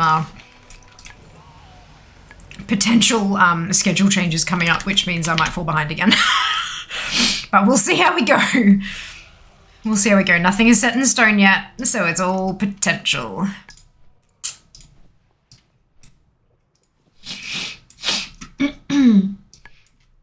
I'm gonna try and organise something. Full-time work, kids, and now studying for 2 jobs makes life a bit tougher. Sure, I can find a group interested to help, but I can guarantee the time. Most likely Friday, Saturday. Yeah. I think Friday work seems to work well for like a lot of different people. And it also means that when you're putting together the raid, you can always come on in here and try to recruit. Because you know I'll be live. Been a hard day to went to a funeral. I'm sorry to hear that, Dunno. I'm sorry for your loss. My condolences. I hope it was a beautiful service and that you got to connect with some people who, you know, are experiencing similar things to what you're experiencing and just kind of taking it a day at a time. But yeah, take care of yourself. Take care of yourself. You came here through Blizzard launcher. Thank you, Oski. Much appreciated. Lots of hard work. We got there. We got there. Any ding is a good ding? Yas. Can you say you are ahead of the curve? I can, because I got that, even though I died. Oh.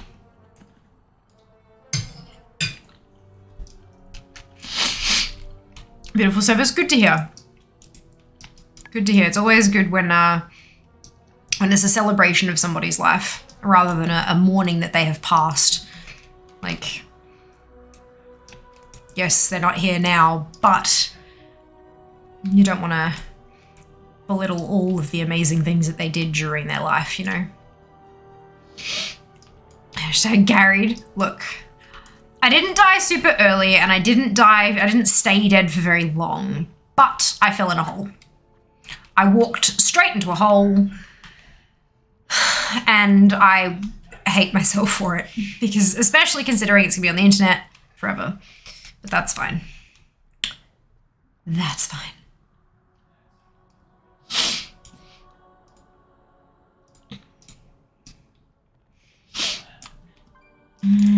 does indeed. Happy Friday to you too, Crom. Welcome back.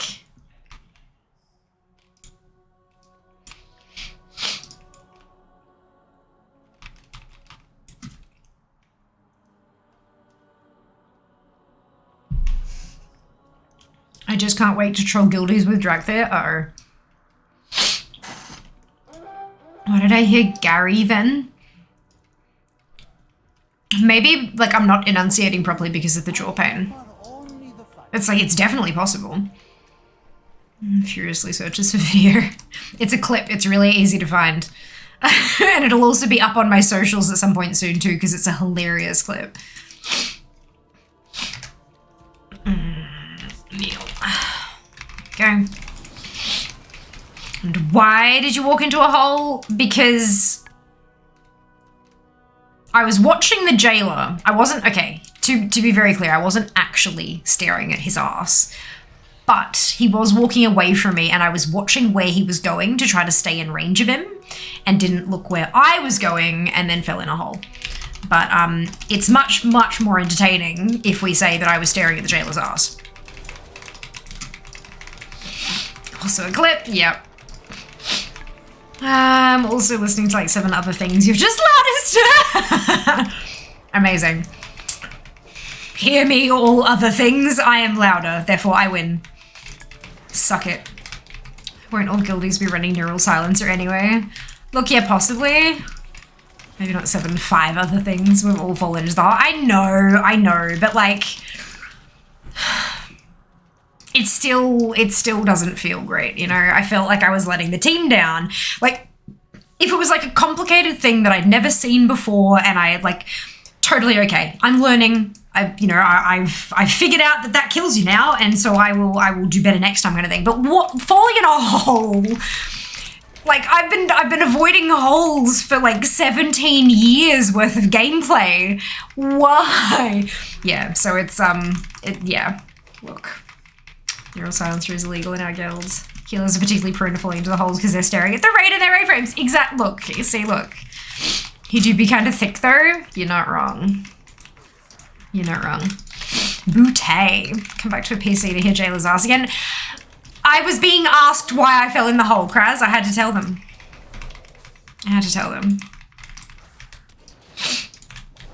She got booty on demand. Healers need leashes so you can move them while they're focused on raid frames.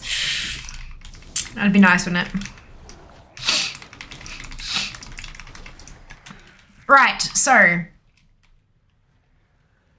I would like some recommendations for VR games. I would particularly like recommendations for stuff that doesn't necessarily need to be got on Steam. I bought Beat Saber on Steam so that I can mod it and all that kind of stuff, and I have some fun little things that I've done that I'm really curious to see how they work out. But also tracks, Beat Saber tracks. I would love recommendations for Beat Saber tracks. But when we go down for PAX, I'm going to be spending 2 nights with my mum and 2 nights with my dad, and then 4 nights at a hotel between, right? And when I'm down there with my parents, I want to be able to show them, because I don't think either of them have actually played VR before. And I remember I was with, I think I told the story on Wednesday, but I'm going to tell it again in case you weren't there, because I know we've got a few new faces in chat, and I'm so pleased, I'm so happy to see new faces. Well, names. I can't see your faces. I don't have those kind of powers. But basically, I took my mum to see her very first 3D movie. My mum and dad are separated, if you couldn't tell by the 2 nights with, yeah. So my mother and father are divorced. They divorced when I was like 5. It's not an issue. So I took mum to see her very first 3D movie, and at the start, it had one of those like trailers for 3D, and it was like, you know, there was this thing soaring through the air, and then this other thing that was kind of like, whoa, and then right at the end, this guy appears and kicks a soccer ball straight at you, like at the camera, but at you. And my mum, who was sitting next to me, jumped, screamed, and grabbed my arm, and I lost it. I laughed my ass off, and I'm sitting there crying and apologizing. I'm like, I'm so sorry for laughing, but that was gold. She's like, shut up. So I feel like she would just be in awe with VR and how awesome, funnily enough, it is. There's a free app on there that helps with, like, that's a meditation app. I imagine you kind of sit in a field of lavender and it kind of guides meditation. So I want to show her that because she's a meditation teacher and I think that she'd flip. I think that that's really cool.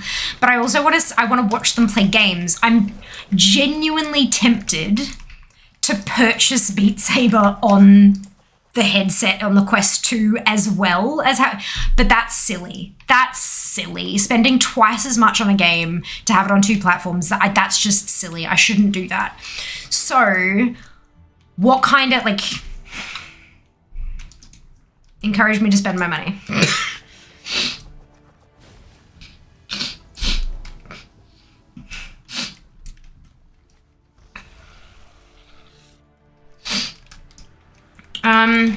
That's fair. Was anyone else's ass would be kind of awkward, let's be honest.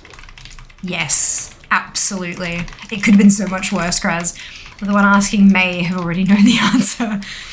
Lol, at a 4th roll, tank DPS healer and healer wrangler. Yeah, the bard. Anyway,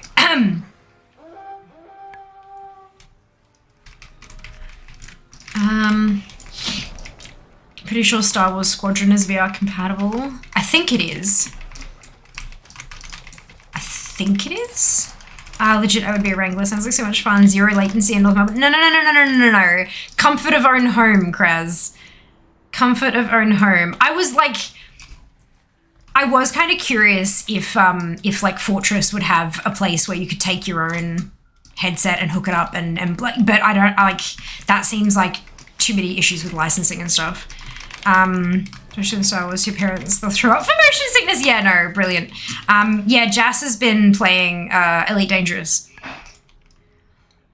I played Elite Dangerous for about 2 minutes. I was doing the tutorial and it was beautiful. Like, it was gorgeous and amazing and wonderful. And then in the tutorial, it told me to roll. And I did, and nearly puked on Jas's keyboard. And then, like, immediately closed my eyes and took the headset off. I'm like, nope. Yeah. I get very motion sick. I can watch him, like, so I was watching over his, like, I was sitting on his bed and he was playing with the headset on with the mouse and keyboard because we couldn't get the touch controllers to work. But I was watching over his shoulder at the screen and that was fine. He could do all the whirly gigs he wanted and I was okay. In it, absolutely not. Absolutely not. Fun, isn't it? It's really interesting. Like, what does, you can see my face? No. Well, sometimes. You specifically, sometimes I can see your face. Not very often, though. Not now that you don't stream so much anymore. Or ever. But occasionally, like, you still pop in occasionally, don't you? I feel like I have seen you at some point recently. I don't know. Look, maybe I'm hallucinating. Is your server a secret? Look, Family Guild on my server. You're obviously on another server to me. So I don't have a Family Guild. There is a Family community, so community, not guild. But to find it, you need to tick the cross faction in the drop down. So like, find a community. In the filter, you got to tick cross faction, and then you can type in Family, and we are there. That's us. 159 is a lie. I cleaned that out today. I think that's wrong. But that's me. And you can even see leader Fiamma. That's me.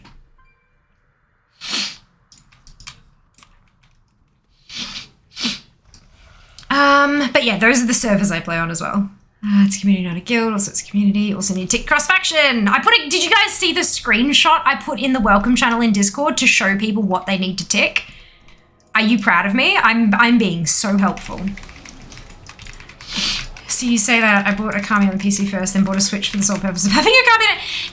That's a bit different though. This is literally using the same headset. Like, I don't know. Plus Beat Saber's like a $48 game. That's $100 to buy one, like, I don't know. Star Trek Game of the Office is cool, especially if they grew up with the original Star Trek. Dad might like that. Mum, not so much. Mum doesn't really care, but Dad might enjoy it. Because Dad's a Trekkie.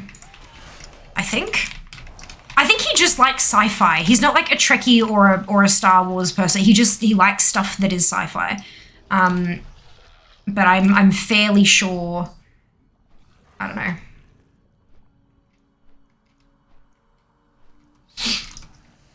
I'd have to ask. The other thing I could do is not get anything and then get them to pick something from the store and buy it while we're there. See if I should borrow the headset for this evening. You should. Do you want it? Come get it. But also, welcome on in, Panda. Sorry, I totally missed that it was your first time chatting. Welcome in. I hope you're having a fantastic day. Fuck, I'm so sorry. Next time we catch up, we'll be back next year. Freaking hope totally going to organize a session at zero latency with you. I mean, yeah. Also, are you paying? No, I'm kidding. Maybe by next year I'll be big enough that we can negotiate like an exchange session for posts. So the cable is here. Don't let the cable drag. Because you'll need this. Thank you. It's long. It is unplugged because I had to for the camera. Of course. Grab it by the front, not by the sides. And Okay. then maybe also just kind of, because there's dust on the side. Oh yeah. And the, oh yeah. And majiggers. The hand majiggers, yeah. You good? Okay, bye. Don't smack me together so much. Uncomfortable. It's like a lot of tech, alright? Expensive. And stream it? No, I don't think his PC would be capable of rendering and streaming. I mean, maybe, but... Play Resident Evil in VR? No. You also don't need to tag me, because every time anyone says my name, it gets highlighted anyway. Maybe Scariest upcoming game in VR is likely Among Us VR. Yeah! Not wrong. Oh, Lord. Is that actually happening? I have seen people talking about it. I don't know if that's true, but I've seen mention of it around the place. Spent $250 US on a used sim racing rig. Had to spend $250 US on a used PS4 and 30 for Gran Turismo, one of the best investments I've made. Yeah, I have exercised more in the last week. Like I've had it for about a week, and I've exercised more in the last week than I have in like the prior 2 or 3 months. And it doesn't even feel like a workout. It's just so much fun, and it's all been Beat Saber. I do have a demo for Dance Central downloaded because I had Dance Central back on freaking like Xbox 360 way back in the day, and I really enjoyed that. So I downloaded a demo to see what it's like. I also saw Job Simulator because I have played Job Simulator before, and I enjoyed it. And there were a lot of posts on Reddit that were talking about how you don't really need to buy it on Steam, like on a PC, because Job Simulator is such a like a lo-fi kind of game that it works quite well just in the headset naturally. And I think that'd be kind of cute for Mum to play, especially if I can, because I can cast it on at least my phone, so that we can see what she can see, kind of thing. And I think that's kind of like family friendly, and you know the older generation will probably have a bit of fun with it as well, and not exactly a massive workout. Working on it, just not sure of the progress. Hell, even just Google Earth VR is cool. Thanks, you're very welcome, Panda. Hey, Jazz, it'd actually be terrifying. I'm in. Actually, just checked beta signups for Among Us VR. Came out yesterday in case you like heart attacks. Good Lord. There's no guild command, Woski. As I said, we don't have a guild. It's a community. There's a bit of a difference. But if you check the welcome channel in Discord, it has instructions on how to join. I'm proud of me too. It doesn't feel like workout. No, until you do Work It. There's a custom map for Britney Spears' Work It, and it's literally like so much of this, like and really quickly as well.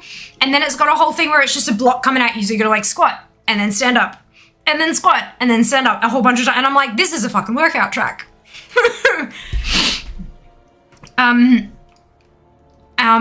There are a couple of other ones that were really like, ooh, Todrick Hall, Queen, fire. Like, I usually, like, Todrick himself, question mark, but his music they're all bangers. They're all absolute bangers. And when I saw that, I was like, oh yes, let's try this.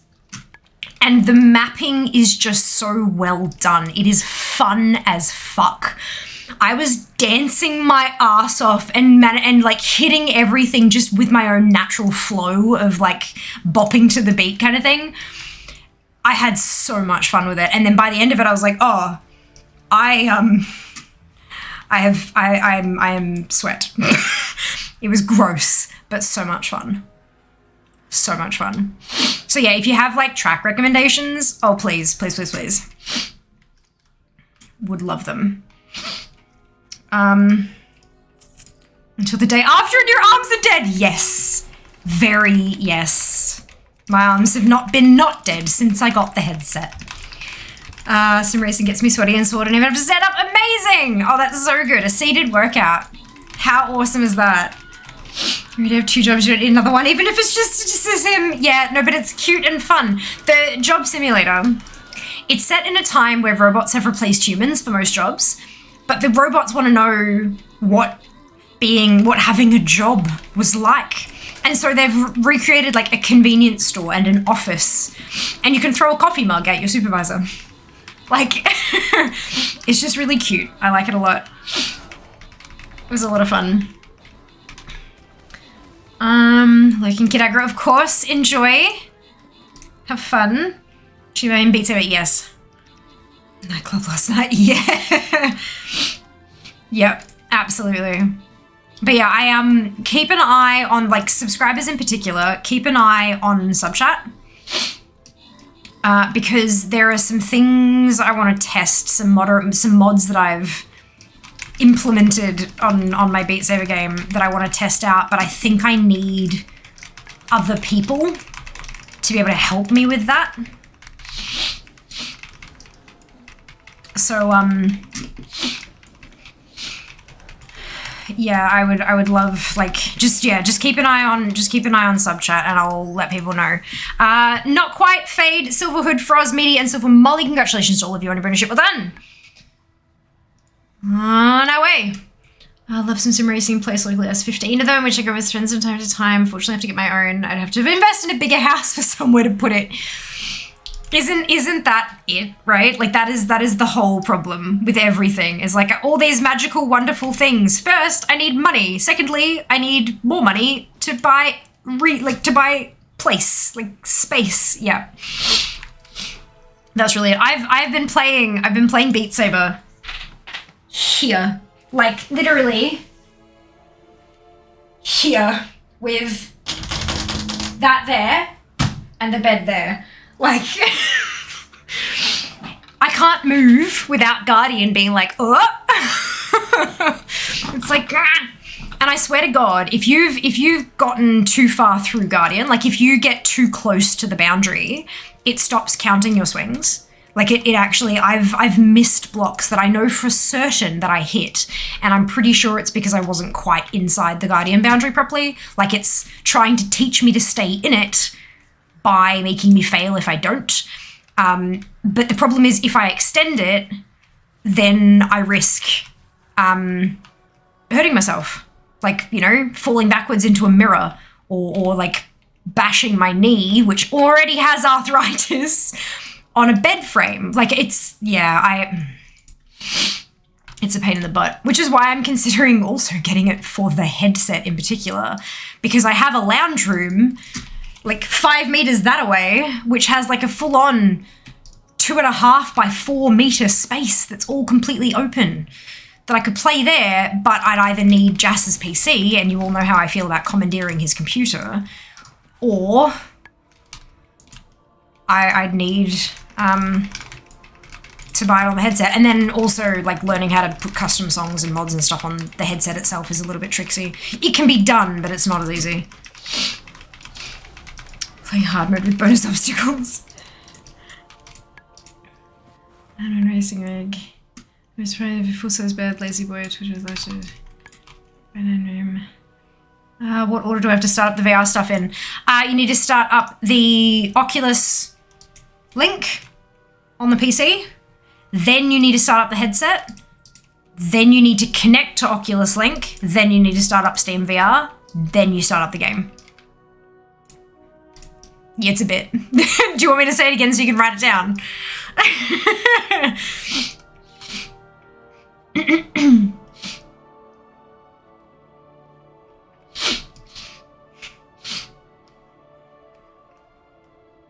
I mean, of course, the other option is that I get another PC. And then I can move this one closer to out there so I can use the... Or I can get like a 20-meter cable to put it, to run it like all the way out there. But I feel like that would be very expensive. That might have been 10 by 9. It was a tiny room. Never had to vacuum. There was never any floor space. It's the best reason to fill it with stuff, right? Best reason.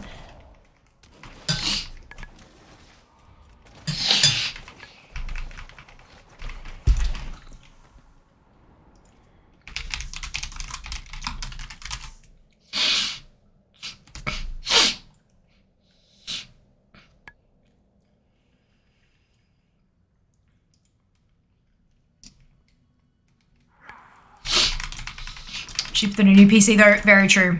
Very true. So their standard one is 5 meters. And it's USB-C to USB-C, but I think the thing is that it's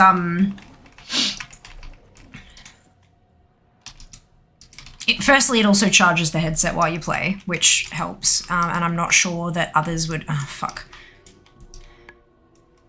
For you, I offer only the fight. Is it fiber, or is it...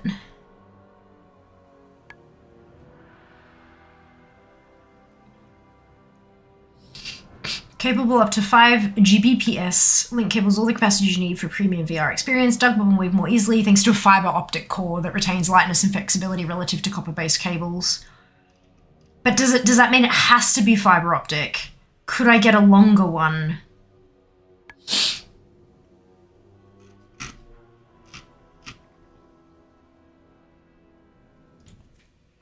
Quest to link cable 20M. It thought I said 20mm. Ha ha ha, no.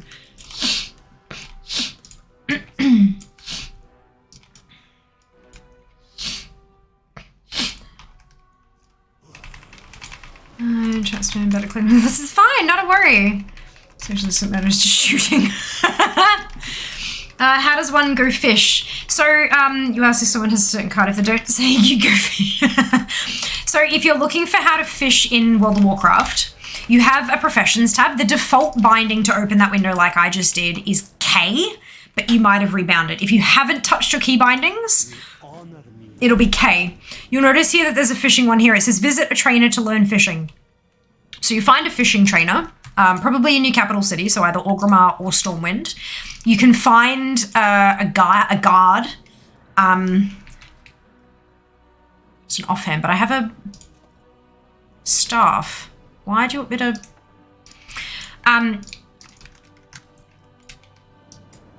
so you can find a guard, an Orgrimmar guard or a Stormwind guard. You could talk to them and say professions and then say fishing, and they can put a little flag on your mini-map, on your map, where to go to find them. And you talk to them and you learn fishing. That'll give you an action button. And when you stand in front of water, you press the action button and it'll go. And then a timer will start ticking down. At some point during that timer, you will hear a splash and you'll see the bobber kind of go zounk. When it does that, you click it and you get loot. And then you do it again. And that's fishing. Ah, you're so welcome. Not a worry at all. I hope you enjoy it. I love fishing. It's so chill and wonderful and lovely. It's one of my favorite things to do in the game.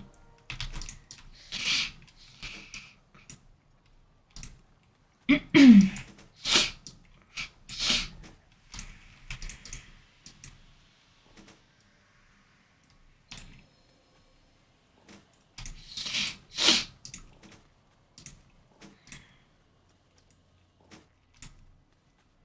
a fish! Yes! Well done. Did you get an achievement for it? Simply for me, gotta go. Not a worry, Brightside. Rest well. We'll see you next time. I'm glad you enjoyed yourself. Need to fish more for mounts. I have like no fishing mounts. Yori, what? Why? What? Why do you do this to yourself? You absolutely should go fish for some mounts. All goods and services.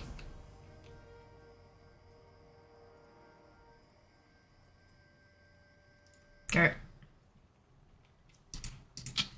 So I finished my Draxus. Yeah, do the pond nettle. I dare you.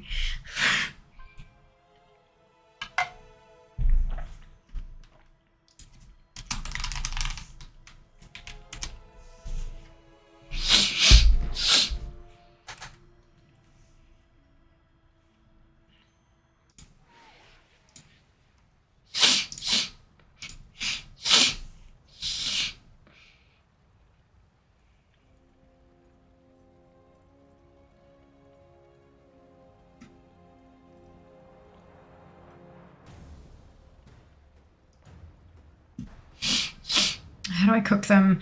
That is a different one. See the top one here that says cooking? You need to visit a trainer to learn cooking.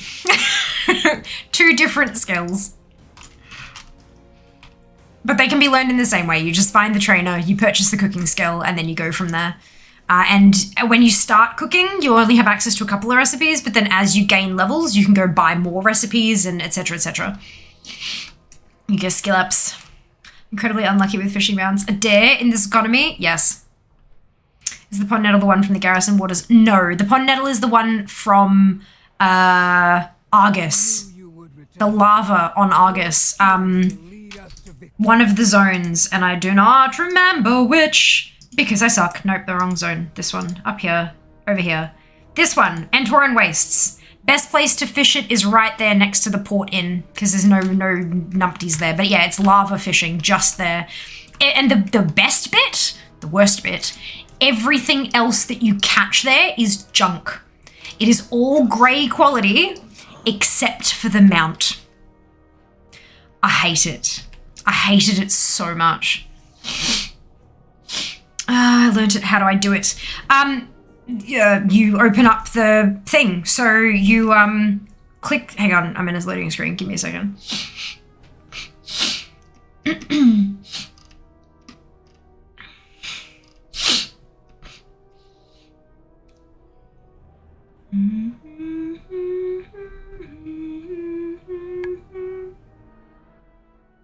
Cool. So, no, wrong button. When you have cooking here, see how I've got like a button for an inscription, a button for tailoring? When you've got cooking, you have a button for cooking. If you click that, it'll give you a list of the recipes you know how to cook. It will also have a button next to it to create a fire. So you can click that and it'll create a cooking fire in front of you. And then you can open up your recipe list, pick what you want to cook, and then cook it. You do have to have the reagents for it, of course. And what you've fished up may not necessarily be able to be cooked. Some fish are just eaten as is. Other ones are cooked and then eaten. So yes, it's all, often you'll find, like you'll see here how it says shrouded cloth, gathered from killing creatures, can be bought and sold in the auction house, and then it says crafting reagent. Fish that say crafting reagent usually can be cooked with.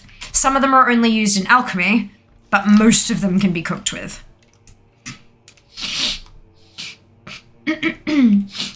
Can you still change realms on WoW? Yes, but it is a server transfer thing that you have to pay for.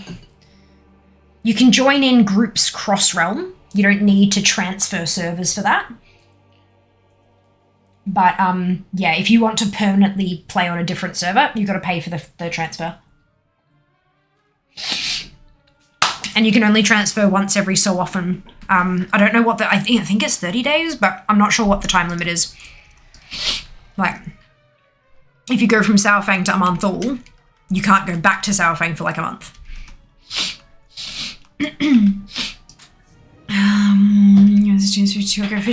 Yes! Hello, Fenris! It is going well, at least for me. I'm not going to speak for everybody else, of course. How are you today? Hope you're doing well.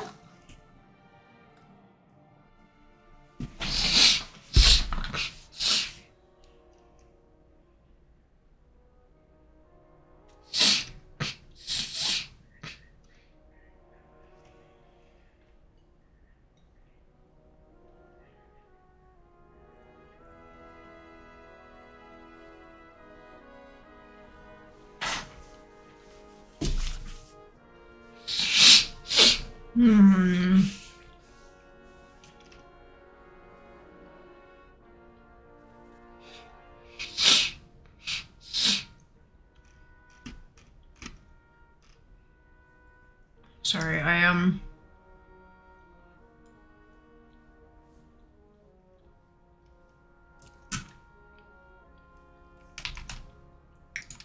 found the thing that I might be looking for. All right.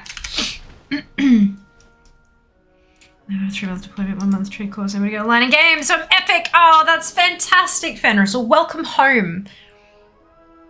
I am beyond flattered that after all that time, you've decided to come back and say hello to us. That's beautiful.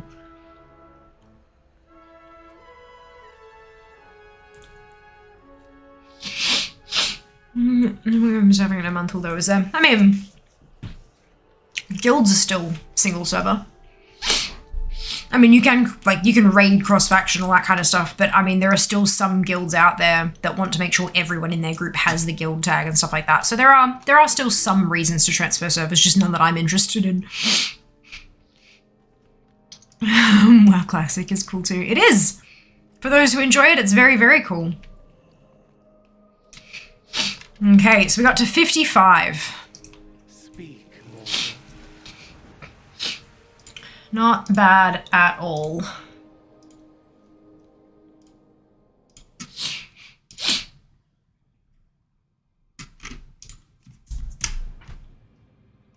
Also across servers if they're connected ones. You're right. Sapphire and Alanthal aren't connected.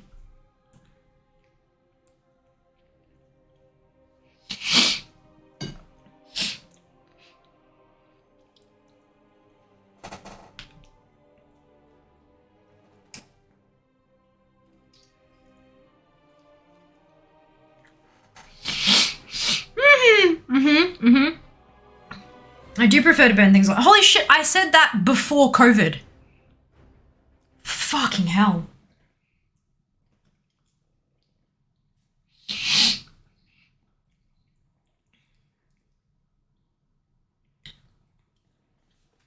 We were all more innocent then.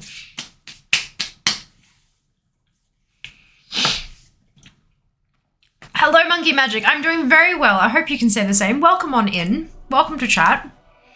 I'm connect to 7 mix up then. That's right. There's there are like 3 big oceanic ones. There's like Frostmourne, Amanthal, Nagrand, blah blah blah blah. I think Nagrand is a— Anything ancient to trade needs to be at least 2 centuries old. Khaz'goroth, Dathramar. I think Nagrand's on this chunk, but I'm now doubting myself.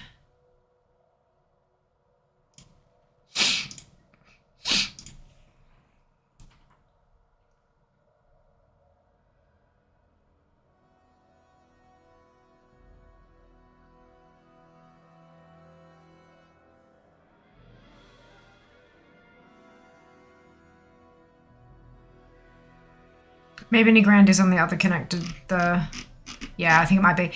Yeah, so there's like, they go Khaz'goroth, Dathramar, all that.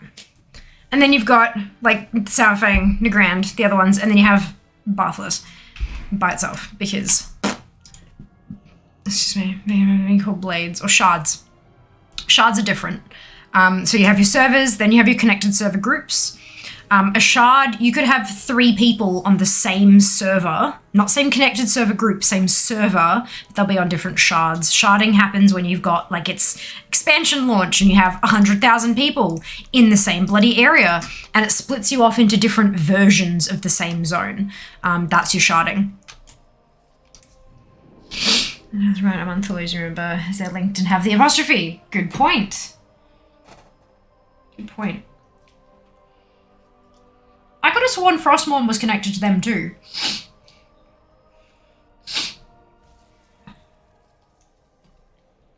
Because that was like the Alliance group. And Southfang the Grand and all that was all the ones that were more strongly Horde. And then Bathless didn't do anything. Bathless just sat there. Frostmourne, yep, good. Perfect. Forever longer shall be known as. Amazing.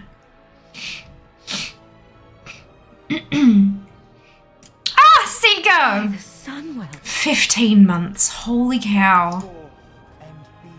Oh my goodness. What might your purpose be?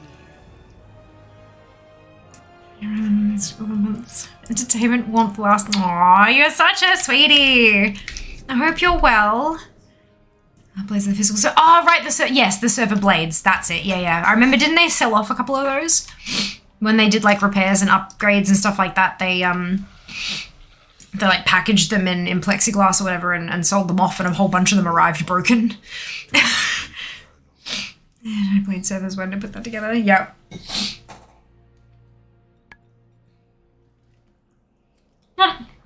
Dupe, you had all the words right. They were just in slightly mixed up orders, that's all.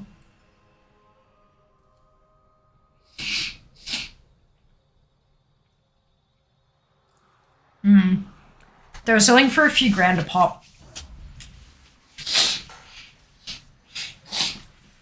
And yeah, some of them arrived very much broken. And that's not like the kind of thing where, oh, your statue was broken, we'll just make another one and send it out. It's a fucking server blade. Like, you can't just do that. First day changed teams, got in 7 out at 5:30, had no time for a break. Holy shit. Oh my god. Well, I hope you get times for breaks later. Because you need them. Take care of yourself. You best have at least eaten, or I'll be very angry.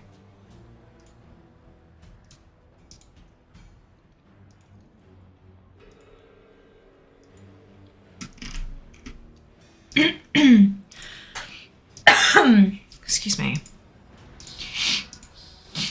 Ugh. Why?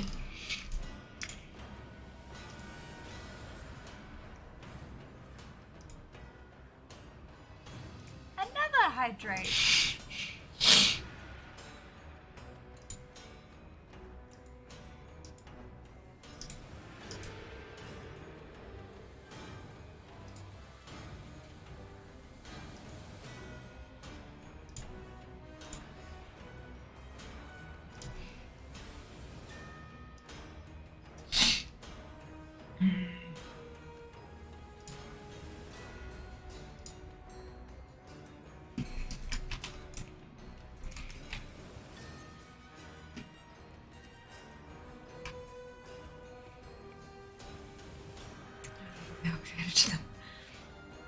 Those days suck. Yes, Mum, I did make sure I actually get out for walks next week. Good. I'm glad to hear it. But it's much more productive when they get away from the desk. Agreed. Agreed. Wholeheartedly. I knew you would return. Oh, excuse me. Your skills will lead us to victory.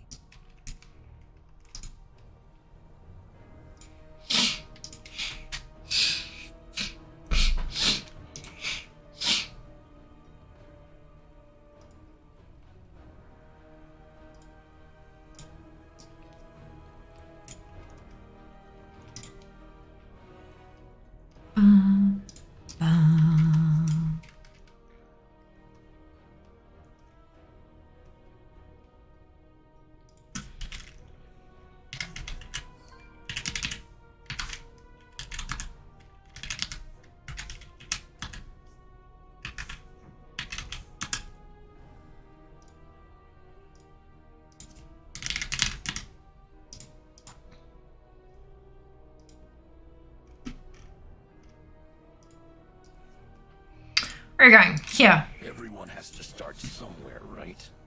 Alliance. Yes, this is a human. You are correct. I've got 30 Horde and 20 ally tunes. I know, monk named Monkey Magic. There you go. Legally obligated, not always equal practical. Yeah. Yup.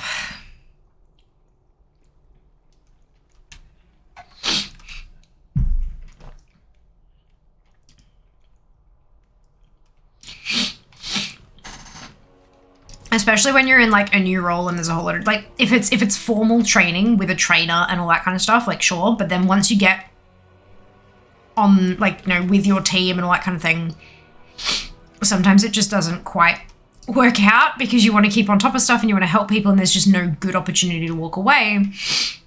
That is the place that's the point there where you can tell whether or not you have a good employer, because a good employer will be like, look, we know that you've worked a whole ton of overtime and you've worked through your breaks and all that, and you've been eating at your desk because of what's been going on. For the Margaret. We want you to take off an hour early each day this week, make up for that, blah, blah, or however, you know what I mean? That's kind of, or when you go to ask to do that, they recognize it and go, yeah, okay, fair. Sometimes that can't happen in the first week or 2 weeks or 3 weeks, but as long as people are keeping track of like, it's time off in lieu, toil. I hate that that's the acronym, but yeah, time off in lieu. And a good employer will recognize your hard work and recognize that being able to get that time back somehow will be of benefit to their team and to their company.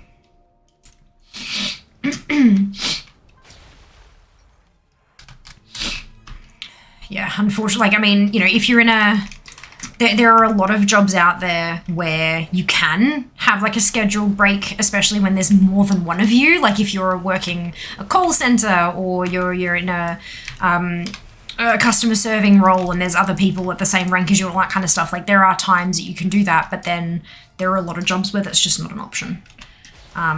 Or your break is like when you manage to take it kind of thing because of like the requirement. Like for me, for example, I take lunch on Tuesdays when payroll's done. Sometimes it's at 12:30. Sometimes it's at 2 o'clock. Sometimes it's at 3:30. I don't like those days, but sometimes it's just what's needed to make sure people get paid on time. But I know if I get right through the day and I just managed to get payroll done and I haven't had a break that day because of how much of a complete fuck around payroll was for whatever reason, I will let go an hour early. Like I'll go home an hour early because I didn't get a break. Or I'll have some toil that I can take at another time. And, you know, it's like, you know, oh, you didn't get a break today. Do you want to leave early? Well, actually, no, but I do have this thing I want to go to next week. So can I take off early then? Even if I end up taking my break? And they go, yeah, sure. You know, it's that flexibility. And that kind of stuff is amazing. And good Lord, it's so like... some workplaces are so supportive and wonderful. Some are not. I thought toil was just a government thing. Well, I mean, toil is definitely implemented in government jobs very, very strictly. But in other jobs like mine, we have some government funding, but we're a not-for-profit. And so, no, we know, especially the kind of work we do, there is a lot of time where our staff will get in at 9 expecting to have a normal day, and then they don't end up leaving until 10:30 at night because something happens that needs their attention and they have to deal with it, and it's not something that can just wait for tomorrow. They have to deal with it then and there, and sometimes that's the time it takes. And so we recognize that and understand that it sucks, and we make sure that they have that work-life balance that they take off at a later time.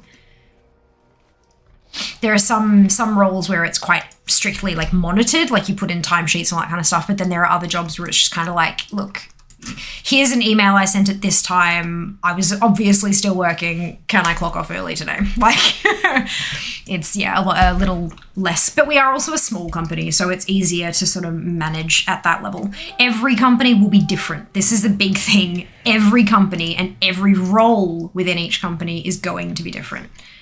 But if you feel supported in your role, it's a good sign that you're with a decent company.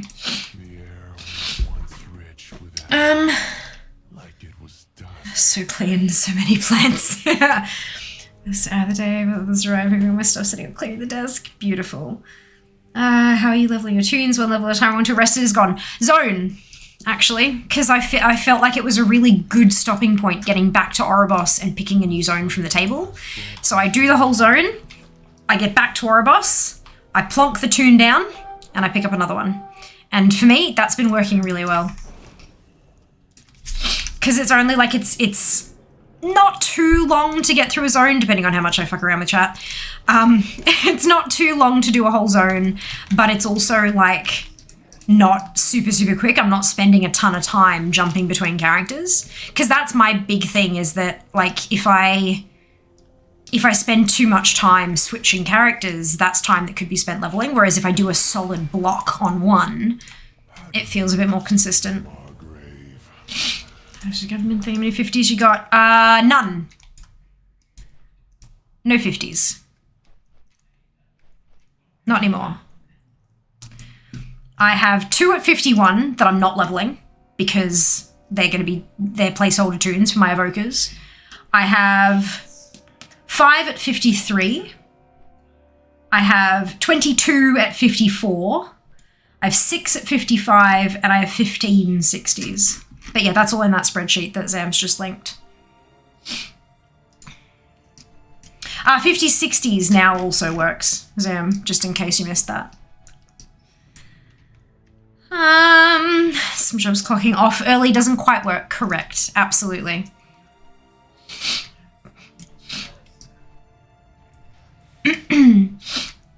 Not unless you plan it like well in advance and get like a substitute or something.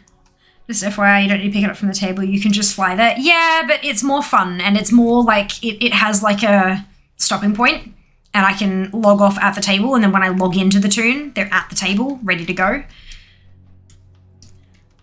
It kind of feels a bit neater to me. Ah, Lucky! Hello! Hello, hello. How is your stream? Welcome on in. I hope you're doing well. Welcome, welcome. Ahoy, Libra. Welcome on in. Hope you're doing well as well today. So I'm a little bit behind on chat, but not much. Not by much.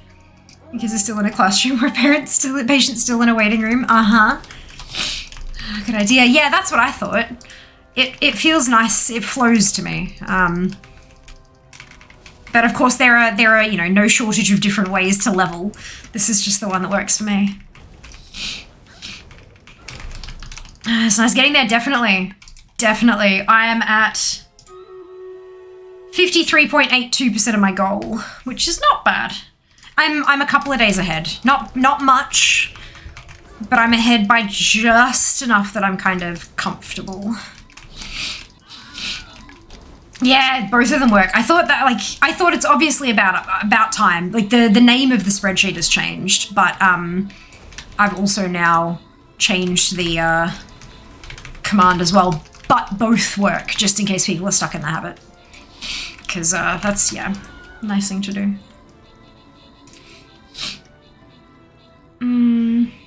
Hello, Sparrow Raid indeed! Welcome on in, Rurik and Timo and Bailey. You said for yourself, so yeah.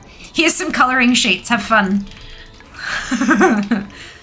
She was lovely, a bunch of lovely people in chat. She had love with somebody who's but aw, you're so welcome, Lucky. You're ridiculous. Good, I'm glad you had a good time. It's been a while since I played Shadow Priest. How awesome is their Healy spell? Don't know. Which one? I'm bad at Priest, so I've no idea. Meaty, Silverhood, Ventu, Slayin, Fade, Zam, Ali, Boy, and Mick. Congratulations to all of you on your apprenticeship. Well done! Oh, Shadowmend. Yes, Shadowmend is good. However, if you do it in combat, it does chew through the healing you just did. So be careful of that.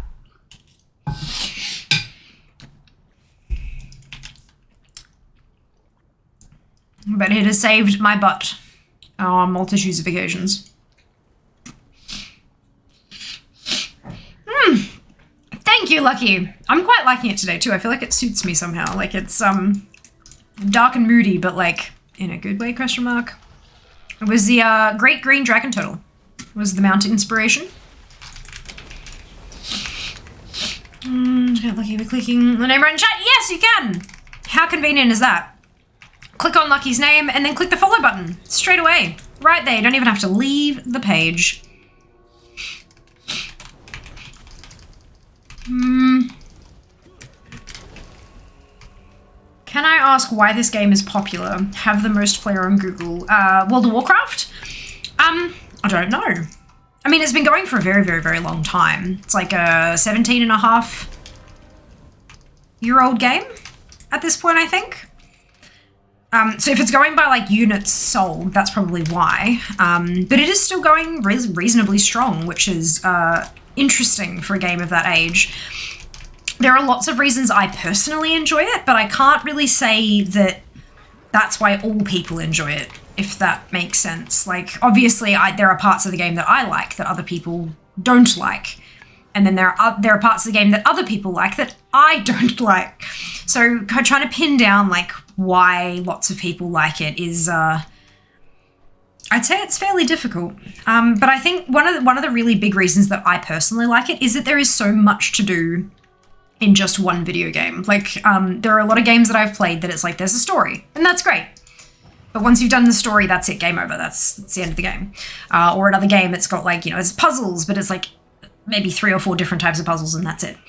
But World of Warcraft has so many different ways to play the game, like so many different ways. So it's kind of, if I get bored of, like what I'm doing now is leveling, right? So I'm taking new characters and raising their level. If I get bored of leveling, I could switch to mount farming or battle pets or toy hunting. Or I could transmog collect, or I could do raids or dungeons or PvP, lol. Or like there are just so many, go grind out some reputations, or there are so many different things you can do in the game that there's always something that I could do. Even if I got bored of 1 or 2 of the other things. Maybe, I don't know.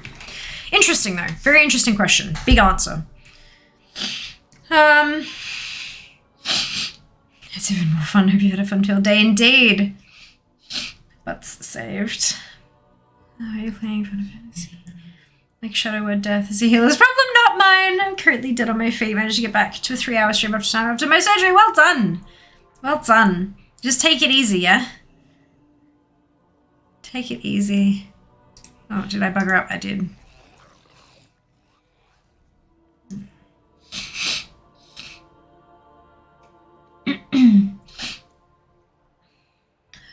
If you don't do it, you die, so chew 3 heals sometimes seems that yes, absolutely. So stuff on Final Fantasy 14, figured I should actually make progress in it at some point. Really how I play, fun to use for burst though, if you've got good healers. I have thank you stream as a blast, entirely riding that high. Wow, it ticks a lot of boxes game-wise. PvP, collecting, leveling, raiding, fishing, etc. Yeah, there's a lot of things to do. Wow, was the first casual MMORPG. We said a good start and snowballed after that, for sure. The ATT opened my eyes to just how much there is to do, and wow, I know, right? My god, I know. Or PvP, I know. Look, I got there. Trying to find a good MMO. I just researched some, asking people before I put my hours into it. Yeah, of course. Look, I think with any game, and this doesn't just go for World of Warcraft, I think this goes for genuinely any game. The only way you're going to figure out if it's the right one for you, I mean, you can research till you're blue in the face and all that kind of stuff, and sometimes it's a good idea, especially if it's an MMO, like, of a different genre. Like, if it's an MMO driving game and you hate driving games, then obviously research is going to do you good. But if you get to the point where everything you're reading is like, yeah, okay, this seems like something that I'll probably enjoy, the only way to really tell is to try it. But luckily, vast majority of these kind of games have free trials. WoW included. WoW has a free trial. You can play up to level 20 for free. And then you can subscribe for your monthly thing. And your monthly thing includes all the expansions except for Shadowlands. And then you can buy Shadowlands if you want to once you get to that point. Or by the time you get to that point, maybe Dragonflight has released. And so Shadowlands is now included in your monthly sub. And then you can buy Dragonflight instead, if you so desire.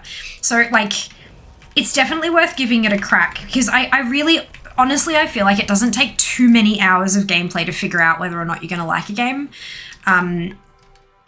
You know, there's some TV shows and stuff out there that people say, oh, you really gotta watch the whole first season to get a feel for it. It's like, bullshit, fuck off. But with a game like this, I think you only really need a couple of hours to really kind of get the feel for what you're doing. And I think a couple of hours is time well spent if you get an answer. Whether that answer is, yes, this is a good game, I like this, or if the answer is, okay, I tried that and it's not for me, I can cross that off my list. Time well spent, in my opinion. Sometimes things and stuff in life are there to teach us what we don't want. And that is okay. If you'll never sell the PvP factor, look, I will, because it's there and it exists. It's just not my favourite part of the game. What's our PvP? Yeah, look. A player dislikes another player very much. Oh, Seeker. Planning virtual parties. Oh, that sounds fun. We should do that. I think the game is so popular because there's always been so much endgame content. There has been. There really has been. And not only that, but, like, there's also all that content you can go back to do.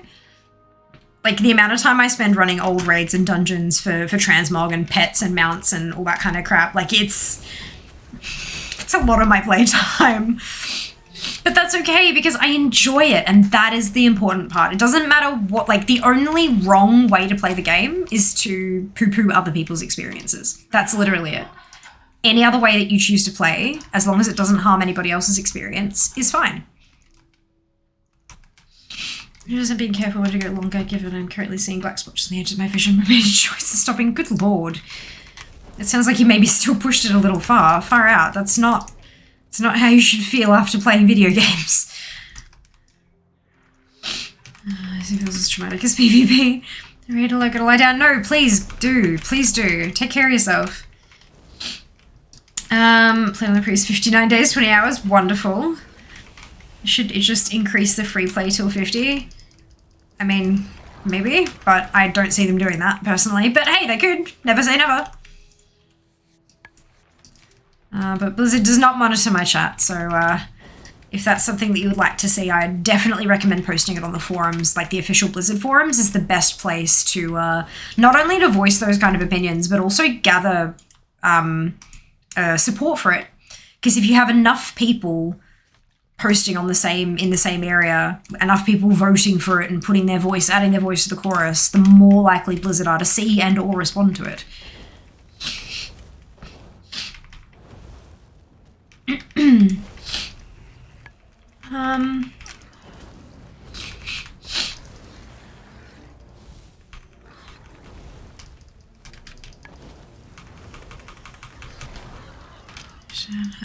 Well done, Seeker. Well done. I'm still peeved they only added Transmog and Wrath, also means all my TBC mobs I had to farm again. Yeah. Yup. It was a fair bit after that, wasn't it? Like, it wasn't until, I want to say, like, Kata or something. Well, not Transmog.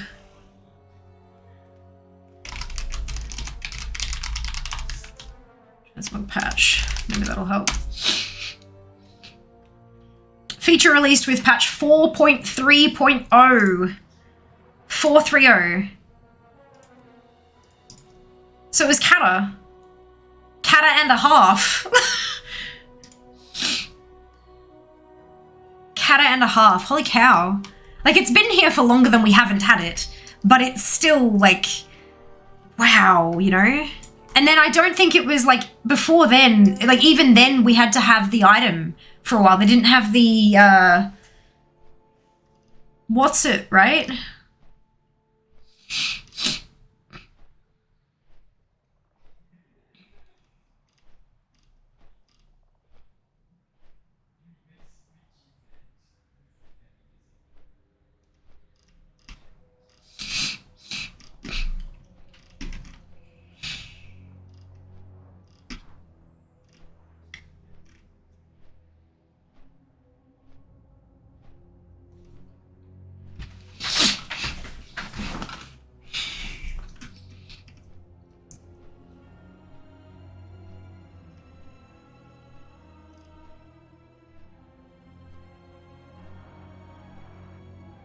I'm trying to see if there's like a log of when different changes happen, but I'm having a bit of trouble finding that.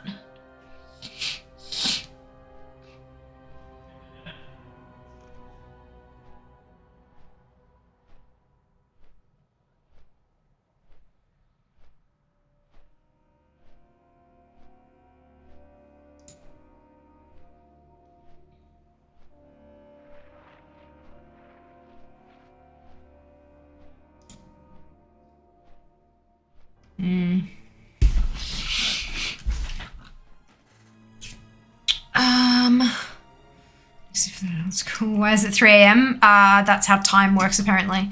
Guessing Wrath, but it was late. Could the F to sleep? Kata was Mog. Yep.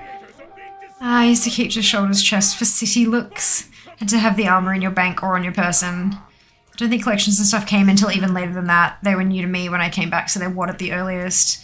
Really has made void storage pointless though. Anyone even use that thing anymore? Yeah, I do. I've got like my Legion legendaries and my artifact weapons and all that kind of stuff in void storage because it's not something I want to delete, but it's not something that I need to access regularly either, if that makes sense. So yeah, I do still use mine. I also have a few things that can't be obtained anymore, like some of the really, really, really old Brewfestines and stuff like that. Again, don't need them in my bank. It just takes up space. I don't need to access them, but I also don't want to get rid of them. Sure, it's post-Pandaria lets people still use void storage. Like me! I am one of those people. And you know, I wasn't there when I left, and it was when I came back. Reforging was Wrath. Transmog was brought in Wrath. So will be Wrath. No. Patch 4.3, Cataclysm, was when Transmog was implemented.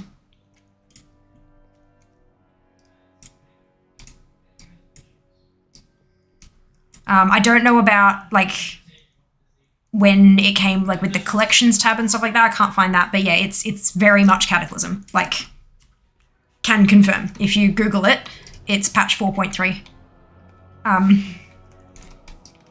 Not Mop. Kata.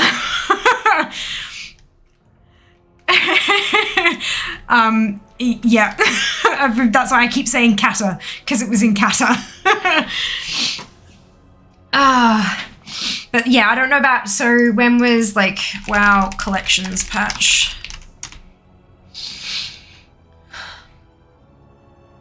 Yeah, patch 6.0 renamed, so patch 6.0.2 renamed from mounts and pets to collections, toy box added. So 4.5 with mists, collections was added. But then in patch 6.0.2, which was the very start of WOD, renamed from mounts and pets to collections, because it was just mounts and pets, had the two tabs. Then they added toys. The toy box was added at the start of WOD. Patch 6.1, we added the heirlooms tab. That was again in WOD. And then 7.0, Legion, we had the appearances tab added. She was there. I'm clearly getting confused. Look, there have been so many features. So many features.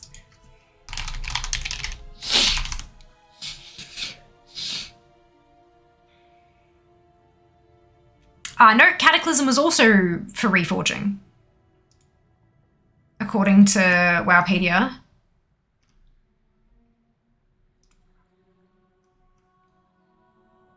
Patch 4.0.1 added. Patch 4.3, previous vendors retired, new ones added near void storage and transmogrification vendors, interface has been revamped, and then in WOD, reforging system and associated NPCs have been removed from the game. All existing items that were reforged have been returned to their original unreforged state. There you go. 15 years of make you confused. Oh, fuck yeah. Absolutely. Oh, it's gone. Absolutely. Agree wholeheartedly. It's been 17 and a half years of adding and removing and, yeah, no. I do not expect anyone to remember any of this. Good Lord, no. This is why I'm Googling it, because I don't know.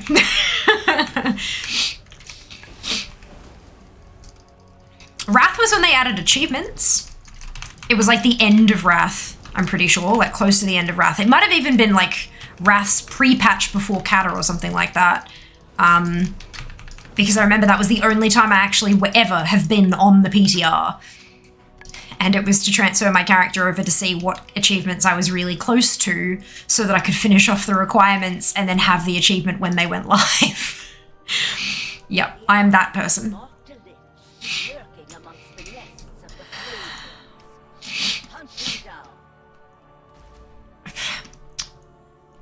Did you say toys were added when? Toy box was added in Kata. You had toys, but you had to keep them in your bags.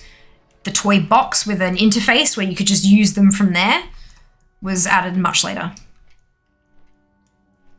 The appearance tab was added sooner. It'd be further rolling in my connections. Yes. You had toys before Kata. You did. You didn't have a toy box. I'm so curious if we get a special NPC mount in DF. Maybe Shadowlands didn't have one. It'd be interesting to see a flying vendor mount. It would, wouldn't it? It would. I'm thinking maybe not, because we get dragon riding, and that's like the big interesting thing, you know? But hey, look, we've been surprised before. We'll see how we go. Maybe at the toys tab. I did, the toy box. Mop is now the first half of WoW's life. Shush you. We've had this discussion before, Jack. You're not allowed to say that stuff. Toys were a thing they weren't buying on account. You had to have them in your bags. Yes, they added achievements in Wrath pre-patch. They did. Wrath pre-patch? No. Like in Wrath, but it was the pre-patch for Kata, I'm pretty sure. Because I'm fairly certain I logged out in Dalaran to check stuff, but now I'm confused again. Achievements, wow.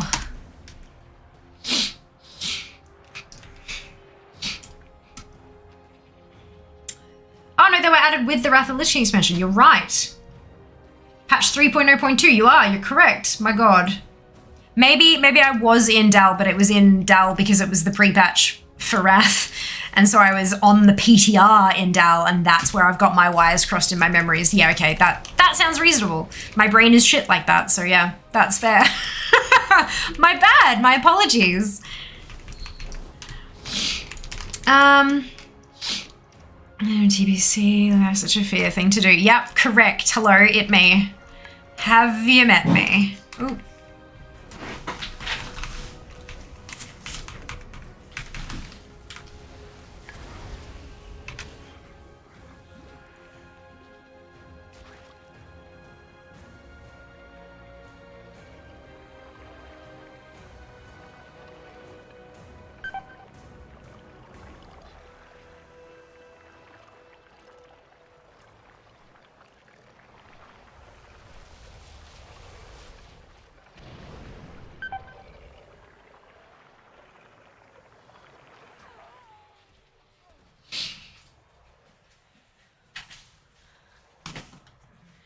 When I hear a thunk from the other room where Jasrith is playing with my several $100 VR headset, I go check. He has his mic sitting on a tripod in front of him with a bloody headset on and bashed it with his arm. I'm like, why don't you put it on the other side of your keyboard where you can't smack it? So that's where he's now moving it. Oh, God. I think I had a right to be concerned there.